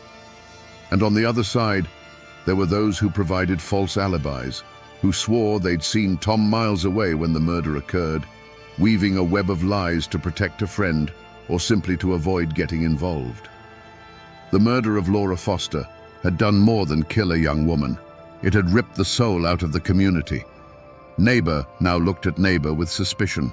Old friendships curdled into resentment. The valley was no longer a place of shared hardship and trust. It was a fractured landscape of fear, secrets, and unspoken accusations. The lines had been drawn in the dirt, and the blood that had been spilled would stain them forever. The manhunt for Tom Dooley was not just a matter of law, it was a matter of pride. Sheriff William Dooler, a relative of Tom's, was tasked with bringing him in, a duty that must have weighed on him like a shroud. But the official posse was swelled by harder men, men from the Foster clan whose faces were grim masks of determination. They weren't interested in a trial, they were interested in mountain justice, a swift and final accounting for the blood of their kin. They knew Tom, they knew his habits, and they knew the woods as well as he did. They weren't just chasing a killer, they were hunting a ghost who knew every shadow in their own backyard. For weeks, Tom was a phantom. He was a creature of these mountains, born and raised in their embrace, and now he used them as his shield. He moved by night, sleeping in caves and abandoned cabins, living off whatever he could forage or steal. The posse would find his tracks by a creek bed, only to have them vanish on the hard rock upstream. They'd get a tip that he was hiding in a certain hollow, and by the time they'd surrounded it, he was already miles away, watching their lanterns flicker from a distant ridge. The rhododendron thickets, so dense they were called laurel hells, were his fortress. He was making fools of them, and with every passing day, the legend of his cunning grew, while the frustration of the hunters curdled into a cold, patient rage. But Tom knew Wilkes County was a cage, and the walls were closing in. He couldn't run forever in a place where every face knew his name. His only hope was to disappear completely, to cross the Blue Ridge into Tennessee and start a new life under a new name. And so began the second, more desperate phase of the chase. He pushed westward into the wild heart of the mountains that separated the two states. This was a brutal, unforgiving wilderness, a vertical world of razorback ridges and sunless valleys. The hunt became an ordeal of endurance, a battle against not just a man, but against the mountains themselves. The posse, relentless and driven, stayed on his trail.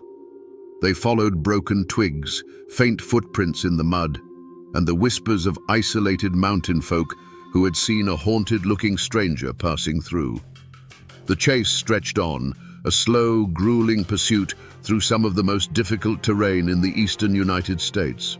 Tom was starving, exhausted, and the ever-present fear of the men behind him was a constant, gnawing companion.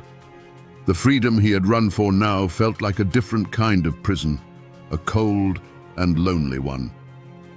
He finally made it to Trade, Tennessee, a small settlement just across the state line. He was no longer Tom Dooley, the fiddle-playing charmer. He was just another ragged farmhand, calling himself Tom Hall, looking for work to fill his empty belly. He found it on the farm of a man named Colonel James C. Grayson. For a brief moment, he might have thought he had made it. He was anonymous. He was safe. But the posse had its own network. and word of a suspicious newcomer who fit Tom's description had trickled back across the mountains. The moment of capture was not a blaze of gunfire on a rocky cliffside. It was quiet, pathetic, and inevitable. The posse found him helping with the chores, his shoulders slumped with weariness. He looked up and saw the familiar hard faces from home, and in that instant, he knew the running was done. The fight had gone out of him. There was no struggle, no last defiant stand. There was only the quiet resignation of a man who had been hunted to the point of collapse. He surrendered without a word, exhausted and cornered, the great chase ending not with a bang, but with the click of iron shackles. The journey back to Wilkes County was a somber procession, the hunters bringing their quarry home to face the justice of men. The trial of Tom Dooley was the greatest spectacle Wilkes County had ever seen. The small town of Statesville, where the trial was moved to avoid the inflamed passions of the locals, swelled with spectators. Farmers in dusty overalls stood shoulder to shoulder with men in fine suits, all of them craning their necks for a glimpse of the infamous killer and the woman at the center of the storm. The courtroom was a tinderbox. Armed deputies stood guard at the doors, their eyes scanning the crowd, wary of the foster kin who were there to see justice done one way or another. Tom Dooley, gaunt and broken from his time on the run, looked like a condemned man from the moment he walked in. His defense was led by Zebulon Vance, a former governor of North Carolina and one of the most brilliant lawyers in the state. Vance argued passionately that the evidence against his client was purely circumstantial, a flimsy case built on rumor and the hysteria of a community desperate for a scapegoat. But the star witness, the one everyone had come to see, was Ann Melton. When she took the stand, a hush fell over the courtroom. She was a vision of composure, her dark eyes sweeping over the crowd without a flicker of fear. She answered the prosecutor's questions with a cool, unshakable calm, denying everything. Her voice never wavered. She painted herself as a victim of malicious gossip, a respectable married woman whose name had been unfairly dragged through the mud. It was a masterful performance. To her supporters, she was a woman of incredible strength, unjustly accused. To her detractors, her icy demeanor was the ultimate proof of a sociopathic heart, a woman capable of orchestrating a murder and then lying about it without blinking. The trial was a parade of neighbors and cousins, their testimonies a tangled mess of personal grudges and second-hand stories. Pauline Foster delivered her damning testimony, claiming Anne had confessed the murder to her. But under the sharp cross-examination of Governor Vance, her credibility crumbled. She was portrayed as a spiteful woman, driven by jealousy and a personal vendetta against Anne. The case against Anne was built on a foundation of sand, one person's word against another's, with no hard evidence to tie her to the crime. In the end, the law of men, with its strict rules of evidence, could not convict her. The jury, faced with a mountain of innuendo but not a single piece of concrete proof, acquitted Ann Melton. A gasp went through the courtroom. She had walked into the heart of the fire and emerged without so much as the smell of smoke on her. She stood, smoothed her dress, and walked out of the courtroom a free woman, past the stunned and hateful glares of the Foster family. For Tom Dooley, there was no such escape. The evidence of his flight, his affair with Laura, and his presence near the scene was enough. He was found guilty and sentenced to hang. Justice had been delivered, but to many in that courtroom and in the hollows back home, it felt like a grotesque mockery. They had hanged the fool, but the mastermind, the true author of the crime, had just walked out the front door, free to return to her life as if nothing had ever happened. Was this the law of men? Or was it proof that some people were so cunning they could outwit justice itself? The thud of the trapdoor beneath Tom Dooley's feet was the final brutal punctuation mark on his life. With his death, the law was satisfied. But his last words from the gallows did not fade into the air. They hung over the hollows, a permanent stain on Ann Melton's name, a curse delivered with a dying man's breath. The trial was over, but the verdict of the mountains had just begun. For the Foster family, life became a long, quiet exercise in grief. They had a grave to tend now, a permanent scar on their land and on their hearts. But there was no closure. Every trip to the general store, every Sunday at church, held the possibility of seeing her, Ann Melton, the woman they believed had orchestrated their daughter's murder, living freely, her life continuing while Laura's had been cut short. They became the silent keepers of Laura's memory, their sorrow a cold, hard stone in the belly of the community, a constant, unspoken rebuke to the verdict of the court. And what of Ann? She had won her freedom, but she had lost everything else. The acquittal was not a pardon. It was a life sentence of a different kind.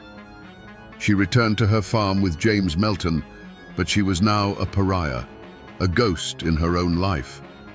Old friends would avert their eyes when she passed. Children would fall silent and hide behind their mother's skirts.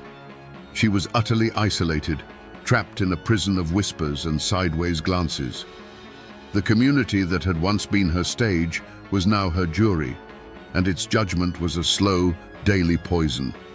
She was the woman who had gotten away with it, and for that, she would never be forgiven. History simply records that Ann Melton died a few years after the trial, likely from a fever or some other common malady of the time. But the legend, my friends, tells a different story. The legend is where the mountains delivered the justice the court could not. They say that Ann was consumed by the very disease that had started it all, that the syphilis drove her mad, her mind rotting away along with her body. The folklore insists her death was a thing of horror, that for days she was tormented by visions, screaming Laura Foster's name in the dead of night and clawing at phantom hands that were dragging her to hell. The legend gave her an end befitting the monster they believed her to be, agonizing, shameful, and utterly terrifying. It was a curse fulfilled. And so, the community tried to heal by forgetting. After the raw spectacle of the trial and Ann's supposed damnation, a thick blanket of collective silence fell over the story. It was too painful, too divisive. People stopped speaking the names of the dead. The murder of Laura Foster became a dark secret, a story you didn't tell your children, a wound that was left to scar over in private. They buried the truth under the weight of hard work and the passing of seasons, hoping that if they just stopped talking about it, the ghosts of 1866 would finally find their rest. The silence that the community so desperately tried to impose on this story was ultimately broken, not by a historian, but by a musician. In 1958, a clean-cut group of folk singers called the Kingston Trio recorded a simple, haunting ballad called Tom Dooley. The song became a worldwide phenomenon, a #1 hit. It flattened the brutal, complex tragedy into a simple tale of a love triangle gone wrong. The song became a ghost, its mournful tune drifting out of jukeboxes and radios across the country, ensuring that the names Tom Dooley and Laura Foster would never truly be forgotten. It was this song that pulled the story from the dusty archives and gave it a strange new life in the modern world. And the physical traces, my friends, they are still there. You can travel to Wilkes County today and find them. There's a small, fenced-in plot where a gravestone marks the final resting place of Tom Dooley. It's a newer stone, placed there long after the original was chipped away by souvenir hunters. You can also find the quiet, lonely grave of Laura Foster, tucked away in a family cemetery. But the grave of Ann Melton is harder to find. Some say she was buried next to her husband in the Melton family plot, while others whisper that she was laid to rest in an unmarked grave, shunned by a family that could no longer bear the weight of her name. Even in death, she remains a figure of mystery and shadow. The land itself holds the memory. The old hanging tree in Statesville is long gone, but locals can still point to the spot where the gallows stood. And if you know who to ask, they can take you deep into the woods to a quiet, unremarkable patch of ground. There are no markers, no signs. But as you stand there in the silence of the forest, you can't help but feel a chill. This is the place. This is the earth that held Laura Foster's body for a long, hot summer. It is a wound in the landscape that has never fully healed. The descendants of the Fosters, the Meltons, and the Doulas still live in those hills. For generations, the story was a source of deep shame, a dark chapter that was never spoken of aloud. But the fame of the song changed that. It forced the story out into the light, transforming it from a private family tragedy into a piece of public American folklore.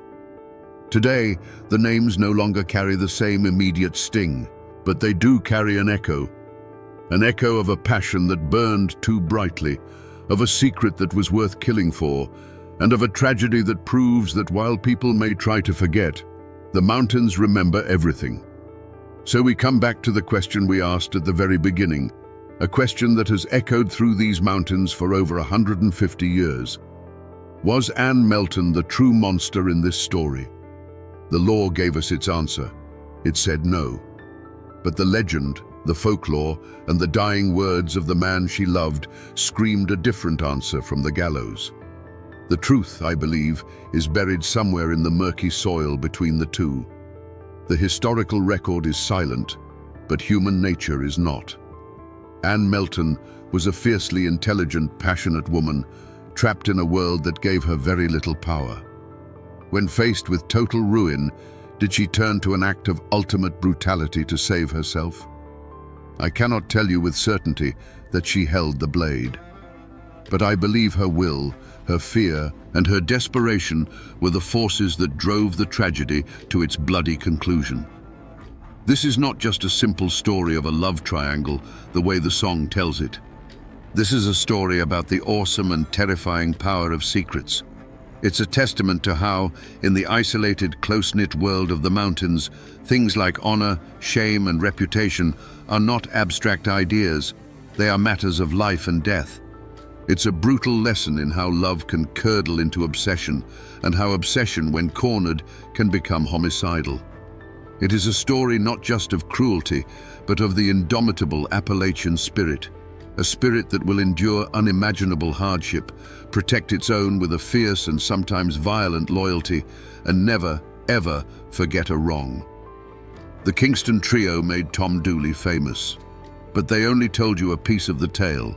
They never told you about the disease, the web of family secrets, or the cold, defiant woman who walked free, only to be imprisoned forever by her own legend.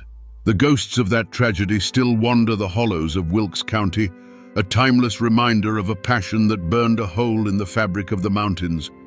They are a warning that the darkest hearts sometimes beat within the most beautiful chests, and that justice, in the end, is not always found in a courtroom. And now, my friends, you know the rest of the story. They say that on the 4th of July, the road up Cherry Mountain was choked with a pilgrimage of the thirsty and the defiant. Thousands of people, judges and outlaws, preachers and laborers, climbed that steep North Carolina slope, drawn by a single promise. At the summit, a stout, smiling man named Amos Owens stood beside barrels of a legendary ruby-red liqueur, ladling it out for free to all who came. He was a moonshiner, a tax evader, an enemy of the federal government. But on that mountain, he was a king. How does a man become a legend in his own lifetime? How does a common criminal earn the loyalty of an entire region, turning his defiance into a roaring celebration that the law itself was powerless to stop? Was he a simple man breaking the law for profit? Or was he the last bastion of a fiercely independent mountain spirit? Today, we're going to pour a glass of history and trace the life of the one and only Cherry Bounce King, to understand the man who built a kingdom from corn, wild cherries, and an unbreakable will. To understand a man like Amos Owens, you have to understand the ground he was raised on. He was born in 1822 in Rutherford County, North Carolina, a place where the Blue Ridge Mountains begin to claw their way toward the sky. This wasn't just a landscape, it was a fortress. The people who settled these hollows were mostly Scotch-Irish, folks who carried a deep and abiding distrust of distant governments in their bones. They had fled kings and landlords once, and they weren't about to bow to a tax collector from Washington, D.C. Life here was a constant struggle against rock, weather, and isolation. A family's wealth wasn't measured in dollars, but in the yield of their corn patch, the health of their livestock, and the strength of their kin. Corn was life, but it was heavy and difficult to transport over rugged mountain trails. Turning that corn into whiskey was simple economics. It was a way to concentrate a year's worth of hard labor into a portable, profitable, and potent form. For these mountain families, the smoke from a copper still wasn't the sign of a crime. It was the smell of survival. This world operated on a code older than any federal law. Your word was your bond. Your family was your nation. An insult to your honor had to be answered, and a neighbor in need was to be helped without question. The law was something that existed down in the flatlands, an alien system that didn't understand the realities of mountain life. The stories of the Whiskey Rebellion of the 1790s weren't taught as a failed uprising.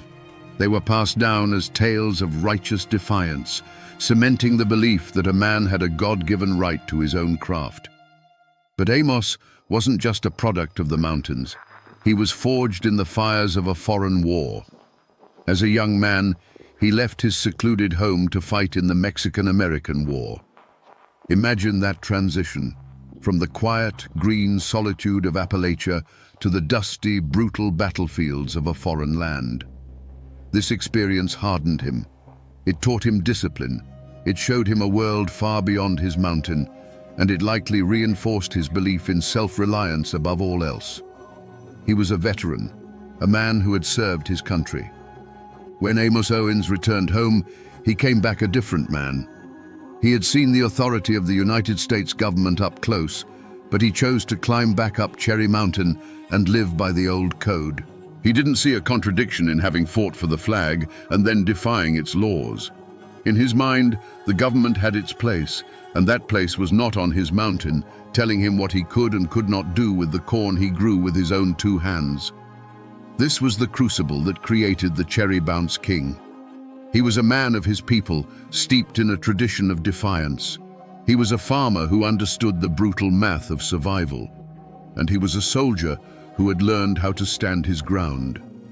The mountain gave him his ingredients and his fortress, but his unbending character, that was forged in the history of his ancestors and the heat of war. Long before the name Cherry Bounce King echoed through the halls of government, there was just Amos Owens, the artisan. Before the roaring crowds and the legendary defiance, there was the quiet solitude of the pre-dawn hours, the gentle hiss of the copper still, and the steady hand of a man who was a master of his craft. He wasn't just brewing moonshine, he was practicing an art form passed down through generations. He knew the corn by its feel, the fire by its sound, and the final product by a single practiced taste. His cherry bounce wasn't just potent, it was perfect, a testament to a pride in his work that no federal law could ever touch. But this craft wasn't for his own glory. It was the foundation of his family. The income from his hidden stills meant his wife had what she needed, and his children never went to bed hungry. It meant he could afford good tools for his farm and solid shoes for their feet. His operation allowed him to build a life on that rugged mountain that was a step above mere survival. He was a patriarch in the truest mountain sense, the unwavering provider and protector of his clan. The world he built was one of security and stability, a small, independent nation with his homestead at its capital. And his influence spread beyond his own fence line. On Cherry Mountain and in the hollows below, Amos Owens was a pillar of the community. In a place where cash was as rare as a flat piece of land, he was the local economy's heartbeat. He bought his neighbors surplus corn at a fair price, providing them with the hard currency they needed. When a family fell on hard times, it was often Amos they turned to for a loan or assistance, a request he rarely refused. He commanded a deep, unshakable respect, not because of fear, but because his success was shared with those around him. This was the kingdom Amos Owens built, long before the outside world took notice. It was a world governed by loyalty, sustained by his craft, and centered on his family and community. It was a life of quiet dignity and fierce independence, a peaceful defiance conducted not with guns, but with copper pots and wild cherries. This was everything he stood to lose. It wasn't just a business the revenuers were threatening. It was his home, his honor, and the entire world he held dear. Every great man has a current running through him, a force that drives his every decision. For Amos Owens, that force was a stubborn pride as unyielding as mountain granite. It was a conviction buried deep in his soul that no man born in a distant city had the right to tell him what he could do on his own land. This wasn't just a belief, it was the very bedrock of his identity. He didn't just break the law, he disdained it. He saw the federal tax on liquor not as a legal statute, but as an intolerable insult to his craft and his heritage. This pride wasn't a quiet, internal thing. It was loud, bold, and defiant. While other moonshiners operated in the shadows, speaking in whispers and moving by moonlight, Amos Owens built a lighthouse. His legendary 4th of July and Christmas celebrations, where he gave away his cherry bounce by the barrelful, were the ultimate expression of this flaw. These weren't just parties, they were public declarations. He was telling the world, and specifically the federal government, "I am here. This is my craft, and I am not ashamed of it. Come and get me if you dare." There's a story, told and retold until it's become gospel in those parts, that perfectly captures this audacious spirit. After one of his many arrests, Amos was brought before a judge who, tired of their game, levied a particularly steep fine against him. The courtroom fell silent, expecting the old moonshiner to protest or ask for time to pay. Instead, Amos simply nodded, reached deep into the pocket of his overalls, and pulled out a thick wad of cash, bills still smelling faintly of corn mash and wood smoke. He counted out the full amount, placed it on the bench without a word, and walked out a free man. It was not an act of submission, it was an act of mockery. He was using the profits of his crime to pay the penalty, reducing the judge's sentence to a mere business expense. This pride, this absolute refusal to bend, was his greatest strength in the eyes of his neighbors. It's what made him a folk hero. But it was also the crack in his armor. It made him visible. It made him a target. A lesser man might have laid low after a raid, moved his still, and sold his product quietly. But Amos' pride wouldn't allow that. He would rebuild, bigger and better, and the smoke would rise from his chimney stack on Cherry Mountain like a defiant flag, a signal to the law that he had not been beaten. His flaw, then, was his inability to compromise his own code. He was a king on his mountain, and kings do not bow. This stubborn streak ensured that his conflict with the government would never be a quiet, hidden affair. It was destined to become a public spectacle, a long and drawn-out war of attrition. He was daring the lightning to strike, forgetting that in the world of federal law, the storm always gathers eventually. For years, the dance between Amos Owens and the law had a familiar, almost comfortable rhythm. A federal marshal, often a local man who understood the mountain ways, would make the reluctant journey up Cherry Mountain. Stills would be broken, a warrant would be served, and Amos would go along peacefully. It was a ritual, a game of appearances, where the law made its point, and Amos paid his tax in the form of a fine. He always rebuilt, and the marshals always knew he would. There was a strange, unspoken understanding in this ongoing feud. But after the Civil War, the music changed. The federal government was nearly bankrupt, and its thirst for tax revenue became insatiable. The Bureau of Internal Revenue was empowered, unleashing a new breed of agent upon the mountains. These weren't local men playing a part. They were strangers with cold eyes and a fervent belief in federal authority. They saw the mountains not as a different world with its own rules, but as a den of tax cheats who were robbing the US Treasury. Their mission wasn't to play a game, it was to win a war. The spark that lit the fuse came on a crisp autumn morning. A team of these new, determined revenuers stormed Cherry Mountain. This raid was different. It wasn't just about the equipment. With grim efficiency, they found Amos's aging cellar, a cool space dug into the mountainside where his finished product, his art, was stored. They didn't confiscate it. With axes and sledgehammers, they systematically smashed every jug and barrel. Years of work, hundreds of gallons of his legendary cherry bounce gushed out and stained the earth a deep, bloody red. They were destroying his legacy, pouring his very soul into the dirt. Amos Owens, who had always met his arrest with a wry smile, stood and watched this sacrilege in cold silence. This was no longer a matter of business. They hadn't just destroyed his property, they had committed an act of profound disrespect. They had vandalized his art, violated the sanctity of his craft, and declared that his life's work was nothing more than contraband to be annihilated. The unspoken rules of their long dance had been shattered. For Amos, this was a declaration of war. This act was an unforgivable affront precisely because it struck at the heart of his defiant pride. To be arrested was one thing. To be treated as a common criminal whose masterpiece deserved no more respect than ditch water was another. They had challenged his status, his honor, and his identity as the king of his own mountain. In that moment, watching his life's work bleed into the ground, a decision was made. He would no longer be a mere moonshiner who got caught now and then. He would become a symbol. His operation would grow larger, his celebrations more brazen, and his name would become a banner of defiance for the entire region to rally behind. The red stain on the ground where his cherry bounce had been spilled was a line drawn in the dirt. Amos Owens' response wasn't fear, it was fury. He did not retreat into the shadows. Instead, he did the opposite. The smoke from Cherry Mountain, which had always been a steady wisp, now billowed into a column. He built new stills, bigger and more efficient. He hired more men. He doubled his production. He was no longer just supplying a thirsty region. He was building an empire in open defiance of the United States government. The warnings started as quiet whispers.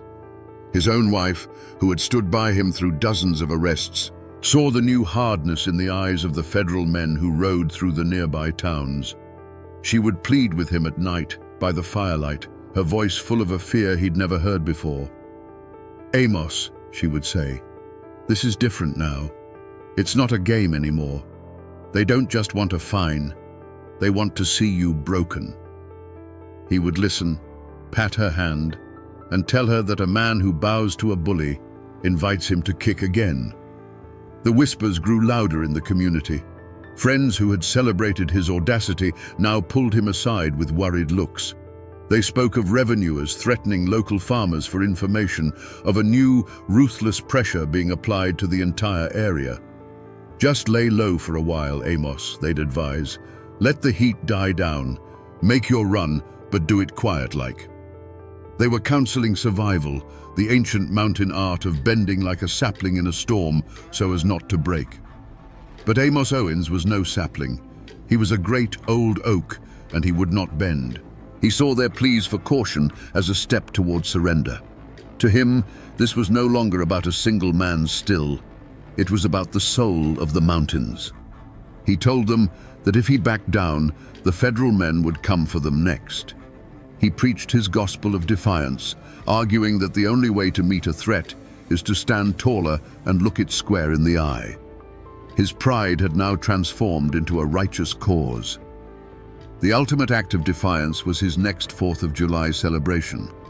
Where others saw a reason for caution, Amos saw a stage. He sent out word. The party on Cherry Mountain would be bigger than ever before. It became a public spectacle, an open challenge broadcast across the state. He wasn't just inviting his friends and customers, he was taunting the Bureau of Internal Revenue. He was turning his defiance into a beacon, daring them to try and extinguish it in front of thousands of his supporters. With every warning he ignored, every plea for moderation he dismissed, the path forward narrowed until there was only one way it could go. He had become a symbol, a living embodiment of the mountain spirit, and the government could not allow such a symbol to stand. He was isolating himself on a peak of his own making, a king so confident in his fortress that he could no longer see the army gathering at its gates. A violent outcome was no longer a risk.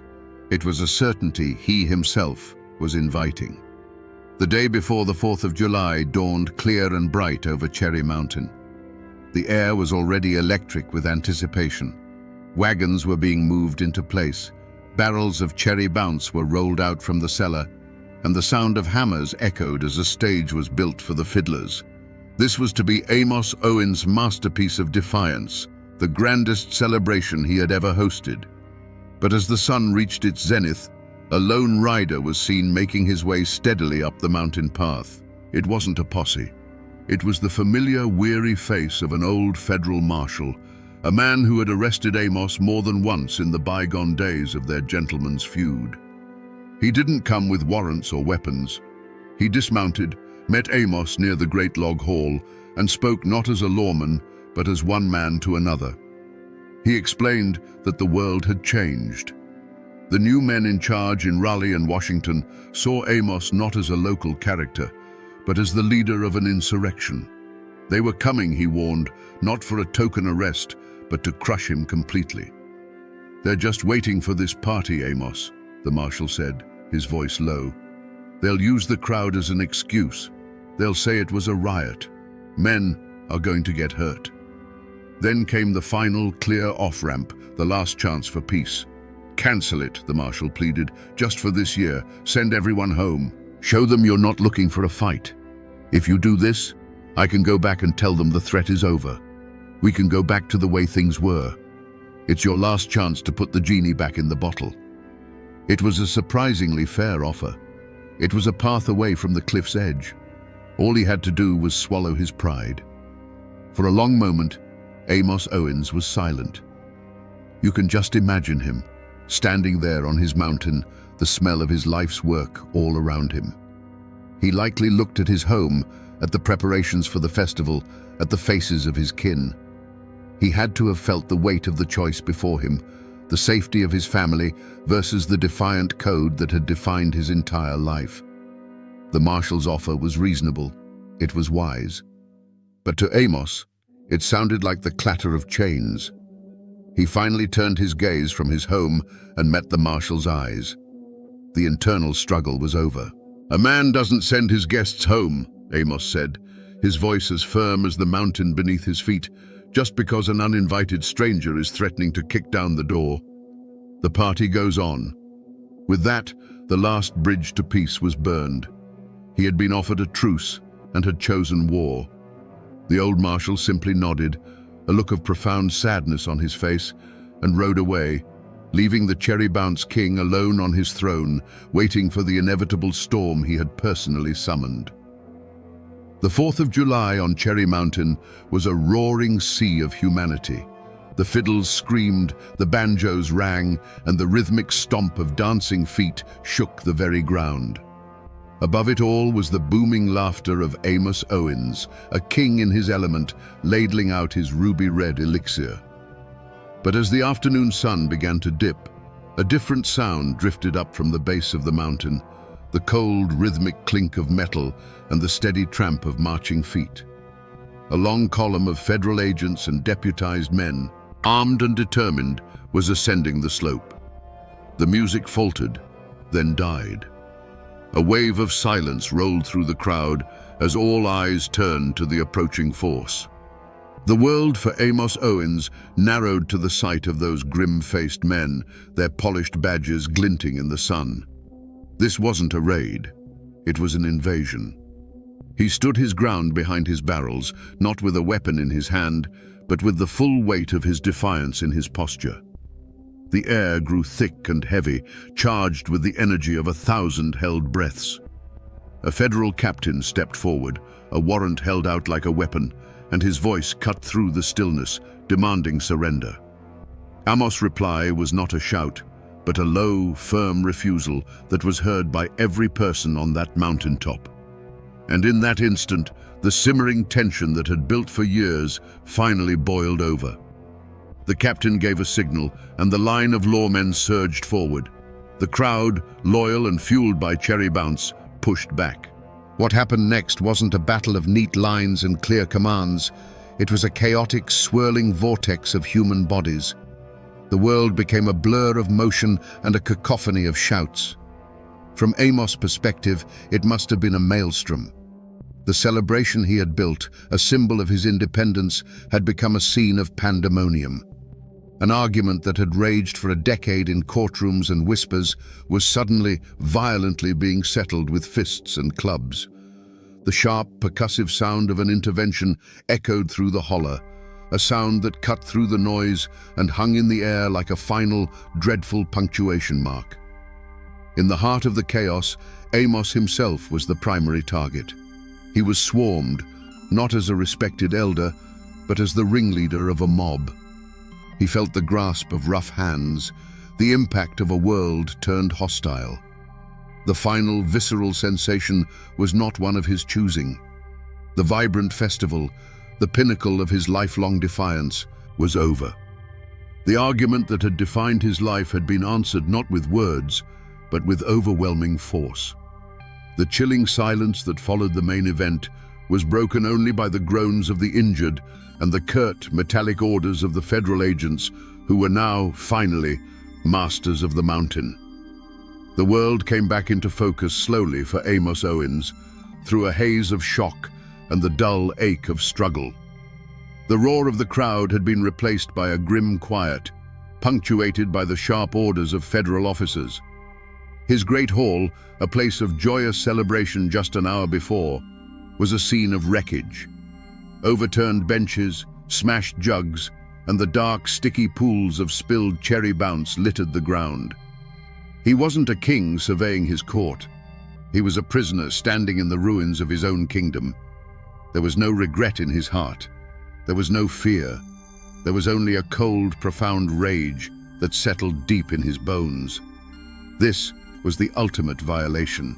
To be manhandled, overpowered, and subdued on his own land, in front of his own people, it was a humiliation worse than any fine or prison sentence. The final insult came with a sharp, metallic click. The cold iron of the handcuffs closing around his wrists was a sound louder and more final than any gunshot. On the very spot where he had freely dispensed his hospitality, his freedom was now completely and utterly taken away. His next move was not his own. Flanked by armed guards, he began the long walk down the mountain. This was the path he had climbed as a boy and ruled as a king, a path every stone of which he knew by heart. Now he walked it in chains. He passed his home, catching a glimpse of his wife's face, pale and stricken, in the doorway. He passed neighbors who looked on with a mixture of pity and awe. He did not lower his head. Pride was the one thing they could not take from him, and he carried it like a shield, his back straight, his eyes fixed forward. At the base of the mountain, a government wagon waited. As he was loaded into the back, he took one last look at his domain. The sun was setting behind Cherry Mountain, casting long shadows across the hollows. The crowds were gone. The music was gone. The smoke from his stills was extinguished. The king was being exiled from his kingdom. As the wagon lurched forward and began the journey toward a federal jail, Amos Owens knew this was the end of the road. His active defiance was over. All that remained were the consequences. The fall of a king is never a quiet thing, and the silence that fell over Cherry Mountain was a heavy, suffocating blanket. The wreckage left behind wasn't just in the smashed stills and splintered barrels. It was in the lives of every person Amos Owens had touched. For his wife and children, the world had been turned upside down. The provider was gone, the income had vanished, and the home that was once a fortress of local pride was now a landmark of federal victory. The name Owens, once spoken with respect, now became a brand, a name whispered in conjunction with violence, arrest, and ruin. They were left to face the cold stares of the law and the uncertain pity of their neighbors, all while trying to scratch a living from a mountain that now seemed haunted by loss. The community itself bore a deep and festering wound. Many who had attended the celebration were arrested or injured in the chaos. Families were thrown into turmoil, trying to pay fines or tend to the wounded. The raid had been a brutal lesson from the government. This is what happens when you follow a rebel. The fierce unity that Amos had commanded was shattered and replaced by a gnawing fear. Who would be next? The raid had driven a wedge of distrust into the heart of the mountain, turning a proud and defiant community into a collection of frightened individuals, wary of their neighbors and terrified of the law. The economic engine Amos had built sputtered and died. The farmers who had relied on him to buy their surplus corn were left with a product they couldn't easily sell. The men who had worked his stills were suddenly without employment, their families facing a hard winter with no income. The flow of cash that had trickled down from Cherry Mountain, oiling the gears of the local economy, dried up completely. His defiance had brought prosperity, but his fall brought a poverty that was just as widespread.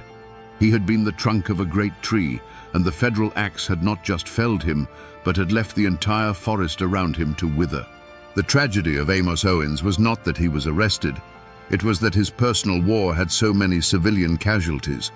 His pride demanded a grand public stand, but it was his family, his friends, and his neighbors who were left to pay the price for it. He had built a kingdom and invited his people to celebrate within its walls, never imagining that when the walls came crashing down, they would be the ones crushed beneath the stones. The party was over, but the hangover would last for a generation. Amos Owens, the king of Cherry Mountain, was brought to a kingdom where he held no power, a federal courtroom. The space itself was an assault on everything he knew. The air was stale, the light was filtered through dusty windows, and the walls were made of cold plaster and dark polished wood, a world away from the open sky and living timber of his home. Here, he was not a respected elder or a master craftsman. He was simply the defendant, a name stripped of all honor and history. The prosecution, methodical and relentless, painted a picture not of a folk hero, but of a calculated criminal. They spoke of tax evasion, conspiracy, and most damningly, of inciting a riot and assaulting federal officers in the execution of their duties. They presented evidence, the shattered remnants of his stills, the testimony of injured agents, and the sheer scale of his operation. To the court, the case was simple. Here was a man who had grown wealthy by openly flouting the laws of the United States and had met the consequences with violence. His defense, when it came, was not a denial, but a declaration. Amos and his lawyer didn't argue the facts. They argued a whole different kind of truth. They spoke of a man's right to his own land and the fruits of his own labor. They spoke of a tradition older than the federal government itself. When asked to account for his actions, Amos' logic was baffling to the court and perfectly clear to his people. It was his corn. It was his mountain. It was his craft.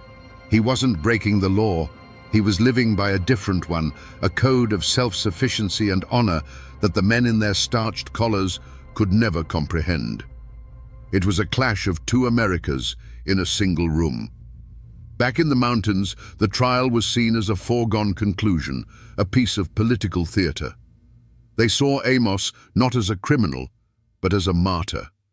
He was their champion, captured and put on display by an invading army that called itself the law. His guilt was irrelevant to them. His cause was everything.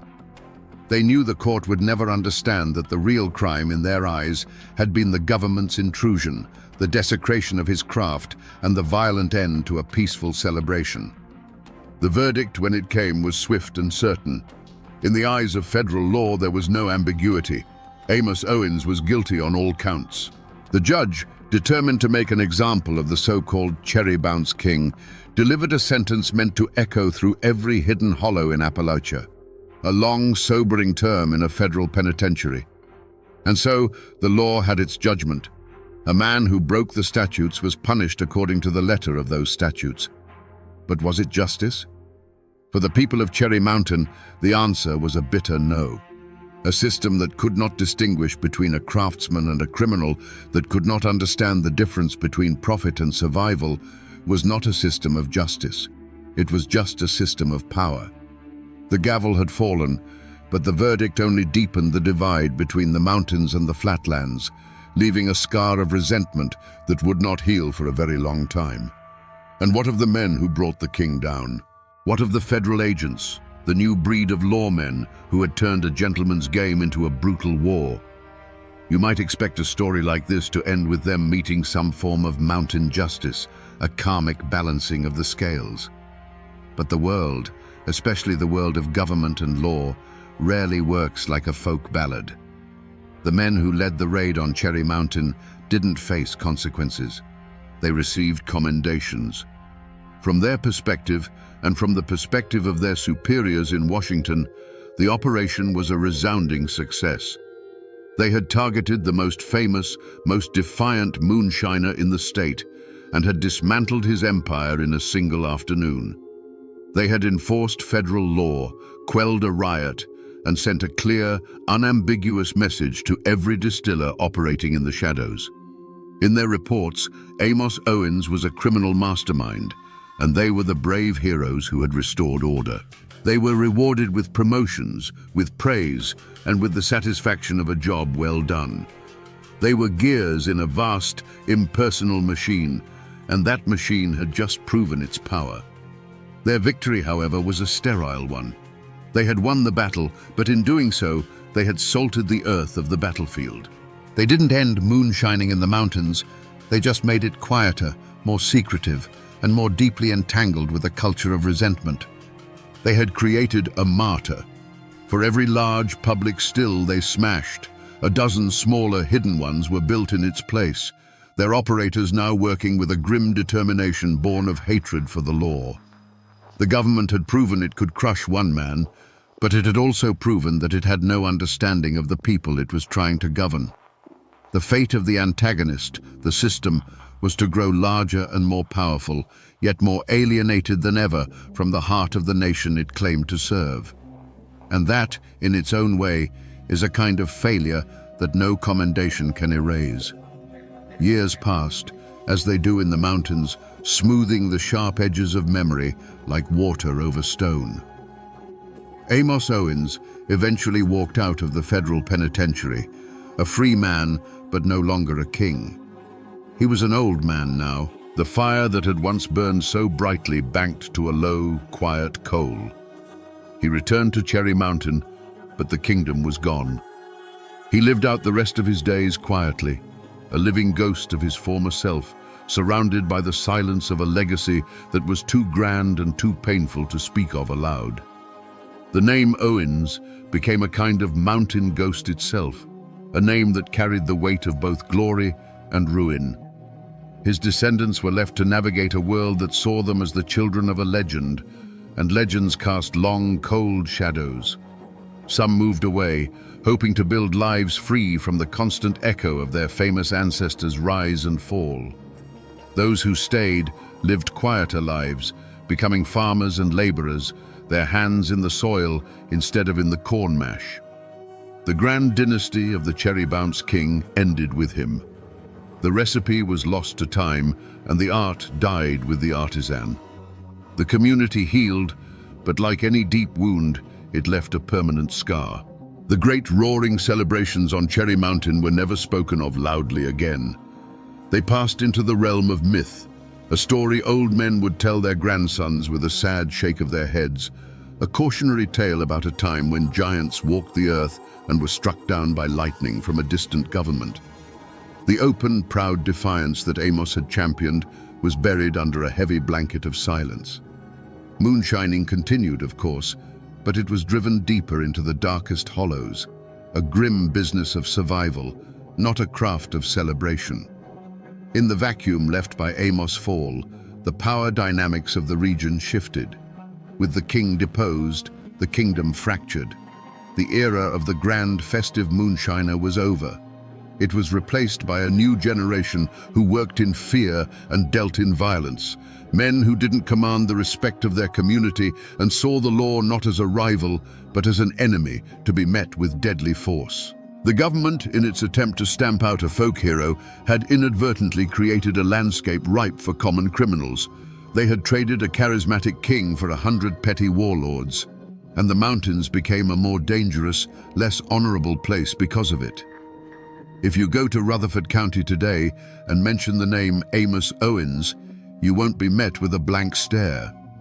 His name is as much a part of the landscape as Cherry Mountain itself, the peak that still bears his story.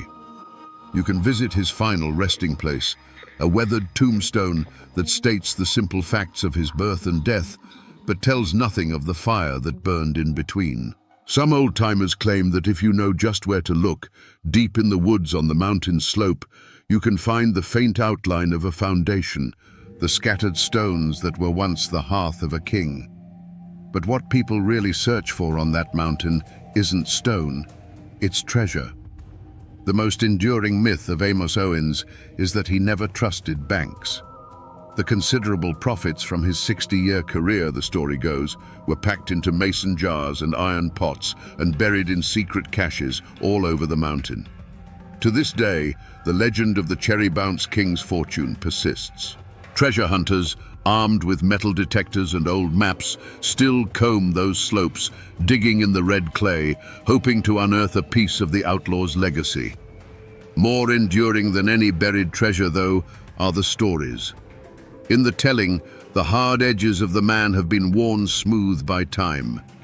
He is remembered not as the tax evader who sparked a riot, but as the generous king who held a feast for his people. He's become a Robin Hood of the Blue Ridge, a symbol of defiance against an unjust system. His story is told as a cautionary tale to children about the dangers of pride, but it's told with a wink and a smile, a clear undercurrent of admiration for the man who dared to stand his ground. And that is why his ghost still walks these mountains. It's not the spirit of a man, but the spirit of an idea. The name Amos Owens has become an echo of that old, unbending mountain code of independence. To speak his name is to speak of a time when a man could declare his own land a sovereign nation and rule it with generosity and an iron will. He is the physical embodiment of the stubborn, defiant, and fiercely loyal character that defines the very soul of Appalachia. Amos Owens. The man has been dust for over a century. But the spirit of the Cherry Bounce King, that spirit is as potent and intoxicating as the liqueur he once brewed. It's woven into the very fabric of those hills, a permanent reminder that some men are too big for the laws of their time. For better or for worse, he still haunts the mountains. So we return to the question we asked at the beginning, standing at the foot of that old mountain. Was Amos Owens a hero or a villain? The law has its simple answer. He was a criminal, a tax evader who paid the price for his crimes. His people have theirs. He was a king, a generous folk hero who stood up for their way of life. But the truth, as always, is far more complicated and far more human. Amos Owens wasn't a hero or a villain. He was a relic of a dying age, a man whose mountain code was being crushed by the relentless march of a modern nation. In the end, the Ballad of Amos Owens is a story about pride. It was a pride as pure and potent as the whiskey he distilled. It drove him to master his craft, to provide for his family, and to build a community around the fire of his generosity. But that same unbending pride made him blind. It blinded him to the changing world. It made him deaf to the warnings of those who loved him, and it demanded a sacrifice that was not his alone to make. His greatest strength, that absolute refusal to bow, became the fatal flaw that brought his entire kingdom crashing down into the dirt. He was a man who stood for the timeless values of independence, craftsmanship, and community. But he stood so tall that he became a target, and in his fall, he reminds us that even the strongest oak on the mountain can be felled by the patient axe of the outside world. And that, my friends, is the ballad of the Cherry Bounce King, a man who would give away his finest liquor for free, but would not surrender a single drop of his pride to any law under heaven.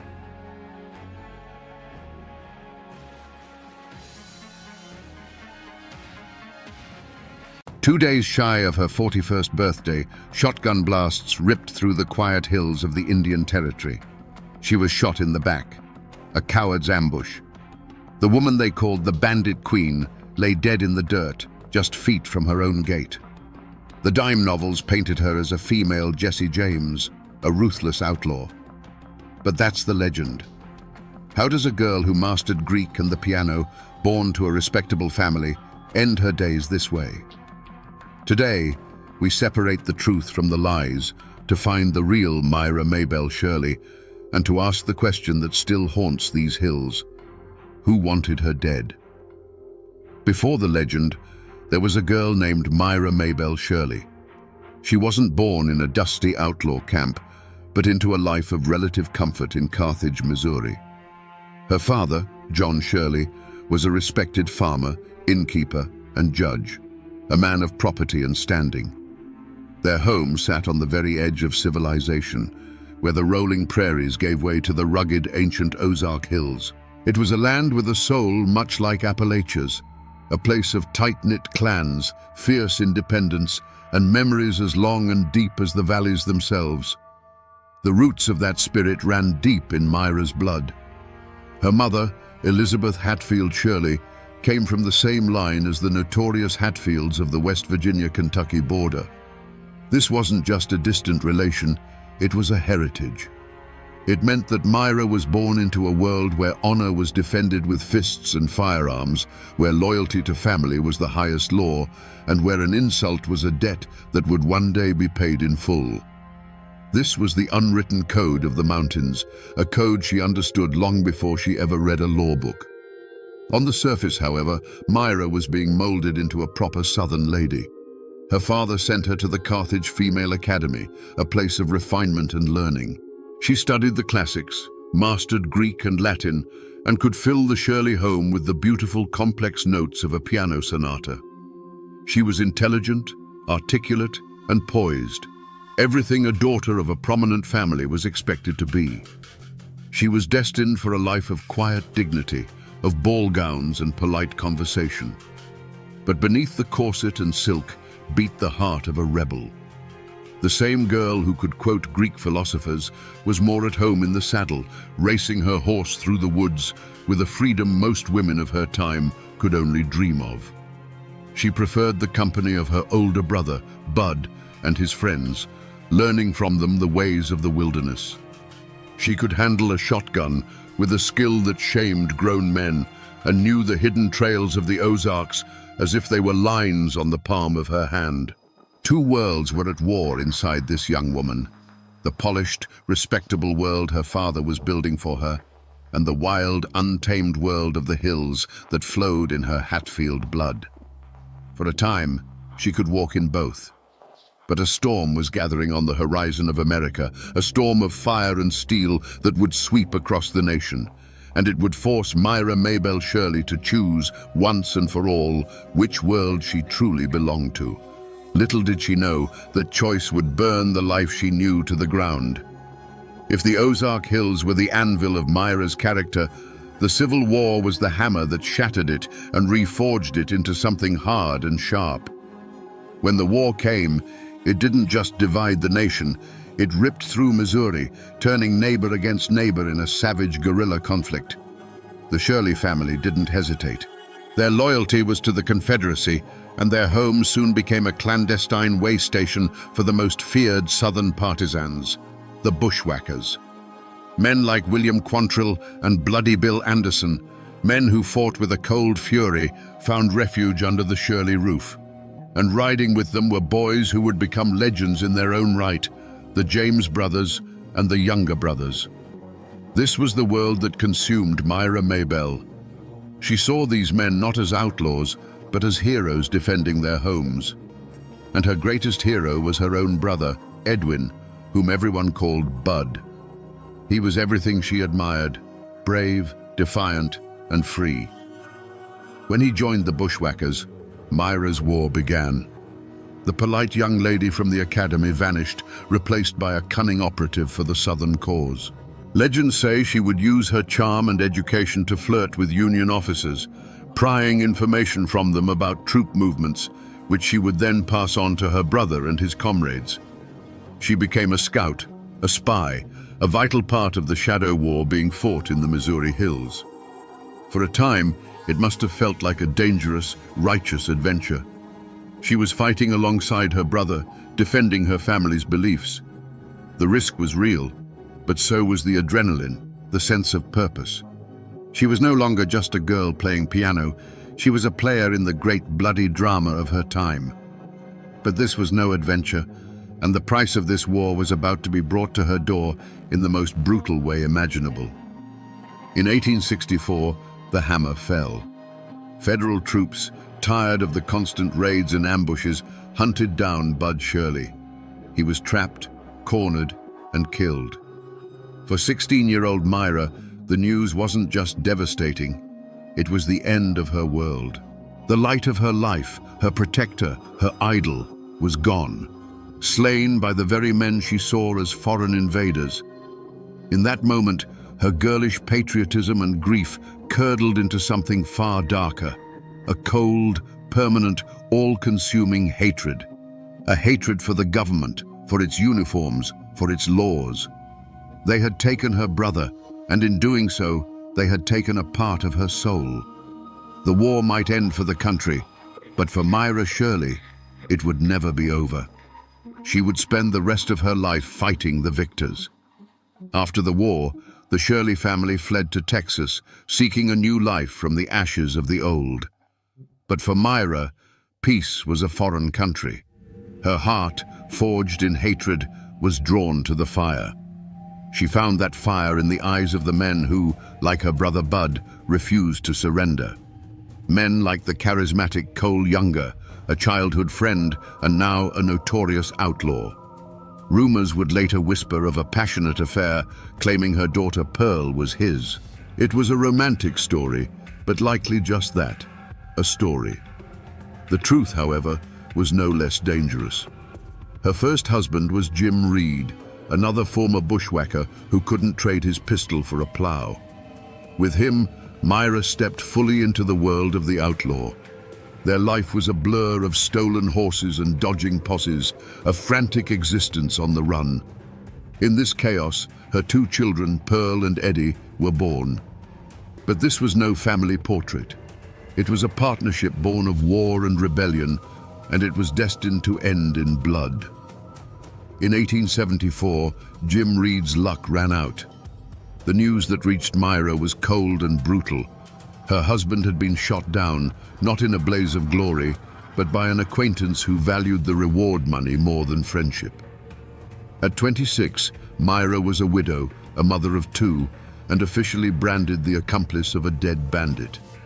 This was the world she had chosen, a world with no honor among thieves. So she moved deeper into the shadows, to a place where the law of the United States was thin and the old ways were strong, the Indian Territory of Oklahoma. There, she met and married Sam Starr, a man from a proud Cherokee family. This wasn't just a marriage, it was the founding of a dynasty. On their land, tucked away in the rugged hills, they established a stronghold. It had a name that was a tribute to her old friends and a warning to her new enemies, Younger's Bend. Younger's Bend wasn't a ranch. It was a sanctuary for the damned. It was a place where men on the run, men like Jesse James and the Younger brothers themselves, could find a hot meal, a fresh horse, and a place to lay low, protected by the cunning of its queen. The air there was thick with the smell of wood smoke, whiskey, and paranoia. Every rider on the horizon was either a friend or a hangman. This was the heart of darkness, a kingdom built on stolen goods and guarded by guns. Here, the final transformation of Myra Maybelle Shirley was complete. She was no longer just a bandit's wife, she was the mastermind. She never led a charge, her hands weren't on the triggers during the robberies. Her weapons were her intellect and her will. She planned the heists, fenced the stolen property, bribed officials, and used her deep knowledge of the law to tangle up prosecutors in court. And she crafted an image that became a legend. She would ride into town on a fine horse, sitting side saddle in a velvet dress like a proper lady, but on her hips, for all the world to see, rested 2 Colt revolvers. She could quote classical poetry one moment and arrange the sale of a stolen herd the next. This walking contradiction, the refined lady and the criminal queen, was her armor and her declaration of war. She had created a monster, and her name was Belle Starr. The 2 shotgun blasts echoed through the hills and then faded into an unnerving quiet. Belle Starr's horse, spooked and riderless, galloped the rest of the way to the ranch house, its panicked whinny the first alarm. Her daughter Pearl, hearing the sound, ran out to see what was wrong.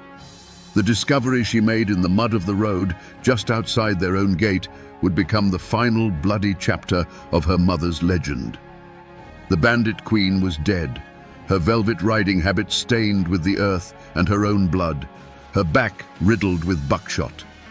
News of a murder like that travels fast, even in the isolated Indian territory. It moved from ranch to ranch on the lips of breathless riders, then crackled across the telegraph wires to the newspapers in Fort Smith and beyond. The death of Belle Starr was an event. For the lawmen, it was the closing of a long and frustrating case file. For the dime novelists, it was a dramatic ending they couldn't have written better themselves. For the locals, it was a source of fear and feverish gossip. The queen was dead. But who had dared to kill her? Soon enough, deputy U.S. Marshals rode down the trail to Younger's Bend. For years, this place had been a no-go zone, a sanctuary for fugitives where the law entered at its own peril. Now, they were in charge, picking through the life of the woman who had so often made fools of them. The investigation began, and the web of suspects was tangled and dark, spun from the threads of Belle's own life. Every person in her orbit had a potential motive. The first and most obvious suspect was a man named Edgar Watson. He was a tenant on Belle's land, a man with a shadowy past from Florida, rumored to be wanted for murder himself. They had argued bitterly. Belle wanted him gone, and Watson wasn't a man who liked being told what to do. It was a simple, logical motive, a dispute over land and money that ended in violence. But the simple answer isn't always the true one. Then there was her own husband, a Cherokee man named Jim July Starr. He was younger than Belle and was, at the time of her murder, facing his own trial for horse theft. Did they have a falling out? Was he driven by jealousy? Or, as some whispered, did he arrange the murder to silence her before she could testify in some secret deal with the law? He had an alibi, but in the murky world of Younger's Bend, an alibi was just another story. The silence that fell over the hills wasn't one of peace. It was a silence of fear. Belle's network of outlaws scattered, not knowing who among them might be next, or who might sell them out for a pardon. A reward was posted for information, but few dared to speak. The killer was still out there, and no one knew how far their reach extended. The hunt was on, not just for a murderer, but for the truth behind the final bloody act of the bandit queen's life. The wheels of justice turned slowly, but in the case of Belle Starr's murder, they seemed to grind through mud. The primary suspect, Edgar Watson, was finally brought to trial. You can just imagine the scene in the Fort Smith courtroom. It wasn't just a legal proceeding, it was a spectacle. The room was packed with a tense mix of lawmen, curious townsfolk, and shadowed figures in the back rows, friends and enemies of the dead woman, all there to see how this final chapter would play out. The air itself felt heavy, thick with whispered theories and cold stares. Everyone had an opinion, and everyone was waiting for a conviction. The prosecution laid out its case. They painted a picture of a bitter dispute between a landlord and her troublesome tenant. They spoke of threats exchanged, of Watson's notorious temper, and of his presence near the scene of the crime. They presented him as a man with a motive, the means, and the opportunity. But their case was like a house built on sand. There was no murder weapon. There were no direct eyewitnesses to the shooting. The entire argument rested on bad blood and circumstantial evidence, a foundation that began to crumble under the slightest pressure. Watson, for his part, sat there with a cold confidence. He was no frightened farmer caught in the gears of the law. This was a man who understood the violence of the world. His defense lawyers didn't just deny his guilt. They threw the courtroom doors wide open to the chaos of Belle's life. They argued that putting only Edgar Watson on trial was absurd. Why not her husband, Jim July, who had his own legal troubles?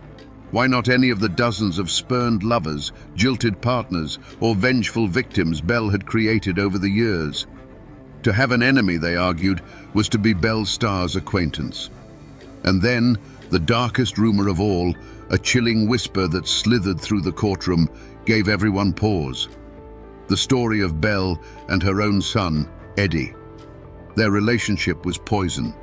He was a disappointment, and she was a harsh mother. The gossip was that just before her death, she had taken a whip to him for mistreating her favorite horse. Had the boy's resentment finally boiled over into an unspeakable act?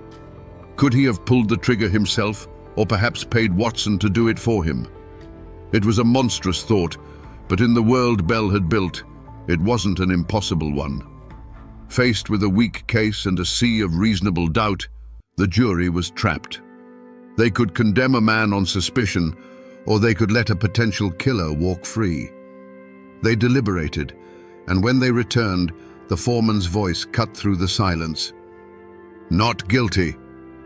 A shockwave went through the room.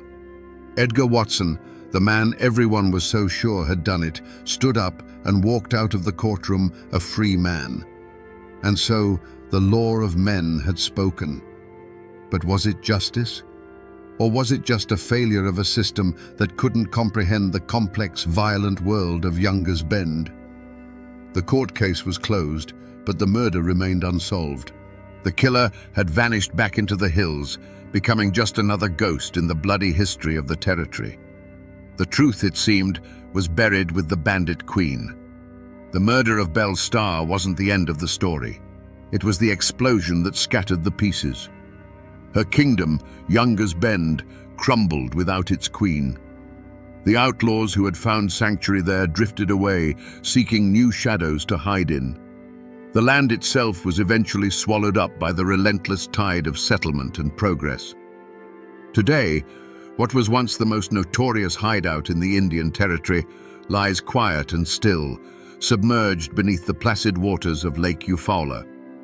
A concrete historical marker stands on a nearby hill, a lone sentinel pointing toward the drowned land, the only official sign that this infamous chapter of the West ever happened here. The fates of those in her orbit were as tangled and often as tragic as her own. Edgar Watson, the acquitted suspect, moved on, but his reputation followed him. He eventually met a violent end himself, gunned down by a vigilante mob in Florida. Her last husband, Jim July Starr, died in a gunfight with lawmen not long after Belle's murder. Her son, Eddie Reed, who some whispered was the true killer, lived a troubled life, eventually becoming a deputy sheriff himself before being killed in a saloon brawl. It seems the violence that Belle had courted her whole life clung to those she left behind, an inescapable inheritance. But there is one final strange twist. Her daughter Pearl, the one rumored to be Cole Younger's child, chose a different path of rebellion. She turned her back on the world of guns and stolen horses and moved to Fort Smith, where she opened a high-class brothel. In a way, she too became a queen, presiding over her own illicit kingdom, a world with its own codes and dangers, just a stone's throw from the courthouse where her mother's killer had been set free. The strongest echo of Belle Starr, however, is not in the ground, but in the story itself. After her death, the legend took on a life of its own. A journalist named Richard Fox penned a lurid book called Belle Starr, the Bandit Queen, or the Female Jesse James. It was a work of pure fiction, filled with sensational tales of her leading bank robberies and stagecoach heists, things she never actually did. This book, and the countless dime novels that followed, created the image we think of today, the pistol-packing outlaw in a feathered hat. The myth completely consumed the woman. You can still visit her grave, tucked away in the woods not far from where Younger's Bend once stood. The original headstone, carved with a bell, a star, and a poignant poem, was chipped away to nothing by souvenir hunters over the decades. A new, protected monument stands in its place. And as you stand there, in the quiet of those Oklahoma hills, you realize the mountains do remember. They remember the real Myra Maybelle Shirley, the educated girl, the grieving sister, the cunning organizer, and the woman who gambled her life on a defiant dream of freedom and lost. So we return to the question that has hung in the air since those shotgun blasts first rang out. Who killed Belle Starr? The law of men never gave us a name. Was it the vengeful tenant, Edgar Watson? Was it one of her own family, a final, terrible betrayal? We will never know for sure. But maybe the real answer isn't a name. Maybe what killed Belle Starr was the violent, lawless world she had so carefully constructed around herself. In the end, the snake she had nurtured in the heart of Younger's Bend finally turned and bit its queen. Her story is a powerful reminder that the Civil War didn't truly end at Appomattox. It continued to rage in the hearts of people like Myra Shirley, leaving scars that festered into a deep and abiding hatred for the authority that had won. She was not a hero. She was not the cartoon villain of the penny press.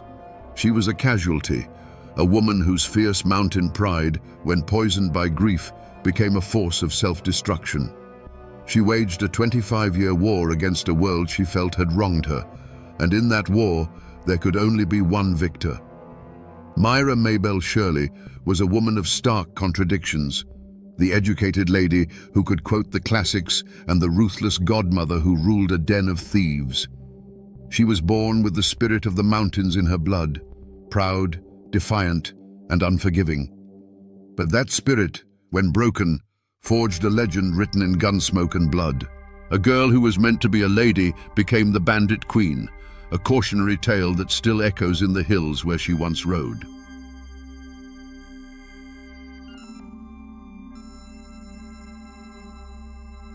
In the heart of Tennessee's mountains stands a stone beast the locals called the End of the Road, Brushy Mountain State Prison. They built it to hold the most dangerous men alive, but they say the real jailer wasn't the guards or the walls, but the ancient, unforgiving mountain itself. The official history tells of riots, brutality, and the escape of America's most hated man. But the old tales whisper of something darker, a curse born of blood and coal, one that traps souls within its stones long after their sentences have ended. Today, we'll peel back the layers of time and fear to ask, what really happened inside the prison that the mountain would never let go? Before the first stone of Brushy Mountain was laid, before its shadow fell across the valley, this was a different world. The Cumberland Mountains weren't a cage, they were a sanctuary. Life here moved to the rhythm of the seasons, dictated by the rising sun and the flow of the creeks. Families lived in cabins tucked into deep hollows, surrounded by forests so thick they seemed to swallow the sky. It was a hard life, to be sure, carved out of rock and stubborn soil, but it was a life of profound freedom. The men of this place were miners, but they were free men. Every morning, they'd walk into the dark mouths of the earth, not in chains, but with a lunch pail in one hand and a pickaxe in the other. This work was brutal, dangerous, and it stole the breath from their lungs, but it was honest. It was how they fed their children and kept a fire in the hearth. They were bound not by guards, but by a powerful, unspoken code of community. They looked out for one another because in the deep dark, your neighbor was the only law that mattered.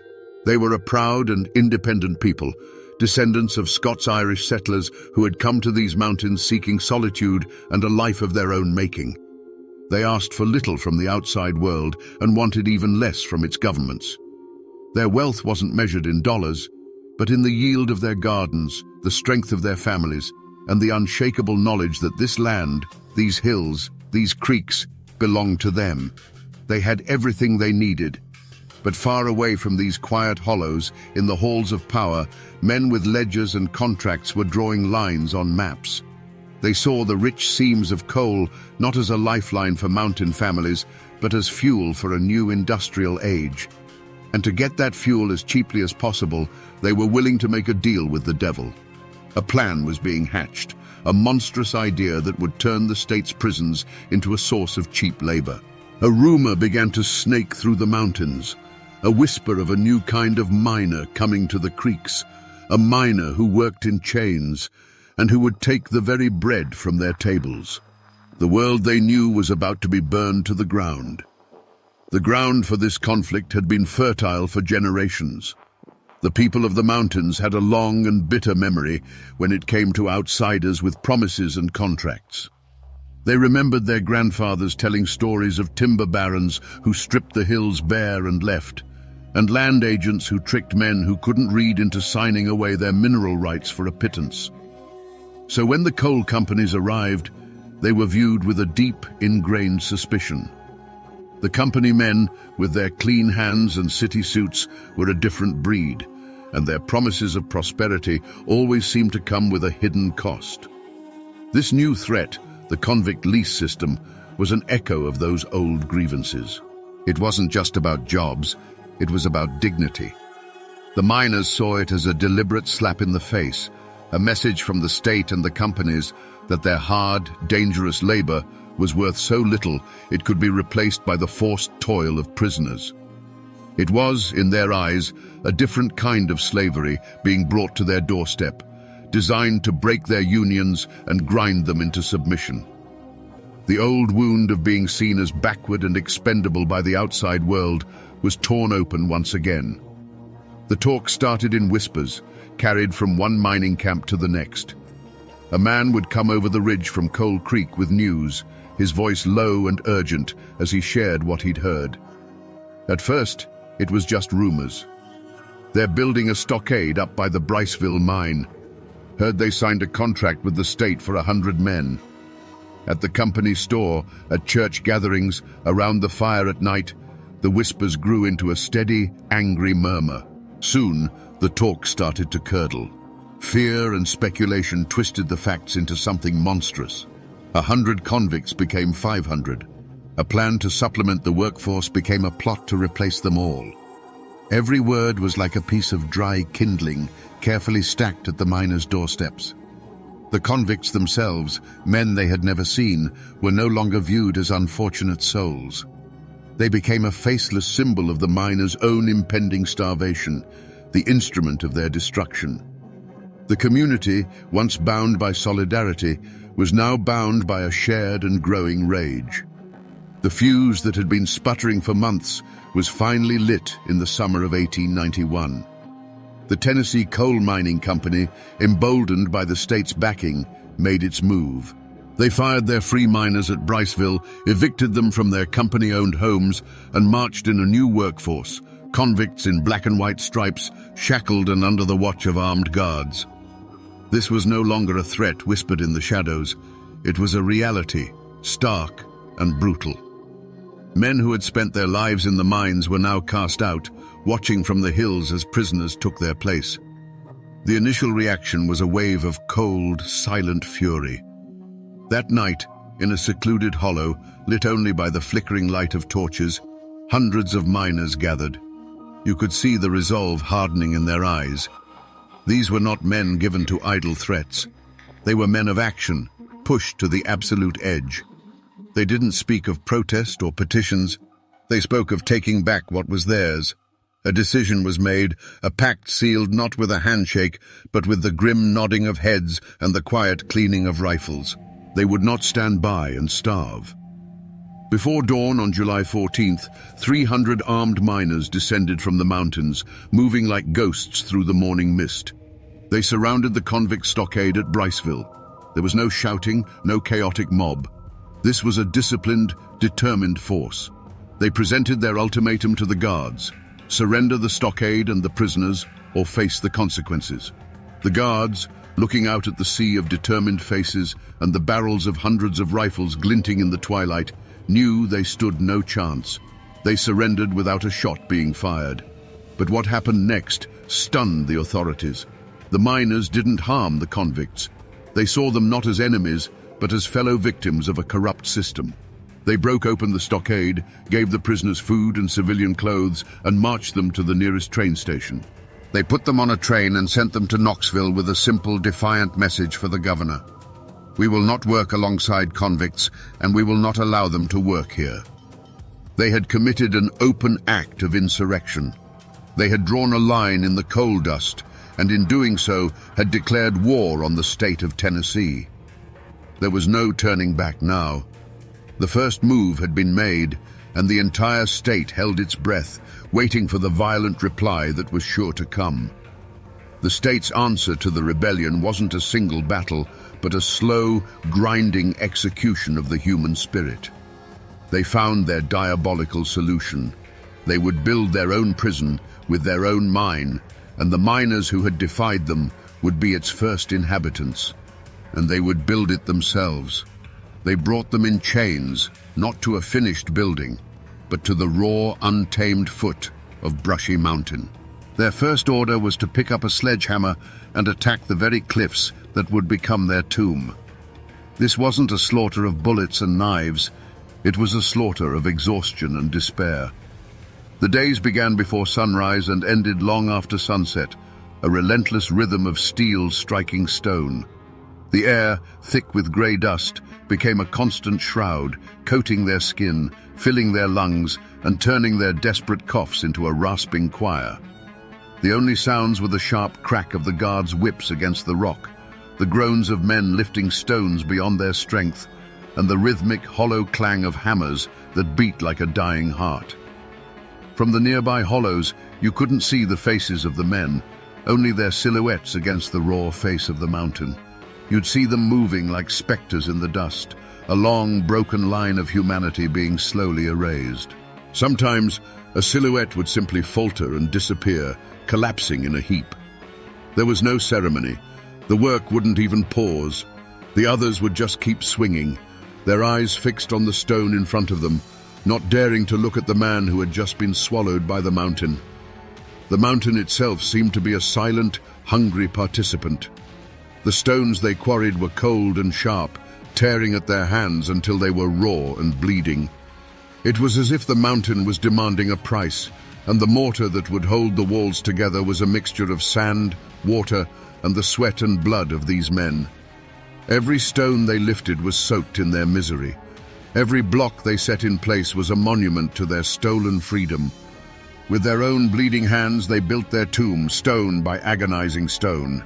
They watched the walls rise around them, a grey tide of granite that blotted out the trees, the sky, and any last sliver of hope. They were building their own cage, and they knew it. The final act of this slaughter was not a gunshot, but a sound. The deafening clang of a massive iron gate swinging shut for the very first time. The lock turned, and the men who had built the fortress were now its first official prisoners. Their rebellion was over. Their world was gone, and the mountain had them. When the last stone was set and the great iron gate slammed shut, a new kind of silence fell over the valley. It was not the peaceful quiet of the mountains. It was a silence so deep it had weight, pressing down on the men inside and the hollows outside. The dust of construction settled, revealing the finished prison not as a building, but as a scar of grey stone carved into the green landscape. The Coal Creek War was over. The rebellion was crushed, and for the men who had fought for their freedom, the world had shrunk to the space between four stone walls. Inside, they were no longer miners or rebels. They were stripped of their names, their clothes, their pasts, and given a number and a striped uniform. The fight for justice was replaced by a grim, daily struggle for survival. And in the cruelest twist of fate, The state opened its own coal mine right on the prison grounds. The very thing they had fought against, being forced to work in a mine to enrich the state, had become their life sentence. They now descended into the earth each day, not as free men, but as the state's property, digging the black heart out of the mountain that held them captive. For those who survived the mines, a new society began to form within the walls, governed by its own brutal laws. The guards were kings, their word absolute, and their fists the only justice.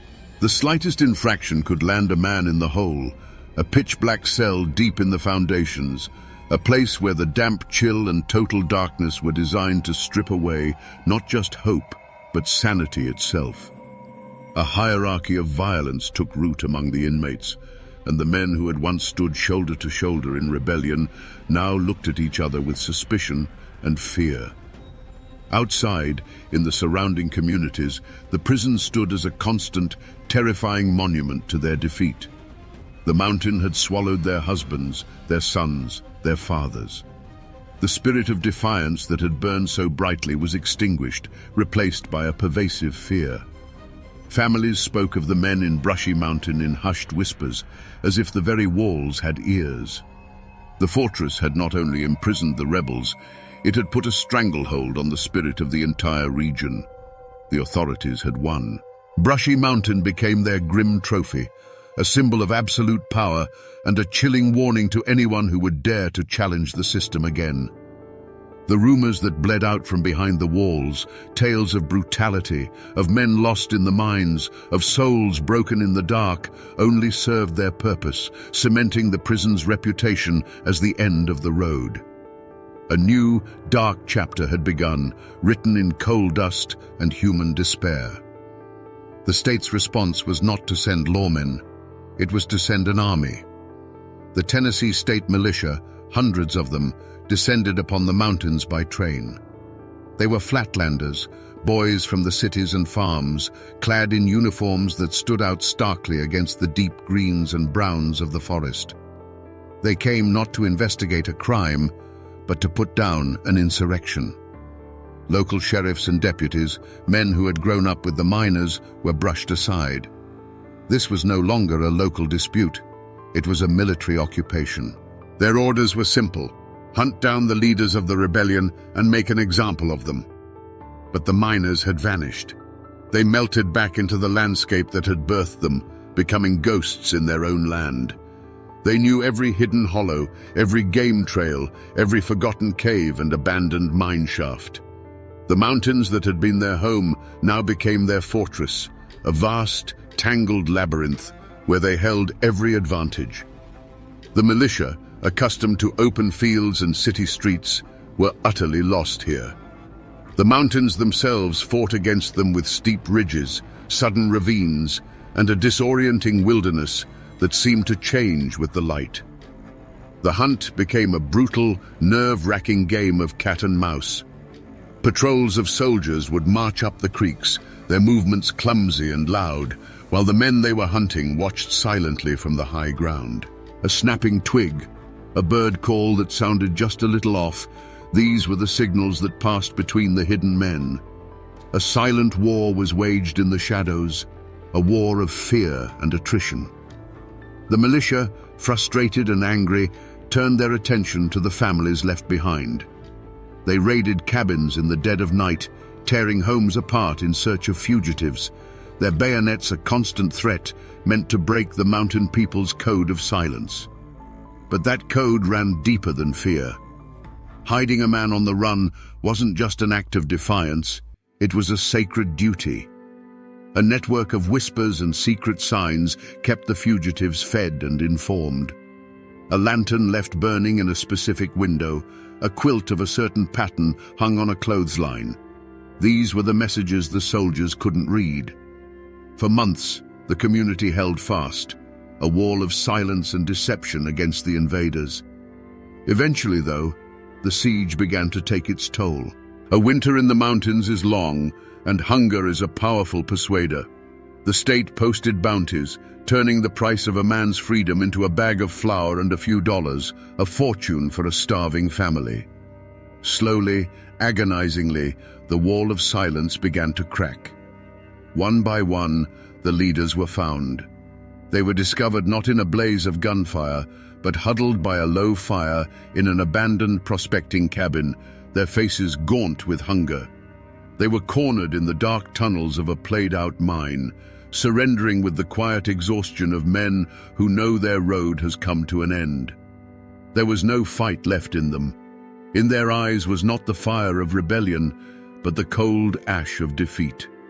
They were bound in chains and marched down from the hills, often past their own homes, where their wives and children watched in stoic silence. Their long, desperate hunt in the shadows was over, and they all knew where they were going next. They were being taken back to the stone monster they had built, this time to be fed into its belly. The trials, when they came, were not about discovering truth. They were a public ritual of humiliation, a final breaking of the miner's spirit. The leaders of the rebellion were marched in chains into county courthouses packed to the rafters. On one side sat their families, women and children with faces carved from stone, their eyes holding a silent, defiant grief. On the other side were the company men in their starched collars and the state officials, their expressions a mixture of triumph and contempt. The air was thick with a tension you could taste, held in check only by the armed militia who lined the walls, their presence a constant reminder of who held the power now. The miners themselves sat in the dock, not with the downcast eyes of criminals, but with a quiet, exhausted dignity. These were not men who understood the intricate language of the law. They understood the simple justice of the mountains. You don't let your family starve. They listened as slick city prosecutors, using words they barely recognized, painted them as anarchists and violent insurrectionists, a threat to civilization itself. They were accused of destroying property, but the property in question was the state's right to the labor of other human beings. The proceedings were a tragic farce. Witnesses were brought forth, men whose will had been broken or whose loyalty had been bought with a bounty. The defense was a token effort, a whisper against a hurricane of state power. The jury, often composed of merchants and landowners who benefited from the company's presence, listened with closed faces and closed hearts. The real verdict had been decided months before, not in a jury room, but in the governor's mansion and the coal company's boardroom. When the foreman finally stood to read the verdict, there was no gasp of surprise. Guilty. The word fell into the silent room like a stone into a deep well. There were no tears from the families, only a tightening of jaws. The company men exchanged quiet, satisfied nods. The defendants themselves simply stared ahead, their faces betraying nothing. They had known from the moment the chains were locked on their wrists that this was the only possible outcome. Their freedom was gavelled away, their fight officially declared a crime. But the final, cruelest blow was the sentence. The judge, a man who saw them not as desperate fathers, but as a disease to be cured, condemned them to years of hard labor. And in a moment of supreme, calculated irony, he sentenced them to serve that time at the new Brushy Mountain State Penitentiary. They were being sent back to the stone monster they had been forced to build, to work the state's coal mine under the very system they had risked their lives to destroy. Was it justice? Or was it merely the law of the powerful, a tool to crush the desperate and sanctify the cruel? The mountains had their own code of right and wrong, but on that day, the law of men had spoken, and its voice was the sound of a prison gate slamming shut. Today, you can drive right up to the gates of Brushy Mountain. It's a tourist attraction. You can take a guided tour, eat at a restaurant called the Warden's Table, and even buy moonshine legally distilled on the very grounds where men were once broken. Tourists smile for photos, posing in the cell that once held James Earl Ray, their laughter echoing in the same spaces that once held only despair. It is a strange, surreal carnival built on a foundation of forgotten pain. But if you look past the gift shop and the polished exhibits, the echoes of that first desperate fight are still there. Run your hand along the cold, grey stones of the outer wall. You're touching the very blocks that were quarried and hoisted into place by the exhausted, bleeding hands of the Coal Creek rebels. The prison itself is their truest, most terrible monument. Most of those men never saw the outside world again. They died in the prison mine, their lungs choked with coal dust, or they simply withered away in the hole. Their names are largely lost to history, etched only on the crumbling pages of forgotten ledgers. But their bloodlines still run through these hollows. Their great-grandchildren still live on the same land, and in their families, the story of the war is passed down not as history, but as a quiet, stubborn legend of defiance. The physical traces are scattered across the landscape like old bones. In the woods around the prison, there are patches of unmarked graves, simple field stones marking the final resting places of convicts the state didn't bother to send home. The old mine portals, the very ones the rebels worked, are still visible as dark, collapsed scars on the mountainside, sealed with concrete but still seeming to exhale a cold, dead air. A few miles away, near the town once called Coal Creek, a small metal plaque now stands, officially acknowledging the conflict.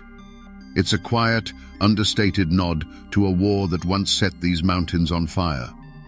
Most people who drive past that sign have no idea what it means. The story has been paved over by new roads and drowned out by the noise of the modern world. But when the last tour bus leaves Brushy Mountain for the day and the sun sinks behind the ridge, the old silence returns. And in that silence, you can feel it. The wind whistling through the empty cell blocks sounds like a whisper. The chill that settles in the valley has nothing to do with the weather. The tourists may forget the story as soon as they drive away, but the stones of this prison have not. The mountain remembers everything.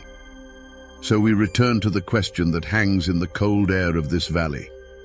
What is the real curse of Brushy Mountain? Is it the restless spirit of a long-dead inmate, or the shadows that flicker in empty cells? The truth, as it so often is in these mountains, is something far more human and therefore far more chilling. The curse of Brushy Mountain was not born of supernatural forces.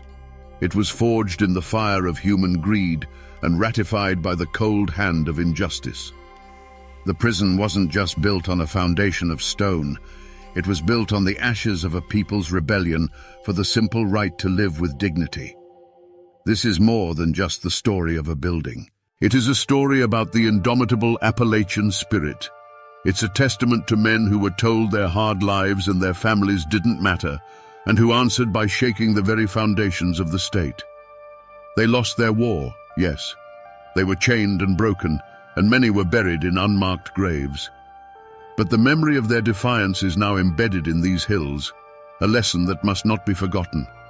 That even when the fight seems hopeless, there is a profound power, a profound honor in standing your ground.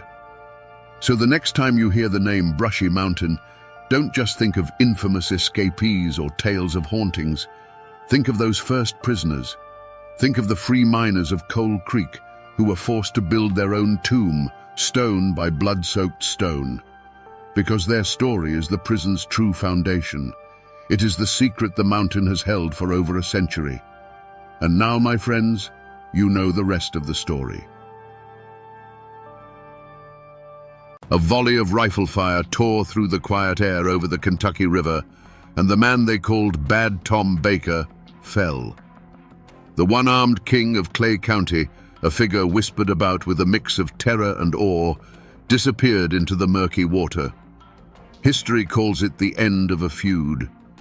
But was it just a family squabble over a stolen pig or a stray card game? Or was it the assassination of a tyrant who had turned the law into his personal weapon and ruled an entire county through sheer, brutal force? Today, we dig past the headlines to find the truth behind Appalachia's most feared family dynasty. To understand the Bakers, you have to understand the land that shaped them. Clay County, Kentucky, after the Civil War, was a world unto itself. Carved by deep, misty valleys the locals call hollers, it was a place where the modern world's grip was weak.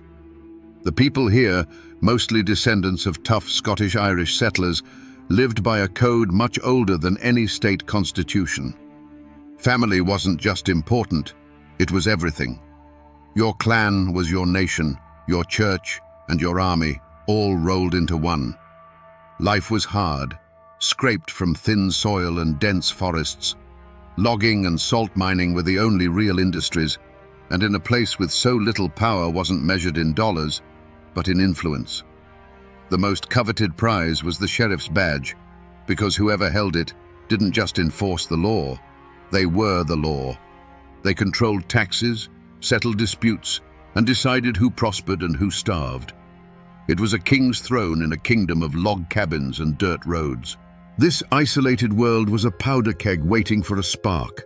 The Civil War had split communities down the middle. Neighbor fought neighbor, and those wounds never truly healed. The Bakers had largely sided with the Union, while many of their future rivals, like the Howards, had fought for the Confederacy. They returned from the war not as countrymen, but as vanquished foes and bitter victors, forced to live side by side in these tight, unforgiving hollows. Every day was a fragile truce. Men worked their land with a rifle never far from reach. They gathered at the county seat of Manchester with pistols tucked in their belts, their eyes constantly scanning for the face of an old enemy. They were proud, stubborn people, steeped in a tradition where an insult to one was an insult to all, a debt that could only be paid in blood. They didn't know it yet, but their way of life was standing on the edge of a cliff. The world of quiet mountain self-reliance was about to be shattered by a feud so brutal it would become a legend. A small grudge, born from this soil steeped in hate, was about to grow into a war that would drench the courthouse steps in red and leave a legacy of fear that would echo for 100 years. History loves a clean starting point. A single gunshot, a stolen kiss, one insult that tips the world into chaos. But in the mountains, feuds rarely have a single beginning. They fester. They grow in the dark like mold, feeding on old wounds and whispered grudges. The Baker-Howard feud was no different. Some old-timers swear it started over a card game when a Baker accused a Howard of cheating, and words gave way to fists, then knives. Others say it was something as simple and as serious as a stolen boar. The truth is, it doesn't matter which spark lit the fuse. The whole county was a powder keg that had been sitting since the Civil War, just waiting for any reason to explode. And the man who struck the match was Thomas Baker, known to history as Bad Tom. He wasn't just another brawler in a long line of them. He was different. There was a cold fire in his eyes, a charisma that drew men to him, and a ruthlessness that made them fear him. He'd lost an arm in a sawmill accident, but this only added to his mythic stature. With one hand, they said, he could handle a rifle better than any two-handed man in the state. He was the living embodiment of his family's pride and their rage, and he didn't just join the simmering conflict, he became its heart. The feud might have remained a series of back-alley brawls and drunken shootouts, if not for one thing: politics. Bad Tom saw that true power wasn't just in the barrel of a gun, but in the sheriff's badge that could legitimize its use. He ran for sheriff, and through a campaign of charm, intimidation, and likely a few backroom deals, he won. This was the point of no return. The law was no longer a neutral force in Clay County. It was now a weapon pointed directly at the heart of the Howard clan and their allies. Suddenly, the game had changed. This was no longer just about family honor. It was about survival. For the Howards, facing a sheriff who was also their sworn enemy, there was no court of appeal, no neutral ground. Their only path was to fight back with the same ferocity. The threats, once muttered in saloons, became open declarations of war. A loaded cartridge might be left on a windowsill, a silent promise of what was to come. A rider might gallop past a Howard cabin in the dead of night, firing a single shot into the darkness, not to kill, but to remind them that they were never safe. The time for talking was over. Under the reign of Bad Tom, the streets of Manchester, the county seat, became a theater of war. Court days were the most dangerous. The air would grow thick with tension as the armed clans gathered, their eyes locked on each other across the town square. It wasn't a matter of if violence would erupt, but when. And one day, it did, in a way that would be seared into the county's memory forever. As the Howards and their allies stood on the courthouse steps, the world exploded in a deafening roar of gunfire. From concealed positions, the Bakers unleashed a coordinated volley. For a moment, there was only the thunder of rifles and the acrid smell of gunpowder smoke. Then came the screams. Men who had been standing tall moments before crumpled to the ground. The white columns of the courthouse, symbols of law and order, were stained with something other than rain. When the gun smoke finally cleared and a ringing silence fell, the ground was littered with the fallen. The law hadn't just been broken, it had been executed in broad daylight. But the horror wasn't confined to these public spectacles. The war followed people home. It crept onto their porches in the dead of night, leaving a single bullet on a windowsill, a silent promise. Or worse, a small, crudely carved coffin, a message more chilling than any spoken threat. A family would be sitting down to supper, and a shot would ring out from the darkness, shattering a window pane. The bullet wasn't meant to hit anyone. It was meant to shatter their peace, to remind them that they were never safe, to exhaust their nerves until they broke. The mountains, once a source of comfort, became an enemy. Every bend in the road, every dense patch of woods, could be hiding an ambush. The Bakers knew these hills like the back of their one remaining hand. They would strike from the trees like ghosts and melt back into the forest, leaving behind only chaos and fear. Travel between hollers became a life-or-death gamble. Perhaps the darkest tale whispered about Bad Tom was the one about his own cousin. The story goes that the man showed a moment of weakness, a flicker of cowardice in the face of the enemy. For Bad Tom, this was a betrayal worse than any other. He summoned the man to the family home, and as the cousin stood on the doorstep, a single shot echoed through the holler. It was a message to everyone, friend and foe alike. In the Baker clan, loyalty was absolute, and the price for breaking the code was paid on the spot, without hesitation. After the smoke cleared from the courthouse steps, a new kind of silence fell over Clay County. It wasn't peace, it was the suffocating quiet of absolute fear. Doors were bolted, windows were shuttered, and the streets of Manchester emptied as if a plague had swept through. The only ones who moved freely were the Bakers and their allies, who walked with the swagger of conquering heroes. The law, which had bled out on the town square, was now whatever Bad Tom Baker said it was. For the survivors of the Howard clan, grief quickly hardened into a cold, unbending resolve. They carried their dead back to their family plots in the quiet hollers, but they weren't just burying their kin. They were burying any hope of conventional justice.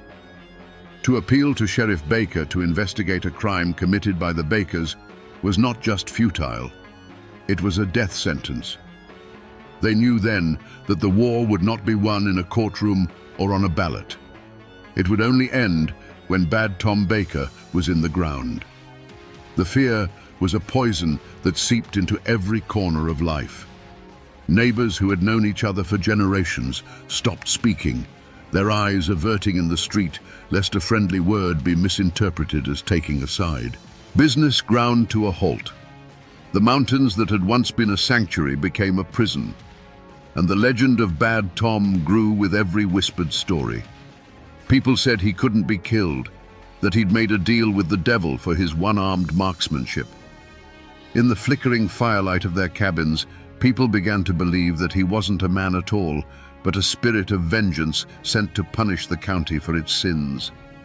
But the gunshots in Manchester echoed far beyond the hills of Clay County. Newspapers in Frankfurt and Louisville began to run sensational stories about bloody Clay, painting it as a savage land ruled by a one-armed tyrant. The state government, long content to let the mountain counties manage their own affairs, could no longer ignore the anarchy. the governor was embarrassed. Rewards were quietly offered for information, and the first whispers of sending in the state militia began to circulate. The outside world was finally starting to peer into the heart of darkness that Clay County had become. This external pressure, combined with the desperation of his enemies, sealed Bad Tom's fate. His opponents realized they couldn't outfight him, and they couldn't outvote him. They had only one option left. In secret meetings, deep in the woods, a plan was forged. It wouldn't be a fair fight, because a fair fight with Tom Baker was one you lost. It would be an ambush. They began to watch his movements, learning his routines, waiting for the perfect moment to cut the head off the snake and end his bloody reign for good. With Bad Tom Baker's body lost to the Kentucky River, you might think the story was over, but it wasn't. His death wasn't an act of law, it was an assassination. And now, the law of men finally came to Clay County. The state, embarrassed and angry, sent in troops and prosecutors. The war of ambushes and shootouts was over. The war of witness stands and gavels was about to begin. The courthouse, once a battlefield, was now to be a place of judgment. The trials that followed were a spectacle, a clash of two entirely different worlds. Armed state militiamen stood guard, their faces grim, watching a crowd that was divided by an invisible line of hatred. On one side sat the remaining Bakers, on the other, the Howards and their allies. In the middle were the city lawyers in their pressed suits, trying to apply abstract legal principles to a conflict fueled by generations of raw, personal vengeance. For the mountain folk packed into the gallery, it was a strange and foreign circus, where truth seemed less important than procedure. The men in the dock were a study in defiance. Whether Baker or Howard, they showed little remorse. They sat with a stoic dignity, their faces carved from the same hard Appalachian rock as their homes. To them, this wasn't a trial for murder. It was a trial of survival. They looked at the judge and the jury, not with the eyes of guilty men, but with the weary gaze of soldiers who had fought a long and brutal war, only to be judged by outsiders who had never spent a single night in the trenches. They didn't plead for mercy, because mercy wasn't a currency they understood. The verdicts, when they came, were as messy and complicated as the feud itself. Some men were convicted, sent away to rot in a Frankfurt prison, becoming martyrs to their families. Others, even those known to have pulled a trigger, were acquitted. Witnesses suddenly couldn't remember faces. Juries of local men who had to live in these hollers long after the judge went home delivered verdicts that defied the evidence. The law came to Clay County, but it found that the old codes of silence and clan loyalty were stronger than any prosecutor's argument. In the end, the state declared the feud officially over. The newspapers reported that justice had been served. But was it? For the people who lived it, the court's justice felt hollow. It didn't bring back the dead. For every man sent to prison, another known killer walked free. The trials didn't bring closure. They just forced the hatred underground, where it would simmer for another generation. The law of men had imposed a fragile peace, but the justice of the mountains, a justice of blood for blood, was left unfinished, an angry ghost that would haunt the hollers for years to come. The trials ended, the troops went home, and a quiet, exhausted peace settled over Clay County. The Baker dynasty, once a force that could command a private army and bend the law to its will, crumbled. Without the iron fist of Bad Tom to hold it together, the clans scattered like ashes in the wind. Some of his sons and lieutenants went to prison. Others moved away, changing their names to escape the shadow of their family's bloody reputation. The name that once inspired terror now became a quiet mark of a past best left buried. But the past is never truly buried in these mountains. It just sleeps. If you go to Manchester today, you'll see a modern town. The courthouse that once ran with blood has likely been renovated, its columns scrubbed clean. But if you look closely, the real story is still there. It's in the small, forgotten family cemeteries hidden up in the hollows where weathered headstones bear the names of young men who didn't die of old age. The dates tell a silent story of a war that history books barely mention. The land itself seems to hold the memory. And if you find an old man sitting on his porch and you ask him about the feuds, you'll see a change in his eyes. The stories are still told, not as history, but as cautionary tales whispered on long winter nights. They'll tell you about Bad Tom, the one-armed king, and how he ruled this county with fear. The official records are sparse, but the oral history, passed down from grandfather to grandson, is rich and terrifying. The name Baker is no longer a threat. It's a legend, a ghost that haunts the local memory. Most of the cars that drive the winding roads of Clay County are just passing through, their drivers unaware of the ghosts that linger in the shade of the trees. But the mountains remember everything. They remember the gun smoke and the screams. The Kentucky River still flows, the same dark water that swallowed the body of Bad Tom Baker, taking his secrets with him. The feud is over, but its echo remains, a permanent part of the landscape, a whisper in the Appalachian wind. So we return to where we began, with the body of Bad Tom Baker sinking into the Kentucky River. Was his story just another bloody chapter in a family feud, born from a stolen pig or a crooked card game? The truth is, it was so much more than that.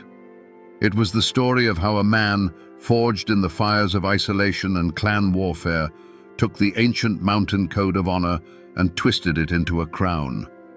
He wasn't just a feudist, he was a king, and Clay County was his brutal, bloody kingdom. His death wasn't just an act of revenge, it was a regicide, the only way his subjects knew to end a tyrant's reign. The story of the Baker dynasty is a dark mirror held up to the heart of Appalachia.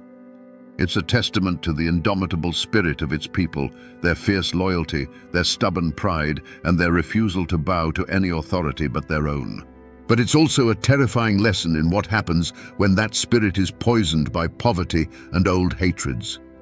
It shows us how thin the line is between a man protecting his family and a man destroying his community, between justice and vengeance. This isn't just a tale of outlaws and shootouts, it's a story about a forgotten America, a world where the only law that mattered was the law of blood. The men who fought and died in these hills weren't simple villains. They were complex, desperate men, living by the only code they'd ever been taught. Their legacy is a reminder that the past is never as clean or simple as the history books would have us believe. And that is why we must keep these stories alive, pulled from the shadows of the misty hollows. Because they remind us of the fire and the blood that shaped this land, and of the ghosts who still walk here. And now, my friends, you know the rest of the story. Can the dead speak? And more importantly, if they did, would anyone listen? In Greenbrier County, West Virginia, in 1897, this wasn't just a campfire tale, it became the basis for a murder trial. The official report said that a young woman named Zona Heaster had simply died of an everlasting faint. But her mother knew the truth was far darker. She swore that her daughter's spirit returned from beyond the grave to name its own killer. They say a ghost can't testify in court. But in the old mountains of Appalachia, the veil between this world and the next is paper thin. Before the whispers and the shadows, there was just Greenbrier County, a place carved out of the Appalachian Mountains, where the hollows hold the morning mist like a secret, and life moves with the rhythm of the seasons. It was a hard land, but an honest one. People here knew their neighbors, they knew the old stories, and they knew that some things in this world couldn't be explained by logic or law. This was the world of Elva Zona Heaster, a young woman as vibrant and untamed as the mountains she called home. Locals just called her Zona. She was a beauty, with a spirit that refused to be broken. In a time when a woman's reputation was a fragile thing, Zona had already weathered a storm, having borne a child out of wedlock. But shame wasn't in her nature. She held her head high, her laughter echoing in the hills, a testament to a soul that craved life and love without condition. She was a daughter of these mountains, and she was looking for a future as bright as her own spirit. Then a stranger rode into town. His name was Erasmus Shue, but folks called him Trout. He was a blacksmith, strong and handsome, with a smooth way of talking that could charm a bird from a tree. He was new, a man without a past, or at least without one he was willing to share. When his eyes met Zona's, a spark ignited that was too powerful for either of them to ignore. He wasn't like the local boys. He spoke of a life beyond the confines of Greenbrier, a life filled with passion and promise. Their romance was a whirlwind, a sudden fire that burned hot and fast. Trout showered Zona with affection, painting a picture of a perfect life together. For a girl who had known hardship, his words were like a sweet melody, promising a home, a name, and a love that would protect her from the world's judgment. She was completely captivated, seeing in him not just a husband, but the fulfillment of all her dreams. But one person saw not a dream, but a nightmare. Zona's mother, Mary Jane Heaster, felt a chill every time Trout Shue was near. A mother's intuition is an ancient and powerful thing, and hers screamed that something was wrong. She saw a darkness behind his charming smile, a predator's stillness in his eyes. She warned Zona, begged her to be careful, but her daughter was blinded by the light of first love, deaf to the warnings of a woman who had learned to listen to the whispers of the mountains. In October of 1896, against her mother's wishes, Zona married Trout. They moved into a small house near the blacksmith shop, and for a fleeting moment, it seemed like Zona's dream had come true. She was Mrs. Shue, a wife with a home and a future.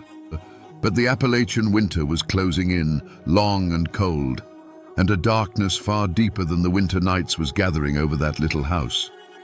The dream of a happy life, built so quickly, shattered just as fast. The Appalachian winter had settled deep into the bones of the mountains, but on January 23, 1897, a chill that had nothing to do with the weather ran through Greenbrier County. It had been only 3 months since the wedding. A young boy, sent by Trout Shue on an errand to his home, found a scene of shocking stillness. Zona was lying at the bottom of the stairs, lifeless. The boy ran, his feet pounding the frozen earth, his heart hammering against his ribs, carrying the terrible news back to town. By the time help arrived, led by the local doctor George Knapp, the scene was already changed. Trout Shue had carried his wife's body upstairs and laid her on their bed. He was wild with a grief that seemed too loud, too performative. He threw himself upon her, his sobs echoing through the small house, creating a wall of sound and sorrow that kept everyone at a distance. He was a man drowning in despair, or so it seemed. The doctor, faced with a hysterical husband and no obvious signs of a struggle, could only do so much. But as the community gathered to prepare for the funeral, Trout's behavior grew stranger, more controlling. Now, in those days, preparing a body for burial was a sacred ritual performed by family and female neighbors. It was a final act of care and respect. But Trout refused to let anyone touch his wife. He insisted on dressing Zona himself, a task he performed alone behind a closed door. When he was done, she was presented in her finest dress, a beautiful garment with one very peculiar feature, a high, stiff collar that reached all the way to her chin. As if the collar weren't enough, Trout then wrapped a large scarf around her neck, explaining tearfully that it had been her favorite. In the coffin, her head seemed oddly loose, and he propped it up with pillows on either side. Any time a mourner came close to pay their respects, to touch her hand or adjust the pillows, Trout would fly into a rage, his grief turning instantly to aggression. He hovered over the head of the coffin, weeping and wailing, physically shielding her neck from view. The whispers started then. People had seen grief before, but this was different. This felt like a man guarding a secret. "Knapp," influenced by Trout's frantic behavior and the lack of an autopsy, recorded the official cause of death as an everlasting faint. He later amended it to complications from childbirth, trying to find a medical reason for such a sudden tragedy. With a doctor's signature on the certificate, there were no more questions to be asked, at least not by the law. Zona Heaster Shue was buried in the local cemetery, her high collar and scarf intact. The cold earth covered the coffin, the case was closed, and a terrible secret was seemingly buried forever. For the town of Greenbrier, the story was over. A tragedy, yes, but a closed chapter. For Mary Jane Heaster, however, the real story was just beginning. In the dead quiet of her home, her daughter's absence was a deafening roar. Grief gnawed at her, but beneath it was a cold, hard certainty. Zona had not just died. She had been taken. Mary Jane prayed, not for comfort, but for truth. She begged for a sign, any sign, to prove what her heart already knew. And in the deep, silent nights of that Appalachian winter, her prayers were answered. It started with a cold.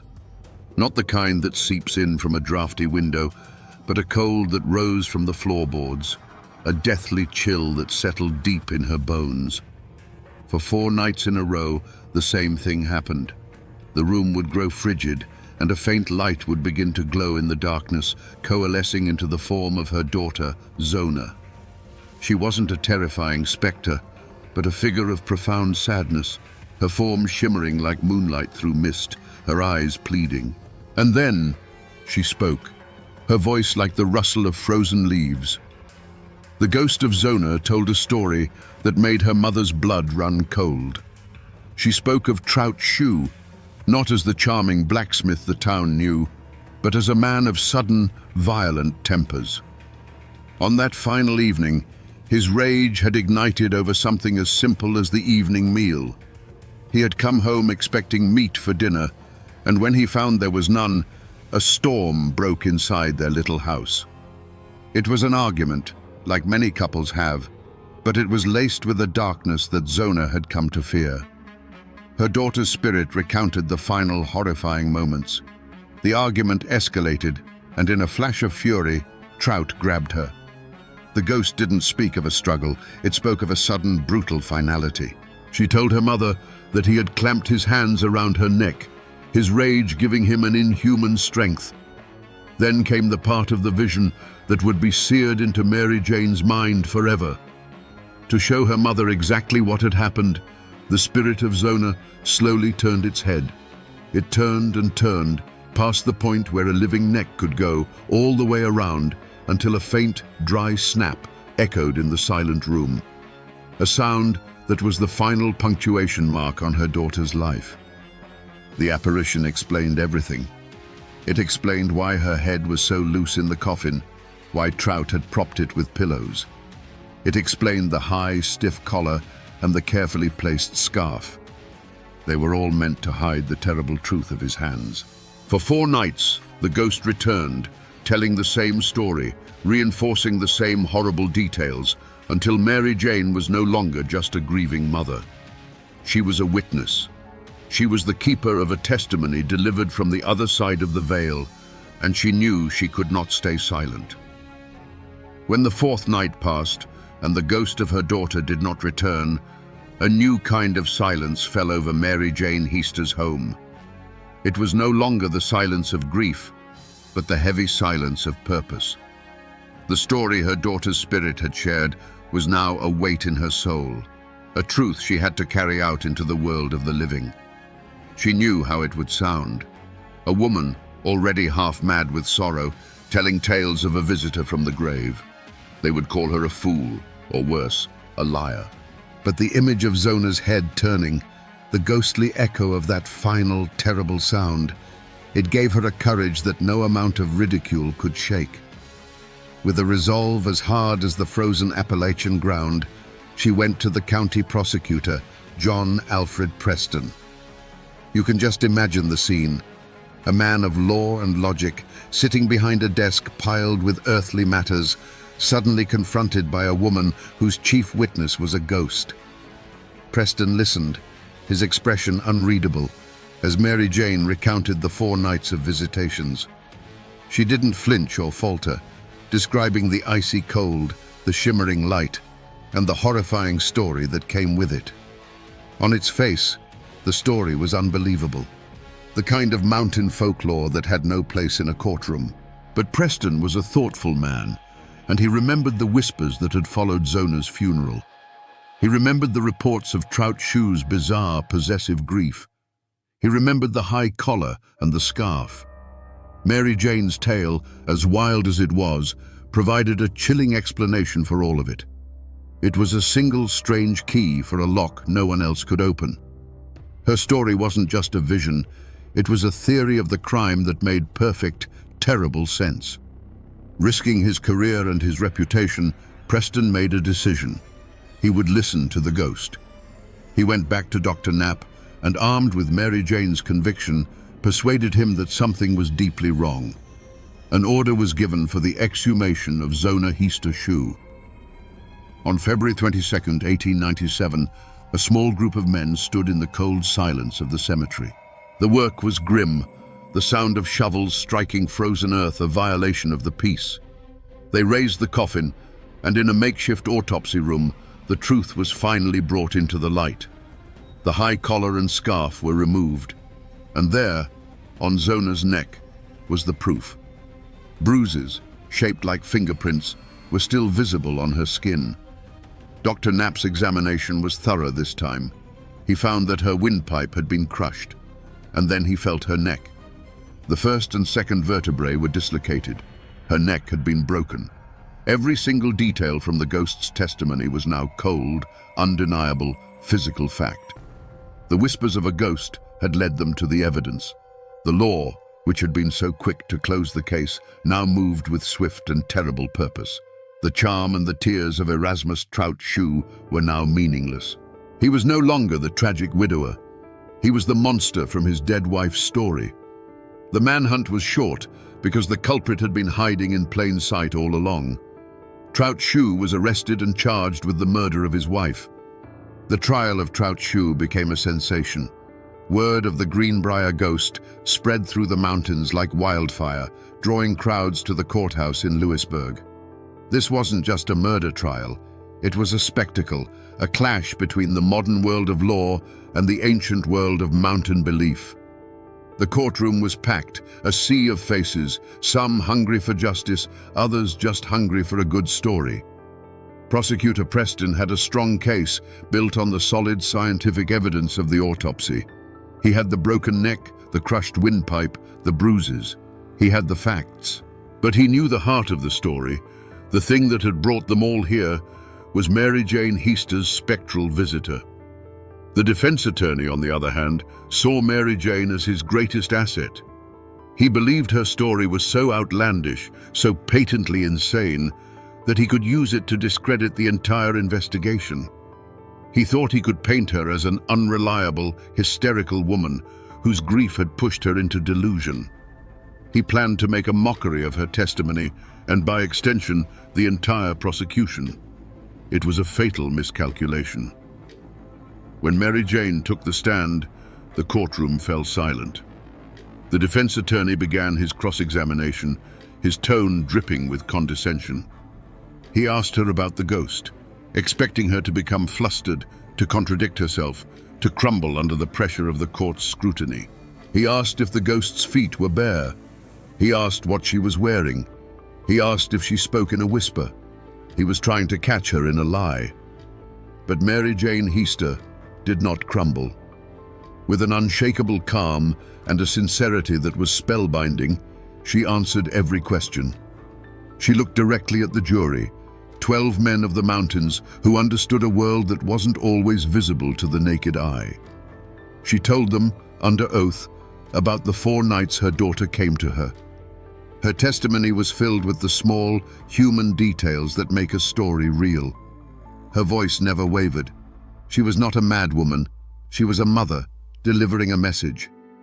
The attorney's strategy backfired spectacularly.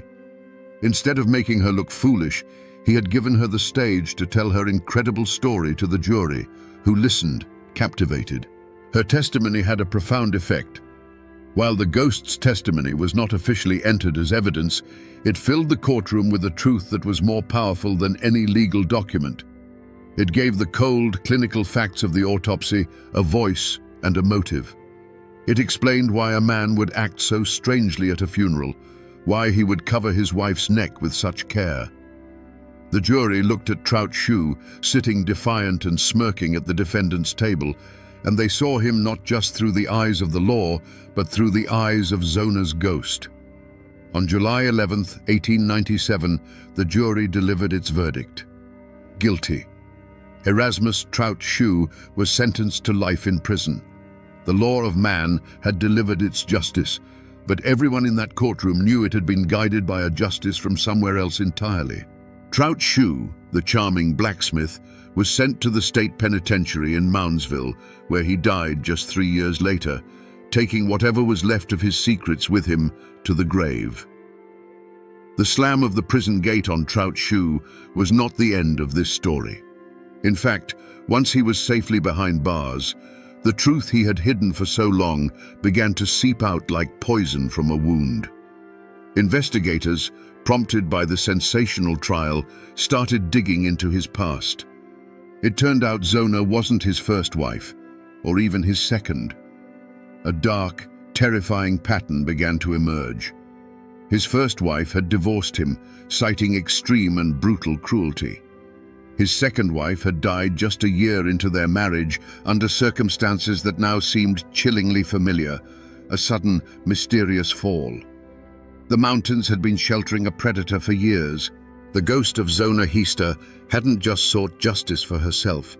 Her voice from the grave had unmasked a man who was likely a serial abuser and murderer, a man who had used his charm to lure women to their deaths, confident that the isolation of these hills would keep his secrets buried. His conviction wasn't just a victory for one family, it was a reckoning that had been a long time coming. Today, if you travel those winding West Virginia roads into Greenbrier County, you can still find the physical traces of this story. You can visit the Soul Chapel Methodist Cemetery, a quiet, humble place where Zona Heaster Shue is buried. Her tombstone stands as a silent testament to a life cut tragically short. For decades, it has been a pilgrimage site for those who know the story, a place to stand and wonder at the power of a mother's love and the thinness of the veil. But the most incredible piece of this story's legacy stands not in the cemetery, but alongside the road for all to see. It's a historical marker, the kind you see all over the country commemorating battles and births. But this one is different. Cast in metal for the state of West Virginia to acknowledge forever, the plaque reads, "Interred in a nearby cemetery is Zona Heaster Shue. Her death in 1897 was presumed natural until her spirit appeared to her mother to describe how she was killed by her husband. An autopsy on the exhumed body verified the ghost's testimony. It ends with a sentence that still sends a shiver down the spine. The only known case in which testimony from a ghost helped convict a murderer. The court records are filed away. The people who filled that courtroom are long gone, but the mountains remember. The story of the Greenbrier ghost has become woven into the very fabric of Appalachian folklore, a tale told around fires and on front porches. It serves as a permanent reminder that in this land of mist and shadow, some bonds are stronger than death, and some truths will find a way to be heard, even if they have to cross the threshold of the grave to do it. So we come back to the question we started with. Can the dead speak? And would we listen if they did? Skeptics will say that Mary Jane Heaster was a shrewd and desperate woman, that she cleverly took the town's whispers and her own suspicions and wove them into a ghost story, the only tool she had to force the hand of a legal system that had already dismissed her daughter's death. In a world where a woman's word meant little, perhaps the word of a ghost was the only testimony that could not be ignored. But whether you believe it was a spirit returned from the grave or the manifestation of a mother's unbreakable love, the truth that was unearthed is the same. This story isn't just about a ghost. It's about a voice that refused to be silenced. It's about the fierce, primal power of a mother's intuition in a world that often trusts only what it can see and touch. It teaches us that sometimes justice doesn't come from laws written in books, but from a truth that whispers from just beyond our understanding. The story of the Greenbrier ghost has become a permanent part of the American landscape because it speaks to a fundamental hope, that love is stronger than death, that evil will ultimately be exposed, and that even in the deepest silence, a cry for justice will find a way to be heard. It is a chilling, beautiful reminder that in the old mountains, some secrets refuse to stay buried.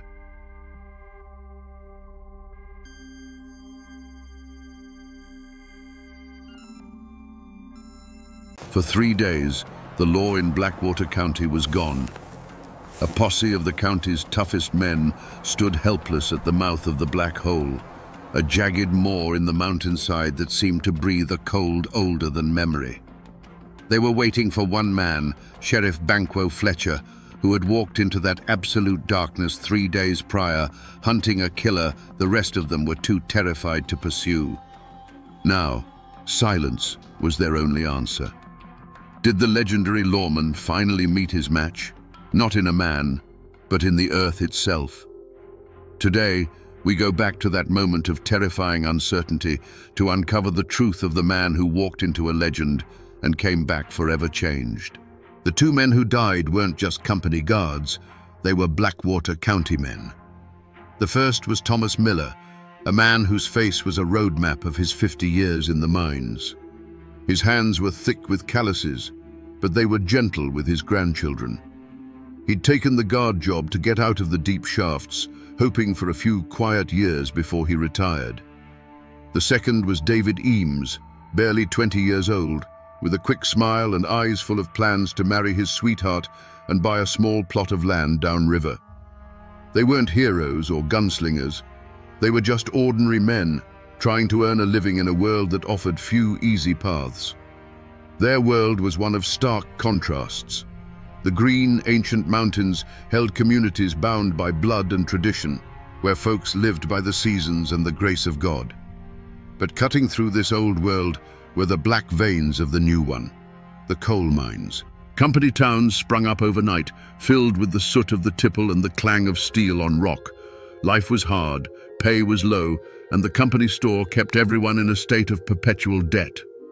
This friction between the old ways and the new money created a constant, simmering tension. The payroll wagon was a symbol of it all, a tempting prize moving through a land of desperate men. Standing watch over this fragile peace was Sheriff Banquo Fletcher. Before he became a legend, he was simply the law. He was a constant, predictable presence, as much a part of the landscape as the hawk circling the ridge. You'd see him at the general store, not saying much, but listening to everything. He knew whose cow had gone missing, whose son was running with the wrong crowd, and which feuds were simmering just below the surface. He was the community's anchor, a man who believed in a simple, unshakable truth.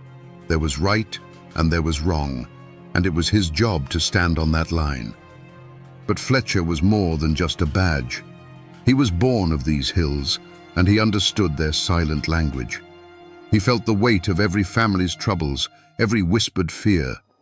This connection to his people was his strength, but it was also a heavy burden. He saw the desperation the coal companies bred, and he knew it would eventually boil over into violence.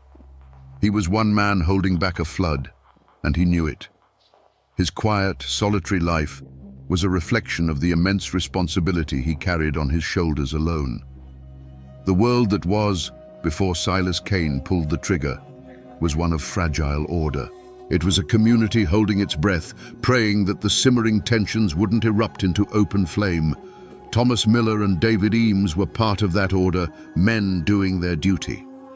Sheriff Fletcher was its ultimate guardian, but their peaceful world had a shadow, a dark place where the law didn't reach and fear held sway. The murder of those 2 guards wasn't just a crime, it was a challenge.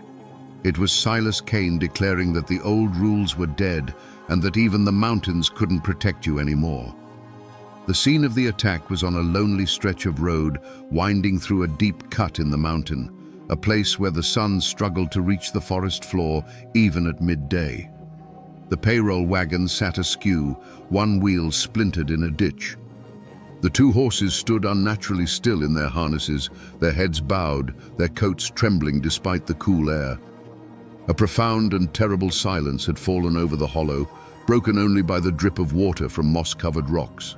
The payroll box was gone, its hasp broken and discarded in the mud. The bodies of Miller and Eames lay where they fell, covered by canvas blankets that couldn't hide the dark stains seeping into the earth. When Sheriff Fletcher arrived, he didn't join the quiet, grim-faced huddle of men who had discovered the wagon. He moved away from them, his grey eyes scanning not the wagon, but the woods surrounding it. He walked the perimeter of the clearing in a slow, deliberate circle, his gaze fixed on the ground. He was reading the forest floor like a page in a book, taking in every bent twig, every disturbed patch of last year's leaves. He was a man searching for a story, and he knew these woods would tell him the truth if he just knew how to listen. The clues he found were chilling, not for what they revealed, but for what they didn't. There were no signs of a struggle, no frantic footprints of men running for their lives. There was only one set of tracks leading from the tree line and one set leading back. They were from a single man, a heavy man, moving with a calm, unhurried gait. And then Fletcher found the most unnerving clue of all. On a flat, mossy rock about 20 yards from the wagon, he found 2 spent rifle cartridges. They weren't scattered where they would have been ejected from the chamber. They were placed neatly side by side, like a pair of cufflinks set out for church. This was what unsettled everyone more than the violence itself. This wasn't the work of a panicked thief. The careful placement of the shells was a message. It was a statement of absolute control, of a chilling lack of fear.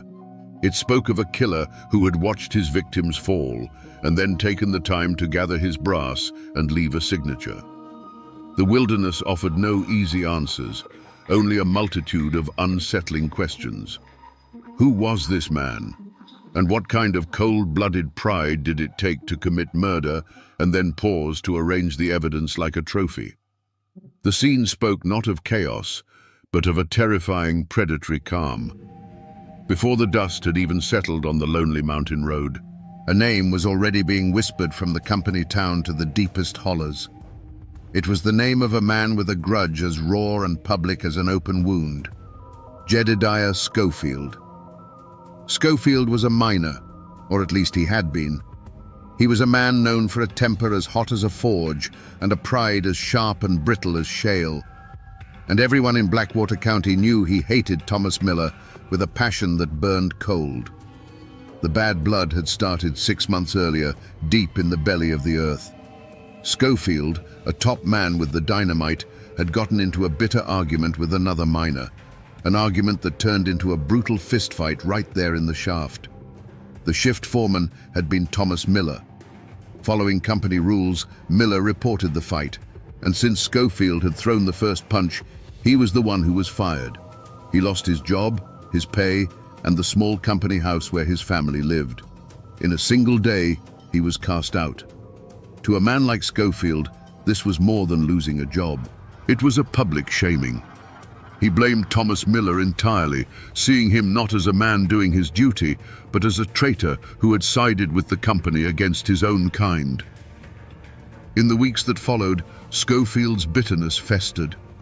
He was seen in the local saloons, his voice thick with moonshine and rage, vowing revenge.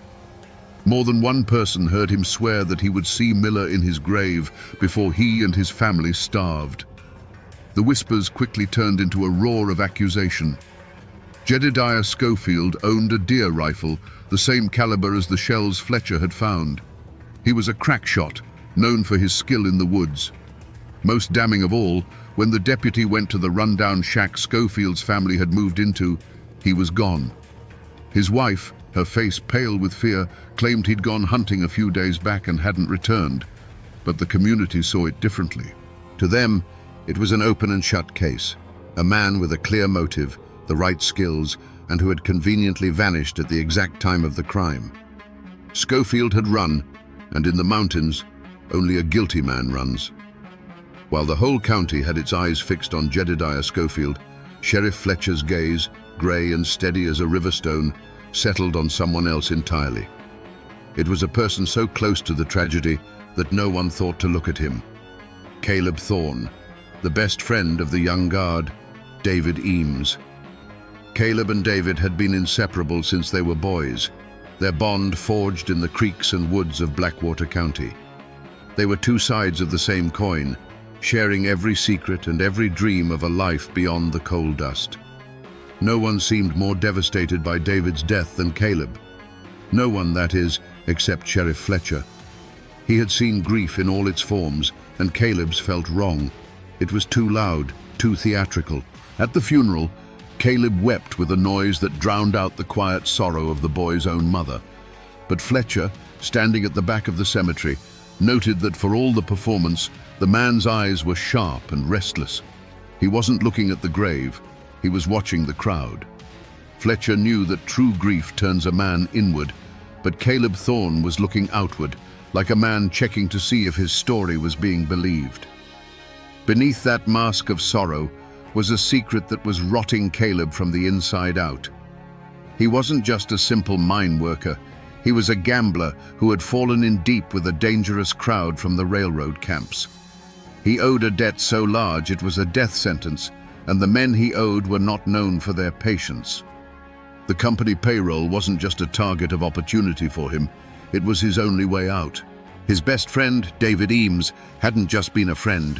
He was Caleb's unwitting key to the prize, a source of information about the wagon's route and its schedule. The whispers started when Caleb was seen just days after the funeral, paying off a chunk of his debt at a saloon with crisp bills. When questioned, he claimed he'd won a lucky hand at cards. But the story felt thin, and his behavior, when re-examined, painted a darker picture. People now remembered Caleb asking David pointed questions about the guard rotation, questions that seemed innocent at the time, but now felt sinister.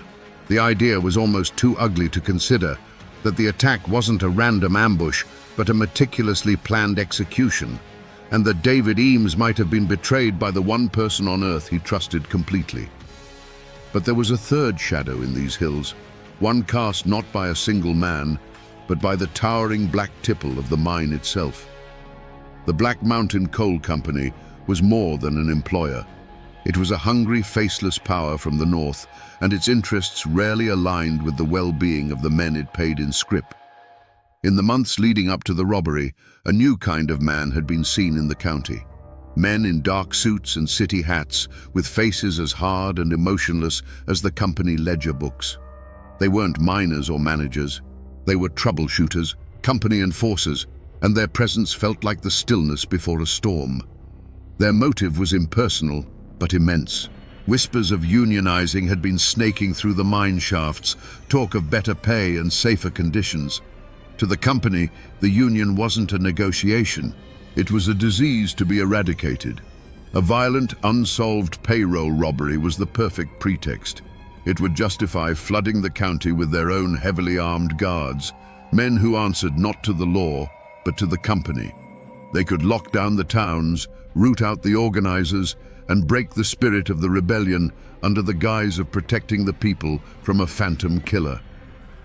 Miller and Eames, in this cold calculation, were simply the cost of doing business. The arrival of these city men had draped a blanket of unease over the community.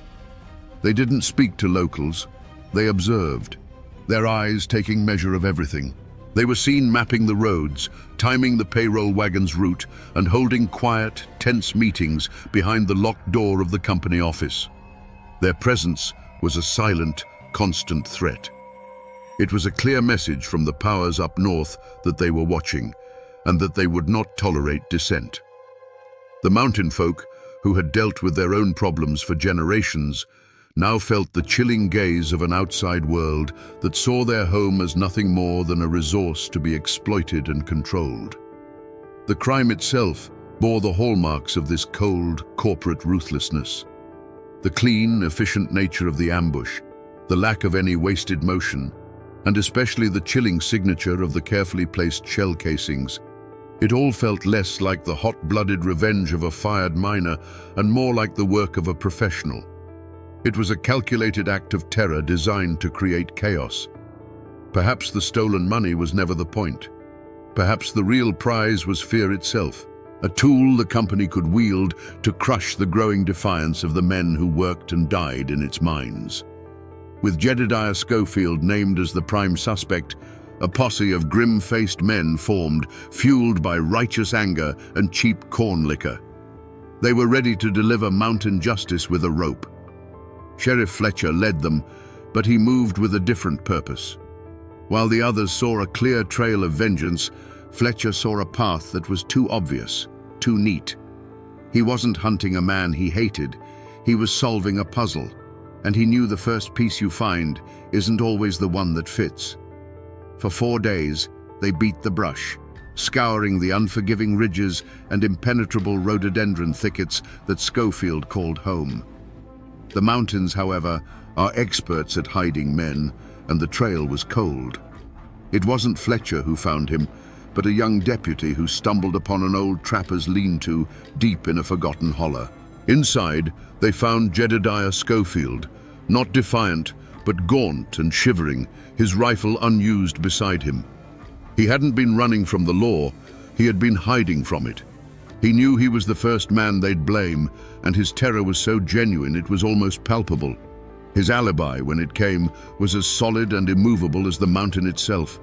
He had been miles away from the ambush, helping the circuit preacher, old Reverend Eli, repair the roof on the remote Black Creek Chapel. He'd been there for a solid week, sleeping in the church and sharing the preacher's meager meals. The Reverend, a man whose word was considered scripture in those parts, confirmed it without a moment's hesitation. Jedediah Schofield was a man full of rage and bitterness, but he was no killer. The most promising lead had evaporated into thin mountain air. Attention then shifted to Caleb Thorne, but that trail was made of smoke and mirrors. There was no physical evidence, only the foul taste of suspicion. He had an answer for everything. The money? A lucky night playing cards with strangers at a railroad camp, men who were long gone. His odd questions to David. Just the normal curiosity of a friend. The community, unwilling to stomach the thought of such a venomous betrayal, chose to believe him. To accuse him without proof was to call one of their own a monster, a truth too ugly to face. The investigation had hit a wall of solid granite, leaving Sheriff Fletcher with nothing but a pair of spent shells and a county where the fear was beginning to grow teeth. With the official investigation stalled, a cold fog of silence settled over Blackwater County. The lively chatter at the general store died down whenever Sheriff Fletcher walked in. Doors that were once open were now latched, and eyes that met yours on the road would slide away, refusing to connect. It was as if the whole community had collectively agreed to forget the murders had ever happened. Neighbors who had once shared every piece of gossip now saw nothing, heard nothing, and knew nothing. The truth, it seemed, was a dangerous secret to possess. This silence was woven from 3 distinct threads. The first was raw, simple fear. A killer was among them, a man who had shot down 2 people in cold blood and left a chilling signature of his arrogance. He was a ghost, a name without a face, and he could be anyone. To speak a word of what you might have seen, to even speculate out loud, was to risk drawing his attention. It was to risk waking up and finding your own grim message left on your doorstep. The wolf was still in the woods, and no one wanted to be the next sheep to stray from the flock. The second thread was a deep, abiding hatred for the Black Mountain Coal Company. To many of the mountain folk, the company was a far greater evil than any one killer. It was a faceless monster that stole their land, poisoned their streams, and worked their men to death for pennies. The stolen money belonged to the company, and the dead guards were on the company payroll. In their minds, helping Fletcher was helping the company. It was a choice between 2 evils, and many chose silence as a form of quiet rebellion against the power that oppressed them every single day. But the thickest, strongest thread was the mountain code itself, an unspoken omerta, as binding as any law on the books. You did not talk to the law about the affairs of your neighbors. You handled your own business, settled your own scores, and you never, ever turned on your own kind for an outsider. And to many, even Sheriff Fletcher, in his official capacity, was an outsider to family matters. This loyalty, this stubborn, ingrained belief in their own form of justice, formed a wall far higher and stronger than any prison. Fletcher found himself on the outside of his own community, a lawman trying to find a killer in a town that had gone deaf, dumb, and blind. 5 years turned to dust. The seasons in Blackwater County rolled on, covering the memory of the murders with layers of autumn leaves and winter snow. The case went cold, a ghost story whispered by old men, a permanent quiet failure that Sheriff Banquo Fletcher carried in the lines on his face. The 2 spent shells still sat on his desk in a small wooden box, a cold testament to a question he couldn't answer. The community's wall of silence had held, and the truth seemed lost to time. The clue that broke it all came not from a clever deduction or a piece of new evidence, but from the rambling memory of an old woman on the edge of the next world. Granny Elspeth lived in a one-room cabin perched like a hawk's nest on a ridge overlooking the very road where the ambush took place. Her mind, the folks in town said, was a tangled thicket of memories and mountain lore, and her words were often dismissed as the wind in the pines. Fletcher, however, made a point of checking on the old woman, bringing her salt and flour when the snows were deep. On one such visit, sitting by her hearth, he listened as she drifted through the past. She spoke of the hard winter of '08, of a blight that killed the chestnut trees, and then, without any change in her tone, she said something that made the air in the tiny cabin stand still. "Such a shame about that young Eames boy," she murmured, her eyes fixed on the fire. "He was always so polite. I saw him walking up the road that very morning with his friend, Caleb Thorne. They was laughing, heads together like they was sharing a secret. Not an hour later, I heard the guns. For Sheriff Fletcher, it was as if the last 5 years had collapsed into a single blinding instant. Caleb Thorne's alibi had been rock solid. He had been at the mine, working a full shift. Multiple men had sworn to it. But Granny Elspeth, whose cabin sat miles from the mine entrance, had seen him on the murder road with the victim just before he died. It wasn't a confession she offered, but a simple, unvarnished memory, one that nobody had ever thought to ask for. The old woman, dismissed by everyone, had been the only witness. In that moment, the entire case was reborn. Fletcher realized the horrifying truth. Caleb's alibi hadn't been solid. It had been constructed. He had paid or threatened his fellow miners to lie for him, a conspiracy of silence bought with stolen payroll money. The laughter Granny Elspeth heard hadn't been the sound of friendship. It had been the sound of betrayal. The case wasn't just cold. It had been buried alive. And Sheriff Fletcher had just been handed the shovel. A 5-year-old lie is a brittle thing. With Granny Elspeth's testimony in his pocket, Sheriff Fletcher moved with the cold patience of a winter freeze. He didn't go for Caleb Thorne, not yet. He went for the men who had built the walls of his alibi. He found them one by one, in the mines, in their homes, at the saloon. He didn't threaten or shout. He simply sat with them, his grey eyes unblinking, and told them what the old woman on the ridge had seen. He spoke of perjury, of being an accessory to murder, and then he would fall silent, letting the weight of what they had done crush them. The first miner held out for an hour, the second for 10 minutes. The third broke before Fletcher even finished his sentence. The confrontation, when it came, was on the porch of the small, respectable house Caleb Thorne had bought with his blood money. He had grown soft in 5 years, the desperate gambler replaced by a man who believed his own lies. He greeted the sheriff with a confident smile, but it faltered and died when he saw the look on Fletcher's face. The lawman wasn't there for a social call. "I spoke with Granny Elspeth," Fletcher began, his voice flat. "She remembers seeing you that morning, Caleb, on the road with David, just before the shots. Caleb scoffed, a dry, rattling sound. An old woman's fancies. I was at the mine. Ask anyone. And that was the moment Fletcher sprung the trap. I did, he said, his voice dropping to a near whisper. I asked Tom Jenkins, and I asked Sam Carter. Their memories seem to have gotten a lot clearer in the last 24 hours. The color drained from Caleb's face. The mask of the respected citizen shattered, revealing the terrified, cornered animal beneath. Fletcher took a step closer, his shadow falling over the other man. But here's the thing that's been bothering me, Caleb. The tracks at the scene, they were from a big man, a heavy man, and those shells placed so neat.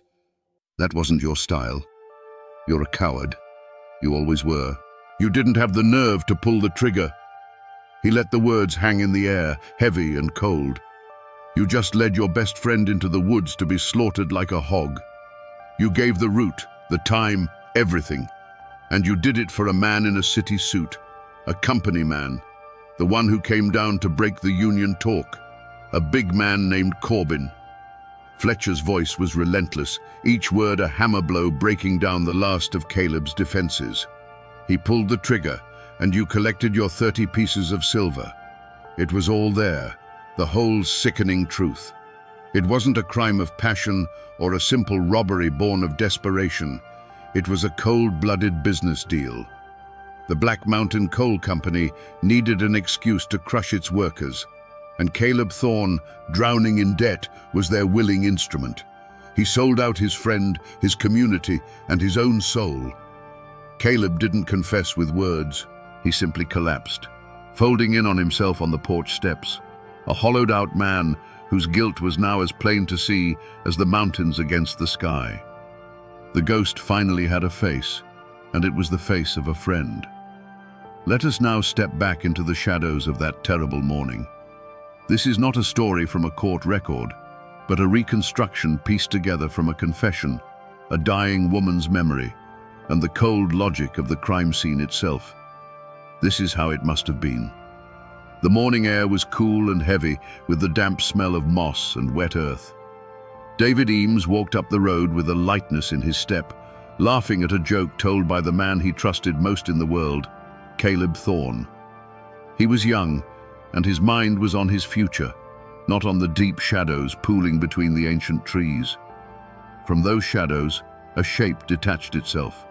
A big man in a city coat, his face impassive. This was Corbin, the company enforcer. There was no warning, no shouted demand. David likely didn't even have time to register the man as a threat before the hollow was shattered by a single flat crack that was not thunder. It was a sound that slapped the air and sent the birds scattering from the trees in a frantic, silent explosion. It was not a fight. It was an execution. For David, there would have been a moment of searing confusion, a feeling of the world tilting on its axis, and perhaps, in his last second of sight, he would have seen his best friend's face contorted, not with surprise, but with a terrible, knowing guilt. Thomas Miller, a man who had survived 30 years of rockfalls and dynamite blasts, was a professional. His hand would have instinctively dropped to the pistol on his hip. But he was not a gunfighter, and he was facing a different kind of danger than the mountain had ever offered. A second crack echoed the first, a brutal full stop to the sentence that had just begun. The reins slipped from his calloused hands, and his 50 years of hard-earned life spilled out onto the dirt road he had traveled 1,000 times. The aftermath was a scene of chilling, methodical precision. The big man, Corbin, moved with an unhurried grace. He walked to the mossy rock and deliberately placed the two spent shells side by side, a gesture of pure, contemptuous power. It was his signature on a piece of human wreckage. The sharp tang of gunpowder hung in the air, a profane incense in the cathedral of the woods. Then, from deep in the rhododendron, came a different sound, a wretched, heaving gasp. It was the sound of Caleb Thorne, the Judas, being sick in the bushes, his body finally rebelling against the monstrous thing his greed had unleashed. When they were done, The payroll box was opened, and the money exchanged hands. One man walked away with a clean kill and a broken union.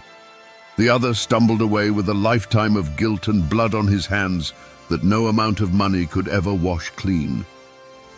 After the sound of their departure faded, the woods fell silent again. But it was a new kind of silence. It was heavier, broken, and for a long, long time, the birds did not return to their song.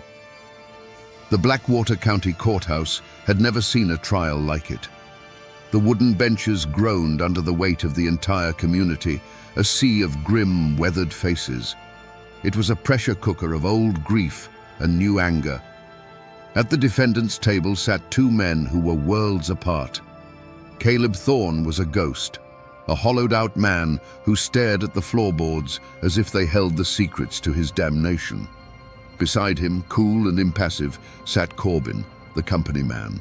Flanked by lawyers from the city with slicked-back hair and alligator-skin briefcases, he looked not like a man on trial for his life, but like a landowner inspecting a property he was about to foreclose on. The trial became a battle not over facts, but over which world held more truth. The county prosecutor presented a simple, brutal story of betrayal, backed by the tearful, coerced confessions of the miners who had lied for Caleb. He put Granny Elspeth on the stand, her voice frail, but her memory clear as a mountain spring. But Corbin's lawyers were masterful. They painted a picture of a backwards, ignorant community engaged in a conspiracy against the company that fed them. They portrayed Granny Elspeth as a senile old woman, the miners as liars trying to save their own skins, and Caleb Thorne as a desperate man who would say anything to lessen his own sentence. For Caleb Thorne, the verdict was a foregone conclusion. His confession and the testimony of the men he'd paid off sealed his fate. The jury, made up of men he had known his whole life, looked at him not with hatred, but with a profound and weary contempt. They found him guilty of being an accessory to murder in less than an hour. The judge, his voice like cracking stone, sentenced him to life at hard labor in the state penitentiary. Caleb didn't even flinch.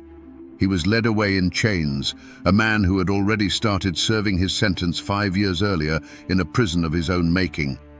But for Corbin, the wheels of justice turned differently. They were greased with company money.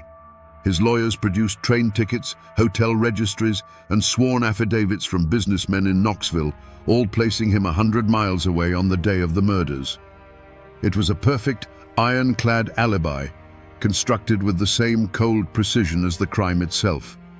Faced with the contradictory testimony of mountain folk on one side and documented, official-looking proof on the other, the jury was paralyzed by doubt.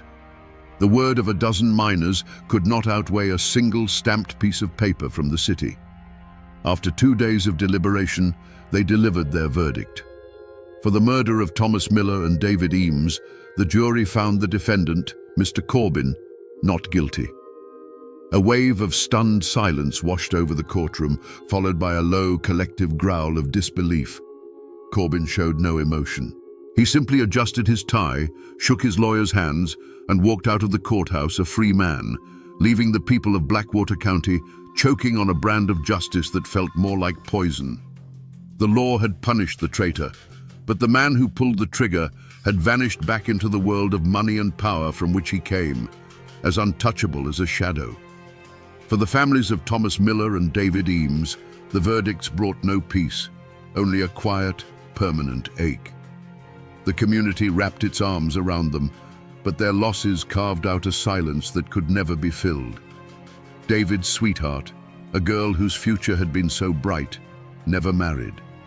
She grew into a quiet, sad-eyed woman who always wore a locket with his picture, her life a long, slow testament to a promise that was broken by a bullet. The Millers, once a boisterous and central family in the county, drew into themselves, their grief a constant, unspoken presence at their dinner table. They had received the law's answer, but it did nothing to quiet the echoes of the guns. Jedediah Schofield, the man who had been tried and convicted in the court of public opinion, was legally a free man, but his reputation never fully recovered. In the hollers, where memories are long and suspicion is a survival instinct, the stain of the accusation lingered. He was no longer the hot-tempered miner. He was the man they almost hung for the payroll. The whispers followed him, poisoning his relationships and curdling his already bitter spirit. He became a solitary man, his anger at the world turning inward, leaving him isolated by a crime he did not commit. He was a second kind of victim, his life forever altered by the lie that had almost cost him everything. Caleb Thorne's fate was a slow erasure. He was sent to the state prison, a brutal place of rock quarries and sun-baked fields from which few men returned whole. His name in Blackwater County became a curse, a cautionary tale told to children about the evils of greed and betrayal. His family, unable to bear the shame, sold their small plot of land and moved away in the dead of night, their name vanishing from the county records as if they had never existed. Caleb Thorne simply ceased to be a person, becoming a number in a ledger, a ghost haunting the prison walls until he was forgotten by all but one man. And Corbin? He vanished like a wisp of smoke. The Black Mountain Coal Company, its union problem now brutally solved, transferred him out of the state. He left no records, no forwarding address, no trace. He was a phantom, an instrument of corporate will who had done his job and been recalled. For the people of Blackwater County, his acquittal was a bitter lesson in the nature of power. It proved what they had always suspected, that there were two kinds of law in the world. There was their law, the law of the mountains, and there was the company's law, the law of money, which could make a murderer disappear in broad daylight. This case changed Banquo Fletcher. The sight of Corbin walking free carved something deep into his soul. It taught him that the courthouse could deliver a verdict, but not always justice. He grew quieter, more solitary, his methods more relentless. He had seen the law fail, and in that failure he seemed to find a harder resolve. He would deliver his man to the courthouse if he could, but he would deliver justice no matter what. The memory of Corbin's smug, emotionless face would fuel his hunt for every outlaw that followed, a cold fire that would one day lead him to the mouth of the black hole in pursuit of a different killer and a different, darker kind of judgment. If you travel the back roads of Blackwater County today, you can still find the scars left by this story. The old company road is paved now, but the deep cut where the ambush happened remains, a place where the shadows lie a little thicker and the air feels a little colder. In the town square, the old courthouse still stands, its brick facade a silent witness to the flawed justice it once dispensed. But the most tangible remnants lie in the church graveyard, on a hill overlooking the valley. There you will find two simple, weathered stones side by side. One for Thomas Miller, a husband and father. The other for David Eames, a son and brother. Their names, carved in stone, are a permanent record of a debt that was never fully paid. Down by the river, the Black Mountain Coal Company tipple is a skeleton of rust and rot, slowly being devoured by kudzu and time. It stands as a monument not to industry, but to a forgotten era of exploitation and greed. The company is long gone, its name just a whisper on the wind, but the distrust it sowed took deep root in that mountain soil. For generations after, the arrival of any man in a suit from the city was met with a wall of silent, watchful suspicion. The story of Corbin became a cautionary tale, a lesson taught to children about the kind of evil that money can buy and the law cannot touch. The tragedy of the payroll murders lives on, not in history books, but in the way a story survives in the mountains, through folklore. Old folks still tell it, sometimes as a ghost story, sometimes as a lesson in betrayal. They say that if you listen closely on a still night, you can still hear the echo of those two gunshots rolling through the hollow. And for a while, there was even a song, a mournful ballad passed around the campfires and front porches called Caleb's Coin, a tune that spoke of the terrible price of 30 pieces of silver earned in a friend's blood. This is how a crime becomes a part of the landscape. It's more than just a memory. It becomes a piece of the county's identity, a part of its DNA. The story of what happened on that lonely road reinforced the mountain code, hardening it. It taught the people that the law of outsiders was fickle, and that their own silence, while sometimes a shield for the guilty, was their only true protection. While the world outside might forget, the Appalachian Mountains themselves hold these memories, etched into the landscape and the hearts of its people. At the beginning of our story, we asked a simple question. Who was responsible for the deaths of Thomas Miller and David Eames? The answer, we found, was never simple at all. The law points to one man, Caleb Thorne, a traitor who paid for his sin with the rest of his life. And in the cold, hard print of a law book, that is where the story ends. But we know better. We know that justice in these hills is rarely so neat. The man who pulled the trigger walked free, his guilt washed clean by money and a well-told lie, leaving behind a wound in the heart of the county that never truly healed. This story, then, is not just about a crime. It is about the brutal collision of two worlds, the old world of mountain honor and the new world of corporate greed that saw men not as souls, but as numbers on a ledger. It's a lesson in how a community's silence can hide a monster, but also how the quietest voice, that of a forgotten old woman, can be the one that finally speaks the truth. For Sheriff Banquo Fletcher, it was a crucible. It burned away any naive faith he had in a system and forged in him an unshakable belief in a higher, harder law, the mountains law, where a man's guilt is not decided by a jury, but by the weight of his own sins. The court records in the state capital will tell you that this case is closed. But here, in the deep hollows where the truth still whispers on the wind, the story is very much alive. It serves as a stark reminder that while the law may have its verdict, the mountains have their memory. And that memory is long, and it is unforgiving. And now, my friends, you know the rest of the story, or at least as much of it as the mountains are willing to give up.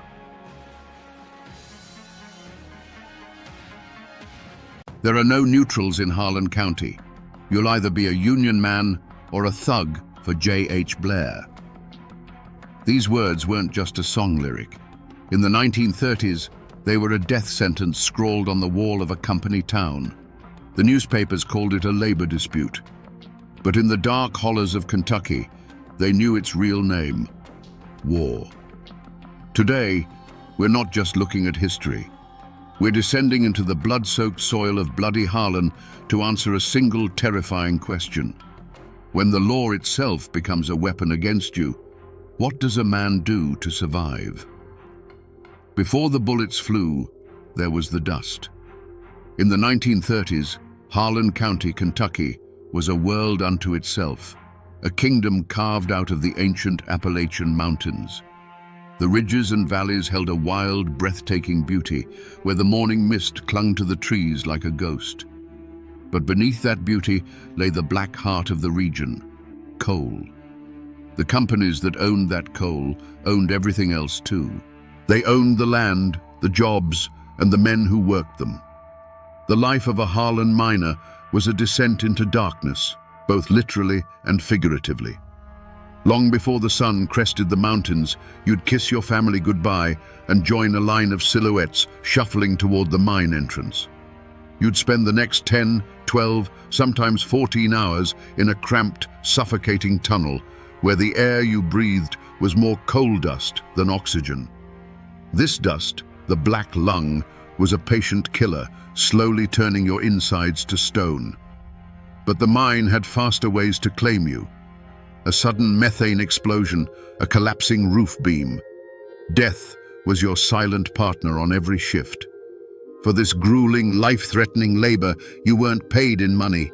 You were paid in scrip, company-printed tokens or paper slips that were only good at one place on Earth, the company store. And what a store it was. Prices for flour, beans, and work boots were set so high that by the end of the week, your entire paycheck went right back into the company's pocket. It was a perfect, inescapable cycle of debt, a form of modern-day serfdom. This control was absolute. You lived in a clapboard house owned by the company, and if you couldn't work, you and your family were thrown out onto the dirt road. If you got sick, you saw a company doctor who was paid to get you back into the mine as fast as possible. If you died, you were buried in a cemetery on company land. From the moment you were born to the day you were lowered into the ground, you were little more than an asset on a corporate ledger, an entry in a book owned by faceless barons in New York and Philadelphia. Then came the Great Depression. As the rest of America tightened its belt, the coal companies in Harlan saw a chance to squeeze even harder. They announced another 10% wage cut. For men already on the ragged edge of starvation, this was not just an insult. It was a declaration that their lives had no value at all. The breaking point had been reached. In the darkness of the mines and the quiet of their company shacks, a forbidden word began to be whispered. Union. The United Mine Workers of America. It was a dangerous prayer, a name that promised a sliver of hope, a chance to fight back. But everyone in Harlan knew that hope had a price, and in a county run by company guns, that price was measured in blood. The decision to call in the United Mine Workers of America was like lighting a match in a room filled with gas. When union organizers arrived, they were greeted not as outsiders, but as saviors. Secret meetings were held in the woods under the cover of darkness. By flickering lantern light, men whose faces were permanently stained with coal dust signed union cards, their hands trembling with a mixture of hope and fear. For the first time, they felt they weren't just helpless cogs in a machine. They were brothers in a cause. They demanded fair pay, an 8-hour day, and the right to be paid in real American dollars, not company scrip. They went on strike. The coal barons' response was swift and merciless. Their local enforcer was a man named John Henry Blair, the High Sheriff of Harlan County. But J.H. Blair didn't serve the people. He served the coal operators. His salary was padded by the companies, and his deputies were little more than hired thugs, armed bullies recruited specifically for their ruthlessness. They were known by the miners with a simple, chilling name: gun thugs. Their job was to break the strike and break the men who dared to join it. The war began not with a bang, but with the sound of families being thrown from their homes. Any miner who joined the strike was immediately fired and evicted. Their meager possessions, a mattress, a cooking pot, a child's toy, were tossed out into the mud. Their names were put on a blacklist, ensuring they could never work in Harlan again. Soon, tent colonies of starving miners and their families dotted the roadsides, a stark monument to the company's cruelty. The picket lines were met with clubs and fists. The violence escalated systematically. Blair's deputies would roam the mountain roads, ambushing Union men. Organizers were dragged from their cars, beaten senseless, and left for dead. Carloads of strikebreakers were escorted into the mines under the protection of men armed with machine guns. The message was clear. There would be no negotiation. There would only be submission or annihilation. The law wasn't just silent. It was the enemy's primary weapon. But the coal operators and Sheriff Blair had misjudged their opponents. These weren't defeated men. They were the sons and grandsons of Appalachian pioneers, people who had carved a life out of the unforgiving wilderness. Pride and defiance ran in their blood. When they saw their children starving and their friends beaten, their desperation turned to cold, hard resolve. If the company wanted a war is what they would get. The miners retrieved their hunting rifles and shotguns from their homes. The picket lines, once signs of peaceful protest, now bristled with armed men. The air in Harlan County grew heavy and still, charged with the certainty of coming violence. The first drops of blood had been spilled, and a river was about to follow. The day was May 5th, 1931. A fragile quiet hung over the town of Evarts. It was the kind of quiet that isn't peaceful, but heavy with unspoken threats. Through that quiet drove a convoy of 3 cars, a serpent of black steel moving down the dirt road. Inside were Sheriff Blair's deputies and company mercenaries, their cars loaded with supplies for the strikebreakers. They drove with an arrogant confidence, believing the miners were broken. They were wrong. From the hillsides overlooking the road, from behind the slag heaps and the railway embankment, dozens of eyes watched them come. These were not just angry men, they were hunters in their own territory. As the convoy entered the narrowest part of the pass, the world exploded. It wasn't a disorganized volley, it was a single coordinated crash of gunfire that slammed into the cars from all sides. The afternoon air, moments before filled with the buzz of insects, was now torn apart by the roar of rifles and shotguns. For the men in the cars, the world dissolved into chaos. The first sound was the percussive punch of lead hitting sheet metal, a sound like a hailstorm made of iron. Windshields didn't crack. They disintegrated into a million glittering fragments. Tires exploded with a violent hiss, sending the cars skidding into each other. The deputies, armed with their powerful Thompson submachine guns, tried to fight back, their weapons spitting a desperate, rattling answer into the hills. But they were firing at ghosts. They couldn't see the faces of the men who had them pinned in a perfectly executed trap. The battle was brutally short, lasting only a few minutes. But in that time, the road was turned into a kill zone. The miners' fire was disciplined and withering. They weren't shooting wildly, they were aiming. One car, then another, fell silent. The frantic chattering of the machine guns ceased, replaced by the methodical crack of hunting rifles. It was the sound of a community pushed too far, speaking the only language the company gunmen seemed to understand. When the last shot echoed away, a profound and terrible silence descended. The gun smoke, thick and acrid, drifted over the scene like a shroud. The three cars sat motionless on the road, their bodies riddled with dark, ragged holes, their engines hissing steam into the quiet air. They looked less like vehicles and more like steel coffins that had been savaged by a giant beast. The Battle of Evarts was over. In the aftermath, the numbers told the story. 3 of Sheriff Blair's deputies and 1 of the company men lay dead. On the miners' side, 1 man had fallen. The strike had crossed a line from which there was no return. This was no longer a picket line, it was an insurrection. The news flashed across the country, and the state sent in the National Guard, their bayonets and machine guns bringing a tense martial order to the county. The battle was lost, the strike would be crushed. But something new had been forged in that fire. The legend of Bloody Harlan, a place where miners would rather die on their feet than live on their knees. The arrival of the Kentucky National Guard was not a rescue, it was an occupation.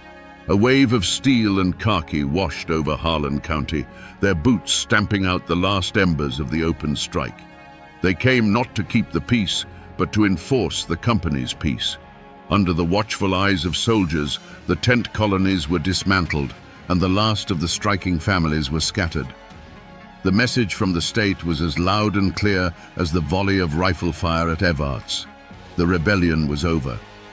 For Sheriff J.H. Blair and his deputies, the presence of the military was a blank check. They were no longer just company thugs. They were the arm of a vengeful law. A brutal manhunt began. Posses of armed deputies fanned out through the hills and hollers, kicking in the doors of miners' shacks in the dead of night. Men were dragged from their beds, accused of murder and insurrection, often with no more evidence than a neighbor's whisper.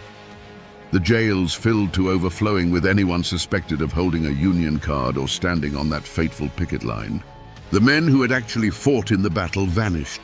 They melted back into the mountains they knew so well, becoming ghosts in their own homeland.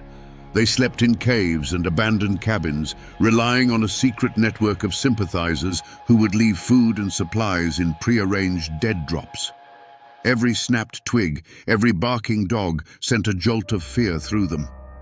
They were fugitives, hunted in the very forests where they had once hunted for food. The Battle of Evarts marked the beginning of what the miners would call the Decade of Terror. The open war of the strike was replaced by a shadowy, brutal guerrilla conflict. Union organizers who dared to enter the county would be found weeks later, Their cars pushed into ravines, their bodies telling a silent story of a final, violent confrontation on a lonely mountain road. Houses of suspected Union men would suddenly explode in the night, a deafening roar of dynamite serving as a warning to everyone else. The night was no longer a time for rest, but a time for listening, for waiting for the sound of an approaching car or a shotgun blast in the darkness. A chilling rumor began to circulate, a story told only in hushed tones. They said the coal operators had created a secret fund, a pool of money used to pay bonuses to Blair and his men for every Union man they eliminated. Was it true? There was never a ledger, never a document to prove it. But as the bodies of organizers piled up, the miners didn't need proof. They believed it with every fiber of their being. In their world, it was not just possible, it was logical.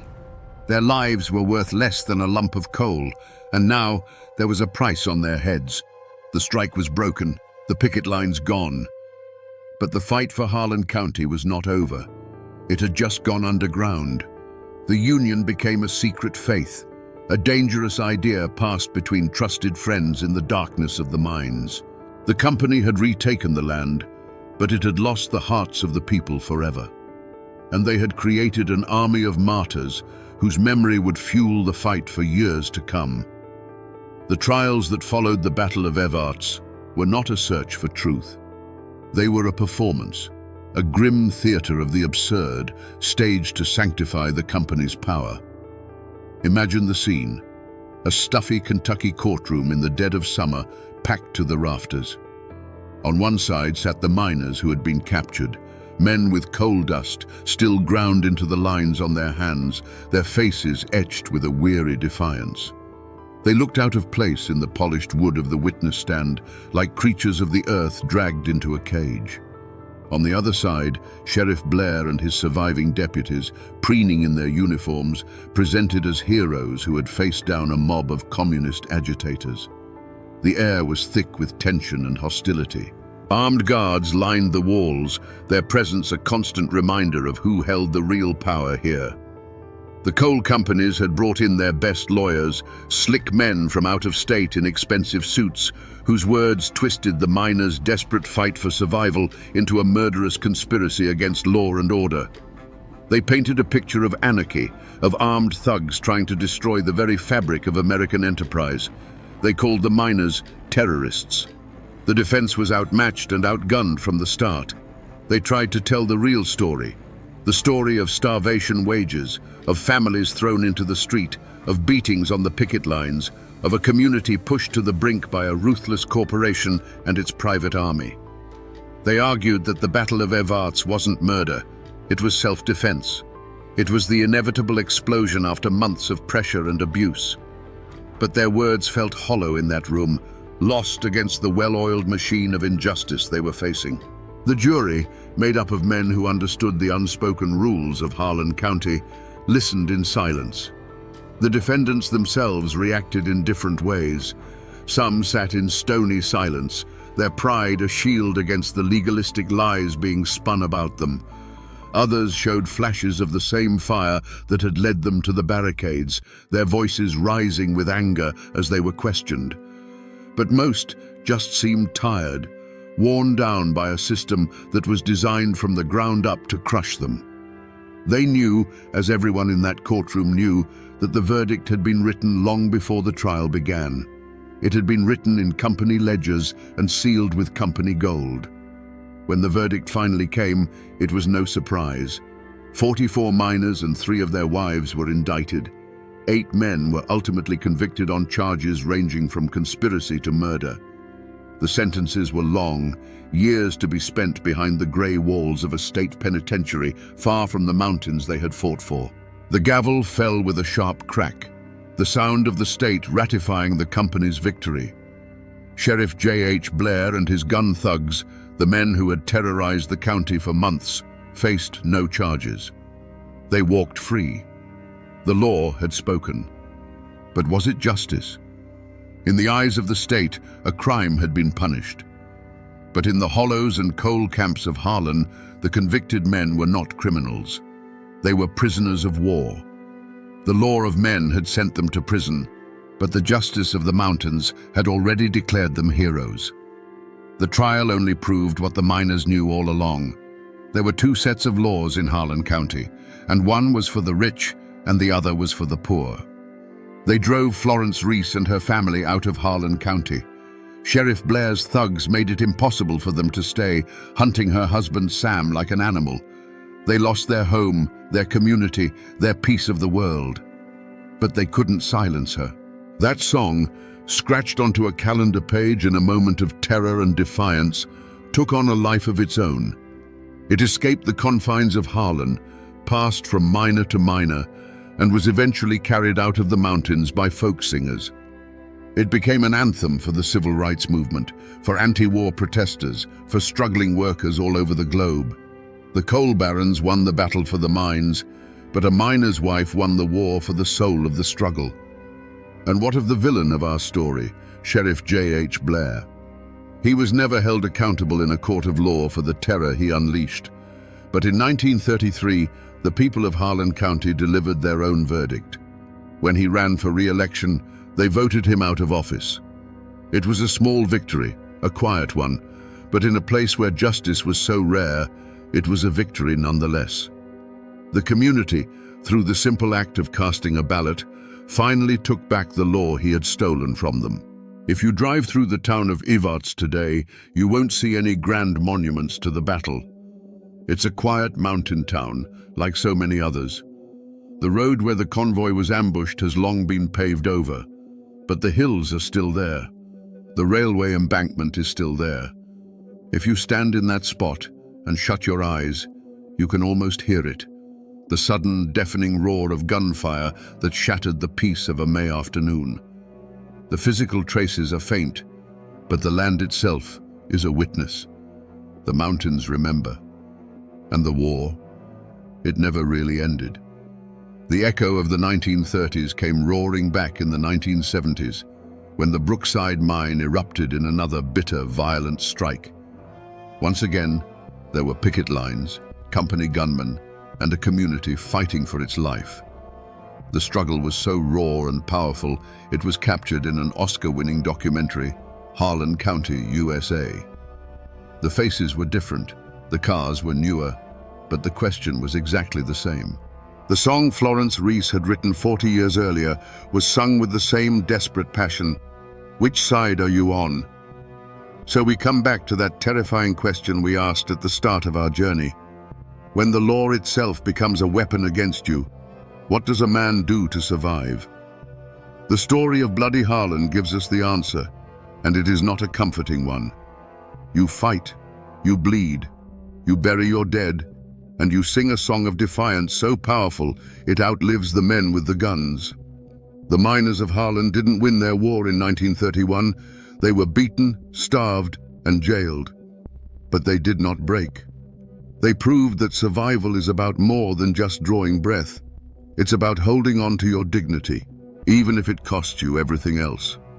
This story is not just a chapter in a dusty history book. It is a warning, etched in blood and coal dust. It's a raw look at what happens when corporate greed goes unchecked and when the people sworn to protect citizens instead become their jailers. But more than that, it's a monument to the indomitable spirit of ordinary people pushed to the absolute edge. It's a testament to the simple, unbreakable truth that you can own a man's labor, you can own the house he lives in, but you can never, ever own his soul. The names of the men who fought and died in the Battle of Evarts have mostly faded from memory. The company stores are gone, and many of the mines that once scarred these mountains are now sealed and silent. But the question that Florence Reese scratched onto a calendar page in a moment of pure rage and courage is eternal.